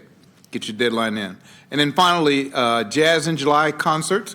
Every Friday in the month of July, we've got a Jazz in July concert that's going to take place in 4 different parks. And I'm not going to tell you any of the parks, but I will tell you that it starts at 6 o'clock. And go online, cityofsacramento.org, District 7, to see all the different shows that we're going to have. We're going to be at 4 different parks and in the district each week, and it'll start at 6 p.m., and it's going to be a wonderful time, and they're all free. So those are my announcements for the week. Thank you very much. Councilmember Talamantes. I just want to thank everybody that came out on Friday night to our Toy Story Movies in the Park at the South Latomas Community Center, especially our park staff and my team, my D3 team, for all their hard work.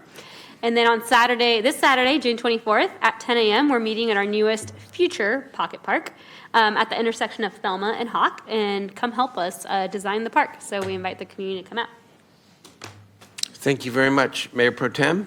Thanks, Mayor. I just wanted to announce that this weekend on Saturday, the Solid Ground Sports, founded by Coach Gilmore, is hosting an empowerment summit at the Mack Road Valley High Community Center. That's at 7833 Center Parkway. This Saturday from 9 to 12, the theme is Take Your Power Back, and it's an event to raise awareness about bullying and harassment on school campuses and also social media. Youth will be given tools to address bullying and they'll have resources for parents as well to advocate for their children, so encouraging folks to come out to that. And then just some upcoming events on June 26th, live chat. Every month I do a live chat in Heart and Hustle Studio, and so we're going to be focusing on Pride Month. That's June 26th, 11 to 12 o'clock, so look out for that. And then just the Team Up to Clean Up. We have our quarterly Team Up to Clean Up, and our next one will be 9 o'clock on July 7th at Susan B. Anthony's, where we're going to meet. And then we have 2 concert in the park. I just wanted to do a save the date really quick if folks are still here and tuned in. On August 5th, we'll have a concert in the park at Valley High Community Park to continue tradition that Councilmember Jennings has been doing. And then also on August 19th, concert in the park at Carrillo Park. So just want to announce that and have folks save the date. Thank you, Mayor. Thank you. I I cannot make it to all these events, and I want to go to all of them. There's so many great events. Councilmember Kaplan. Thank you, Mayor. I want to thank my staff and all the community members that came out for the first ever Natomas Juneteenth this past Friday. Good time was had by all. Tomorrow, if you're in Natomas, come over to the Westlake Community Parks. We have our Trucks Mania as well as live music at the Westlake Community Park, so come support local. And then this Friday, open to everybody because our aquatic center is open to everybody in North Natomas. We are hosting the first ever, starting at 7 p.m., family swim. And then we will be at sunset playing the Black Panther. So if you come to swim, make sure you bring a change of clothes and blanket. It does get a little windy out in Natomas. So hope that everybody can make it out and join us. And then, of course, we have our City Council Farmers Market on every Saturday from 8:30 to 12:30 at the North Natomas Regional Park. Come join us. Lots of great stuff. Okay, we do have public testimony on items not on the agenda. Then I'm going to do a brief adjourn in memory, and then we'll go home. Thank you, Mayor. I believe Samuel, O, and MV have left. So our next speaker is Rochelle Dupree. Is Rochelle here? Mary Blazevich. Okay. Following Mary is Charles Faust, Mac Worthy, Carly Brannon, and then Yolanda. So Mary. Hey, how's it going, guys? Good to see everybody and good to be seen. Going to just make a couple of statements. I took care of a Purple Heart veteran in my family for a year who had cancer and got him healed. And I heard some comments in the meetings. As you've seen, I march out of here when things are getting a little rough. So I'm going to make a statement here. All dictators were sexually active with their own mothers. And as we know, those of us who had the opportunity to get an education, what happened as a result of that. And a lot of that is still going on. We not only have genocides, but we also have a terrific amount of ignorance running around. My heart goes out to that little child that had to cry and be handcuffed. There's a lot of indecency. And I have 6 races in my family. I backed off when I found out that my own children had been hurt. My doctor told me, it's legitimate, go ahead. But if you kill that person, you got to go to jail. And your children have nobody. I don't know if I can be talked down anymore if it came to my grandchildren. My heart goes out. My heart goes out. My heart bleeds like yours. And so with that. Thank you for your comments. Your time is complete. Our you. next speaker is Charles Faust. I don't see Charles. Macworthy, then Carly Brannon, then Yolanda and Rev.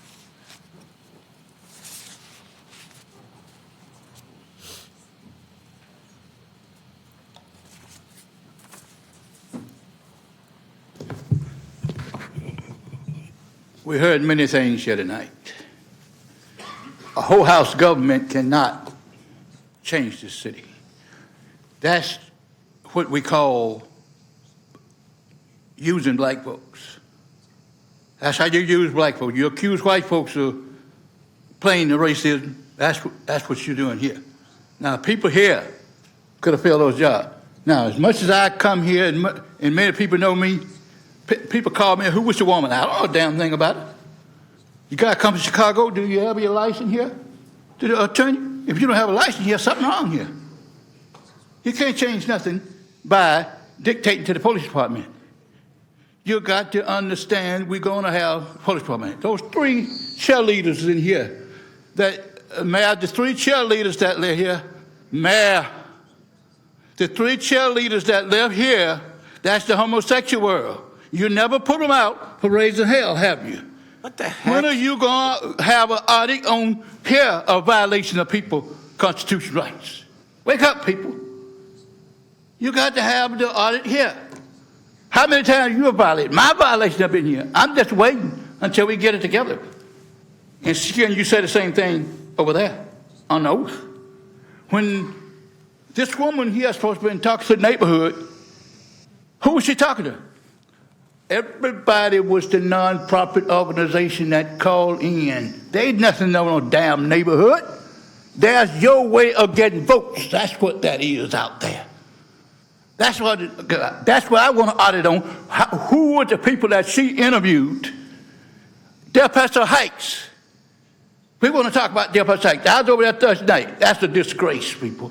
That's a disgrace. How did you all let this be the second man coming there that didn't live? You've been to his house in Granny Bay. That's his place. He over there. Other man done the same thing. Thank you for your comments. Your time is complete. Time is up. Our next speaker is Carly Brannon. Is Yolanda here? I don't see Yolanda. Carly Brannon and then Rev. And then I'm going to do an adjourn in memory, even though we have a few more people online. Y'all, I'm tired. To ask that both sides cooperate is both disingenuous and manipulative when it's been made very clear this evening that there's one specific party that is resisting. And it's kind of ironic since that's the party that is always asking people to stop resisting.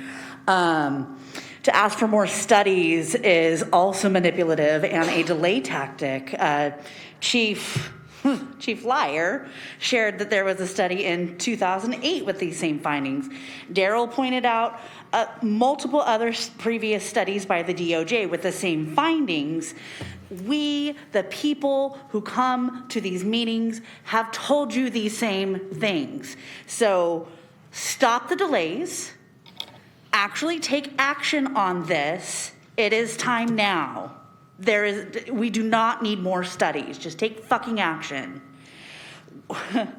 We've been coming to you for years with thorough, well thought out recommendations, with demands. Black and brown people have been here at this podium crying and begging for their lives. And you refuse to listen and continue to ask for more studies and for more patience and for more cooperation from us. No.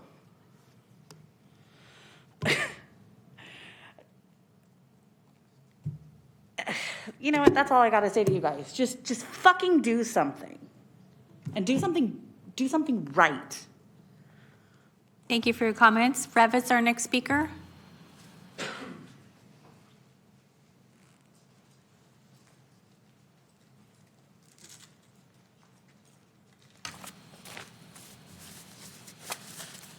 Sir, come on up. Good evening, Council, Mayor. I go by the title Rev. I run Prayer and God Ministry nonprofit. I seen you yesterday, Mrs. Steinberg, as you remember. I've been doing my ministry for 12 years, and I live in the streets. That's how much I do it. I live in a 30-foot long limousine right now that has been caught in a this one was a drive-by shooting. Had one years ago in a walk-by shooting in the Del Paso Heights area. And I wouldn't care what area it was. It could be in Beverly Hills. I know when the devil doesn't like what I'm doing. I'm trying to make a difference in the city, which I know I'm doing little by little. I have 4 nonprofits. I'm just digging into it this year because I'm not familiar with it. I never wanted anything for my whole ministry. I've just done it out of my own sweat and brow like God required me to do. But the things that I know I can do within the city, I do need some type of financial assistance. I just gave my card and receiving a card from the chief of police. I got to be with the sheriffs and everybody else just to let them know that I'm out in the streets to help make a difference. I'm out here trying to cause no trouble. I also do events, starting to do fundraisers and everything else, just try to mix in with the community as it needs. Because I see what's missing in every area. That is some form of entertainment for something for people to do. So all the shootings I have within the limousine, I want to do Let's Ride Together, Stop Dying Together. to give to some of these youth that don't have, once again, nothing to do. Drive them around to different communities so they can mix the North with the South and the East and the West so they can actually come together and get to know each other. Because some people are out there beating up and killing their own family members, don't even know it because they're not from the Heights or they're not from Oak Park. But I'm finding that areas in between all these cracks and crevices where I wasn't grown up and brought into this, but God kind of put me into something, and I'm loving what I do for the community, and I just need help. Thank you, Rev. Thank you very much. God bless you. Thank you. All right, we do have a few more folks online, but I'm just going to, without objection, out of order, I want to adjourn in memory tonight of former city manager Walter Slipe. Walt Slipe died last week. He was in his 90s, had been ill for some time. Walt Slipe was the city manager of Sacramento from 1976 to 1993, 17 years as a city manager. I mean, we all sit up here and see how challenging and difficult our jobs are and the city manager's job is. 17 years is quite a record. And Walt Slipe, I had the opportunity to serve with him for a very limited period of time when I was a brand new city council member because he retired at the beginning of 93 and I started in September of 92. But I learned a lot from him in the short time. But he was a force of nature, and he helped guide this city through sort of the first evolution of its economic growth, the growth of Natomas, Arco Arena, and the development of Arco Arena with Greg, Luke, and Bill. He helped the city through an era of great fiscal challenges because he was city manager in 1978 and 79 after Proposition 13 passed. And so sometimes, and he was respected by everyone, tough as nails, but really helped usher the city into a new era that maybe was the foundation for the new era that we are helping the city evolve into. And his wife, Marilyn, of course, ran Westfield for years, the downtown mall, and was also very active with the downtown community. But, you know, it's so easy as the generations pass and we're all living our lives and think, you know, that, oh my God, these challenges that we face, they've never been faced before, to forget that there are people who've done these jobs and done them really, really well in their time and for their time. And it's really important to me, just as we'll all want to be remembered someday, that we remember Walt Slipe, who died last week, but who served his city with great distinction for more than 17 years, because he started as the assistant city manager in charge of community development for years before that. But he made a great contribution to the city of Sacramento and to his family, to Marilyn, to his entire family, his friends. I know Bill Edgar and others who worked very closely with him mourn his loss, and so do we. And I want to adjourn in his memory. Thank you. So thank you, Mayor. I have 7 callers online. The first is call-in user 2, if you'll unmute. Yes, this is Lambert, and I got a couple of announcements to make. Number one, may be some people down there happy about it and some people that are shocked, but the Grant Drumline, led by Mr. V, it's my understanding that their plane left Monday. I've been on the road, but I thought they left Monday for Europe. So miraculously, they somehow got it together and flew out of here to Europe. And those of you who aren't aware of who Grant Drumline is, you ought to Google them. They've been all over the world. And they've had difficulties getting money from the youth programs in the city manager's office. And I've been studying that department, and they should have had some money for them.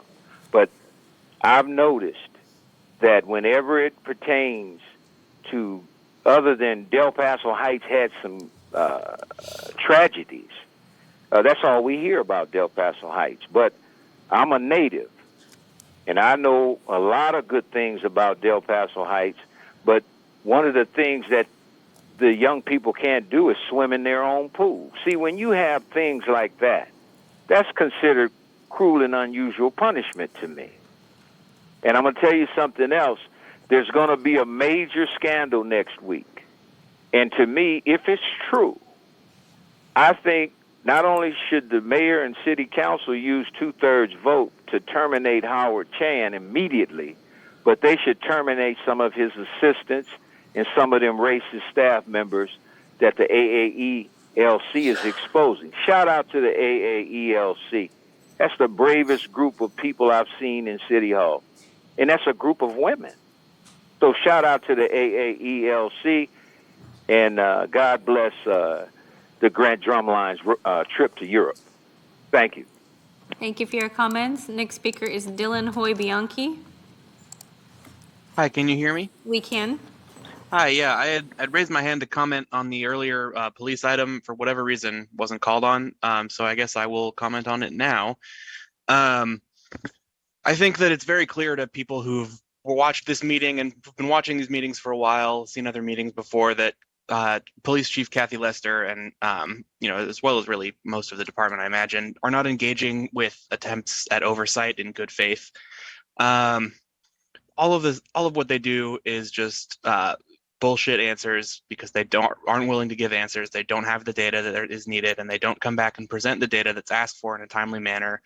It's the same pattern over and over and over again. And eventually, Charlie Brown's got to stop trying to kick the football. You guys have got to realize that the police are not willing to change, are not interested in changing or reforming. They are interested in maintaining power. A lot of the reasons we have all these issues with the cops, I'm grateful to OPSA for doing this audit, and I think it highlights a lot of important problems. But I also think that because their goal is reform, a lot of their proposals fall short. When I was listening to them talk, I was thinking, it's true that we shouldn't be using tinted windows as a pretext for a bunch of bullshit, doing a bunch of bullshit to somebody, but also, what the fuck are the cops doing pulling people over for that in the first place? It's true that that girl should not have been handcuffed, and it was incredibly horrific and abusive what was done to her. But what were the cops doing pounding on that door in the middle of the night in the first place? They shouldn't have been there. The cops have unchecked power that they are able to exercise with impunity, and unless the city council gets serious about reining them in, these sort of things are not going to stop happening. Doesn't matter what kind of little reforms to policies you make. So that's my comment. Thanks for listening, I guess. Thank you for your comments. Our next speaker is a phone number, last four digits 1849. If you'll unmute.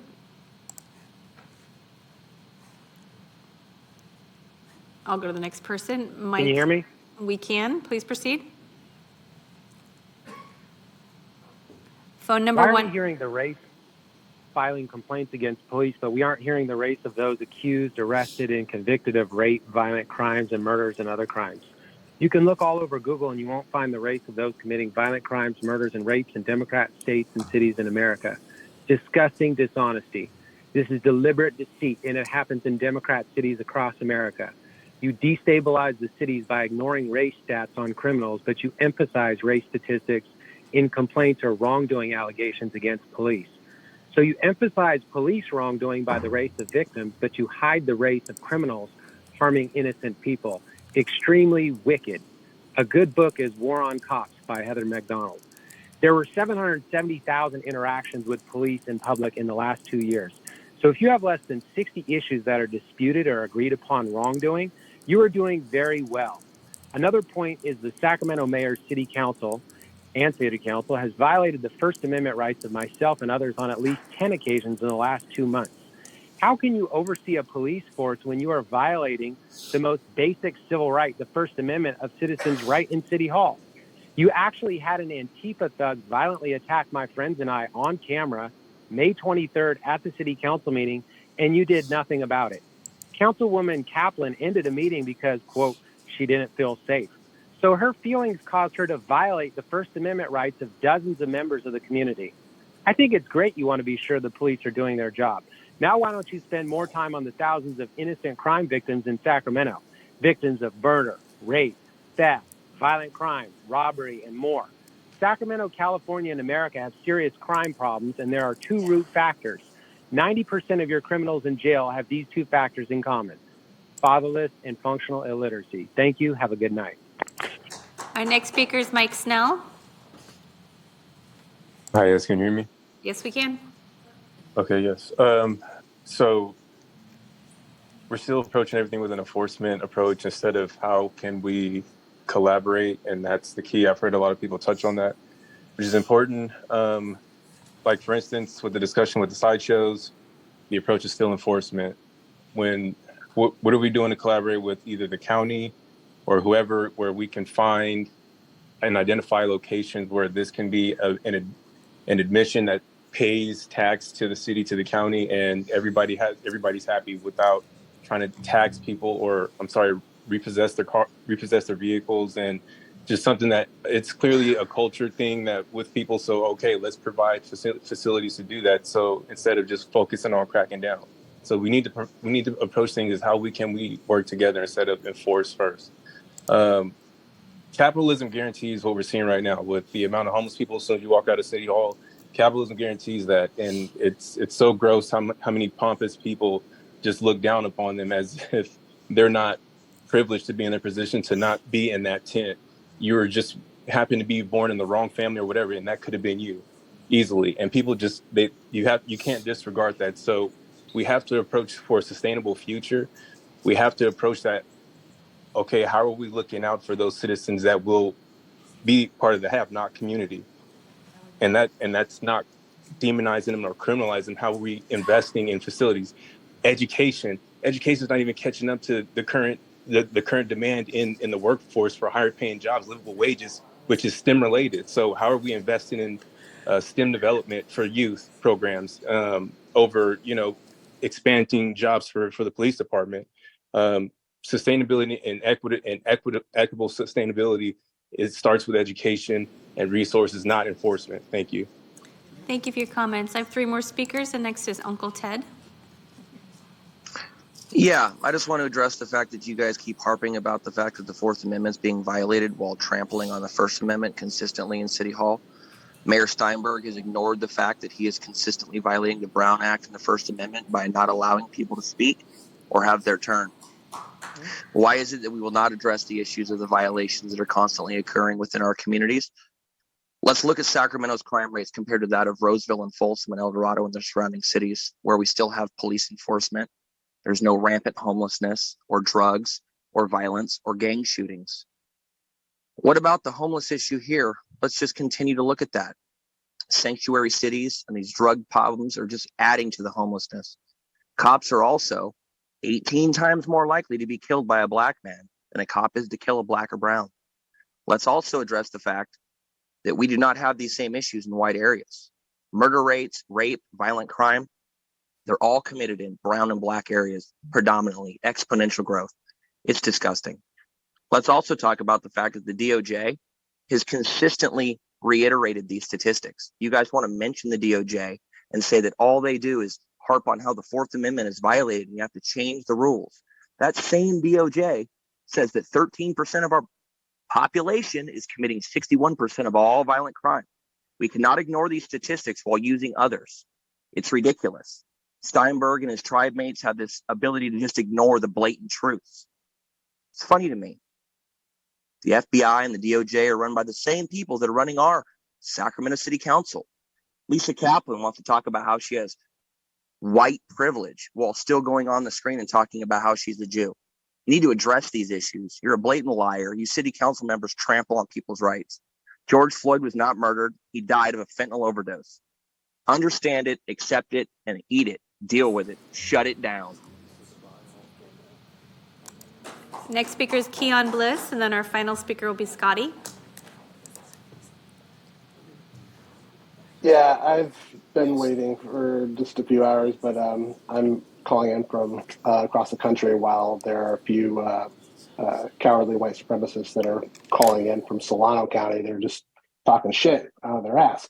But I'm calling actually specifically to commend OPSA for delivering this really important audit reports, which, speaking for myself as a commissioner on the Sacramento Community Police Review Commission, am eager to really dive deep into, and looking forward to working on this in the second half of the year. And it's for that reason I want to point out that something that I've been saying since I've been coming to these meetings in 2017, which is that actions speak louder than words.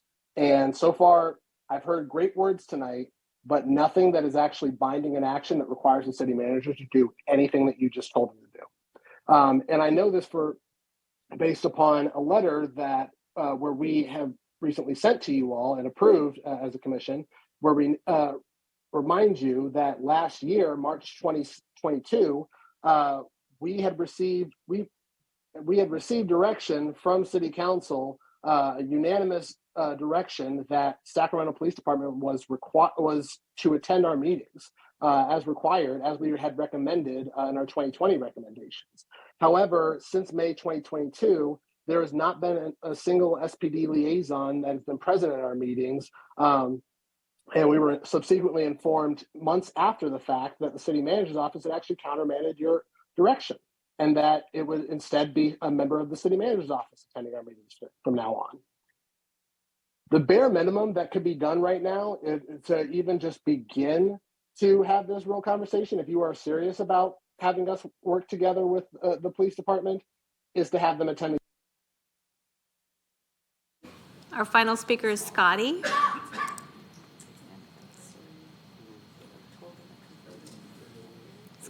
Hi, can you guys hear me? We can. Please proceed. Yeah, I just wanted to ask how Steinberg liked his flyers, and I was also wondering why the police department is wasting taxpayer dollars and resources offering a reward for First Amendment protected activity. I'd like to remind them, and all of you sitting up there, you guys swore an oath to support and defend the Constitution, yet here you all are doing the opposite, which is pretty much treason. We won't forgive, and we won't forget it.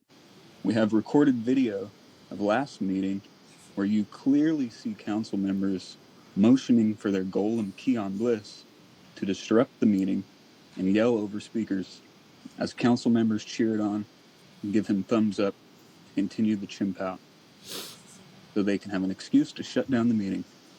And of course, Steinberg left as soon as public comment started, just like the sneaky Jew that he is. You can't stop us. You won't shut us up. Hail victory. White fucking power. Vice Mayor, I have no more speakers for public comments on the agenda. Great, thank you, Madam Clerk. With that, I want to adjourn in memory again at 10:34 p.m. on behalf of Walter Slipe, former city manager, 17 years with the city of Sacramento. We are adjourned.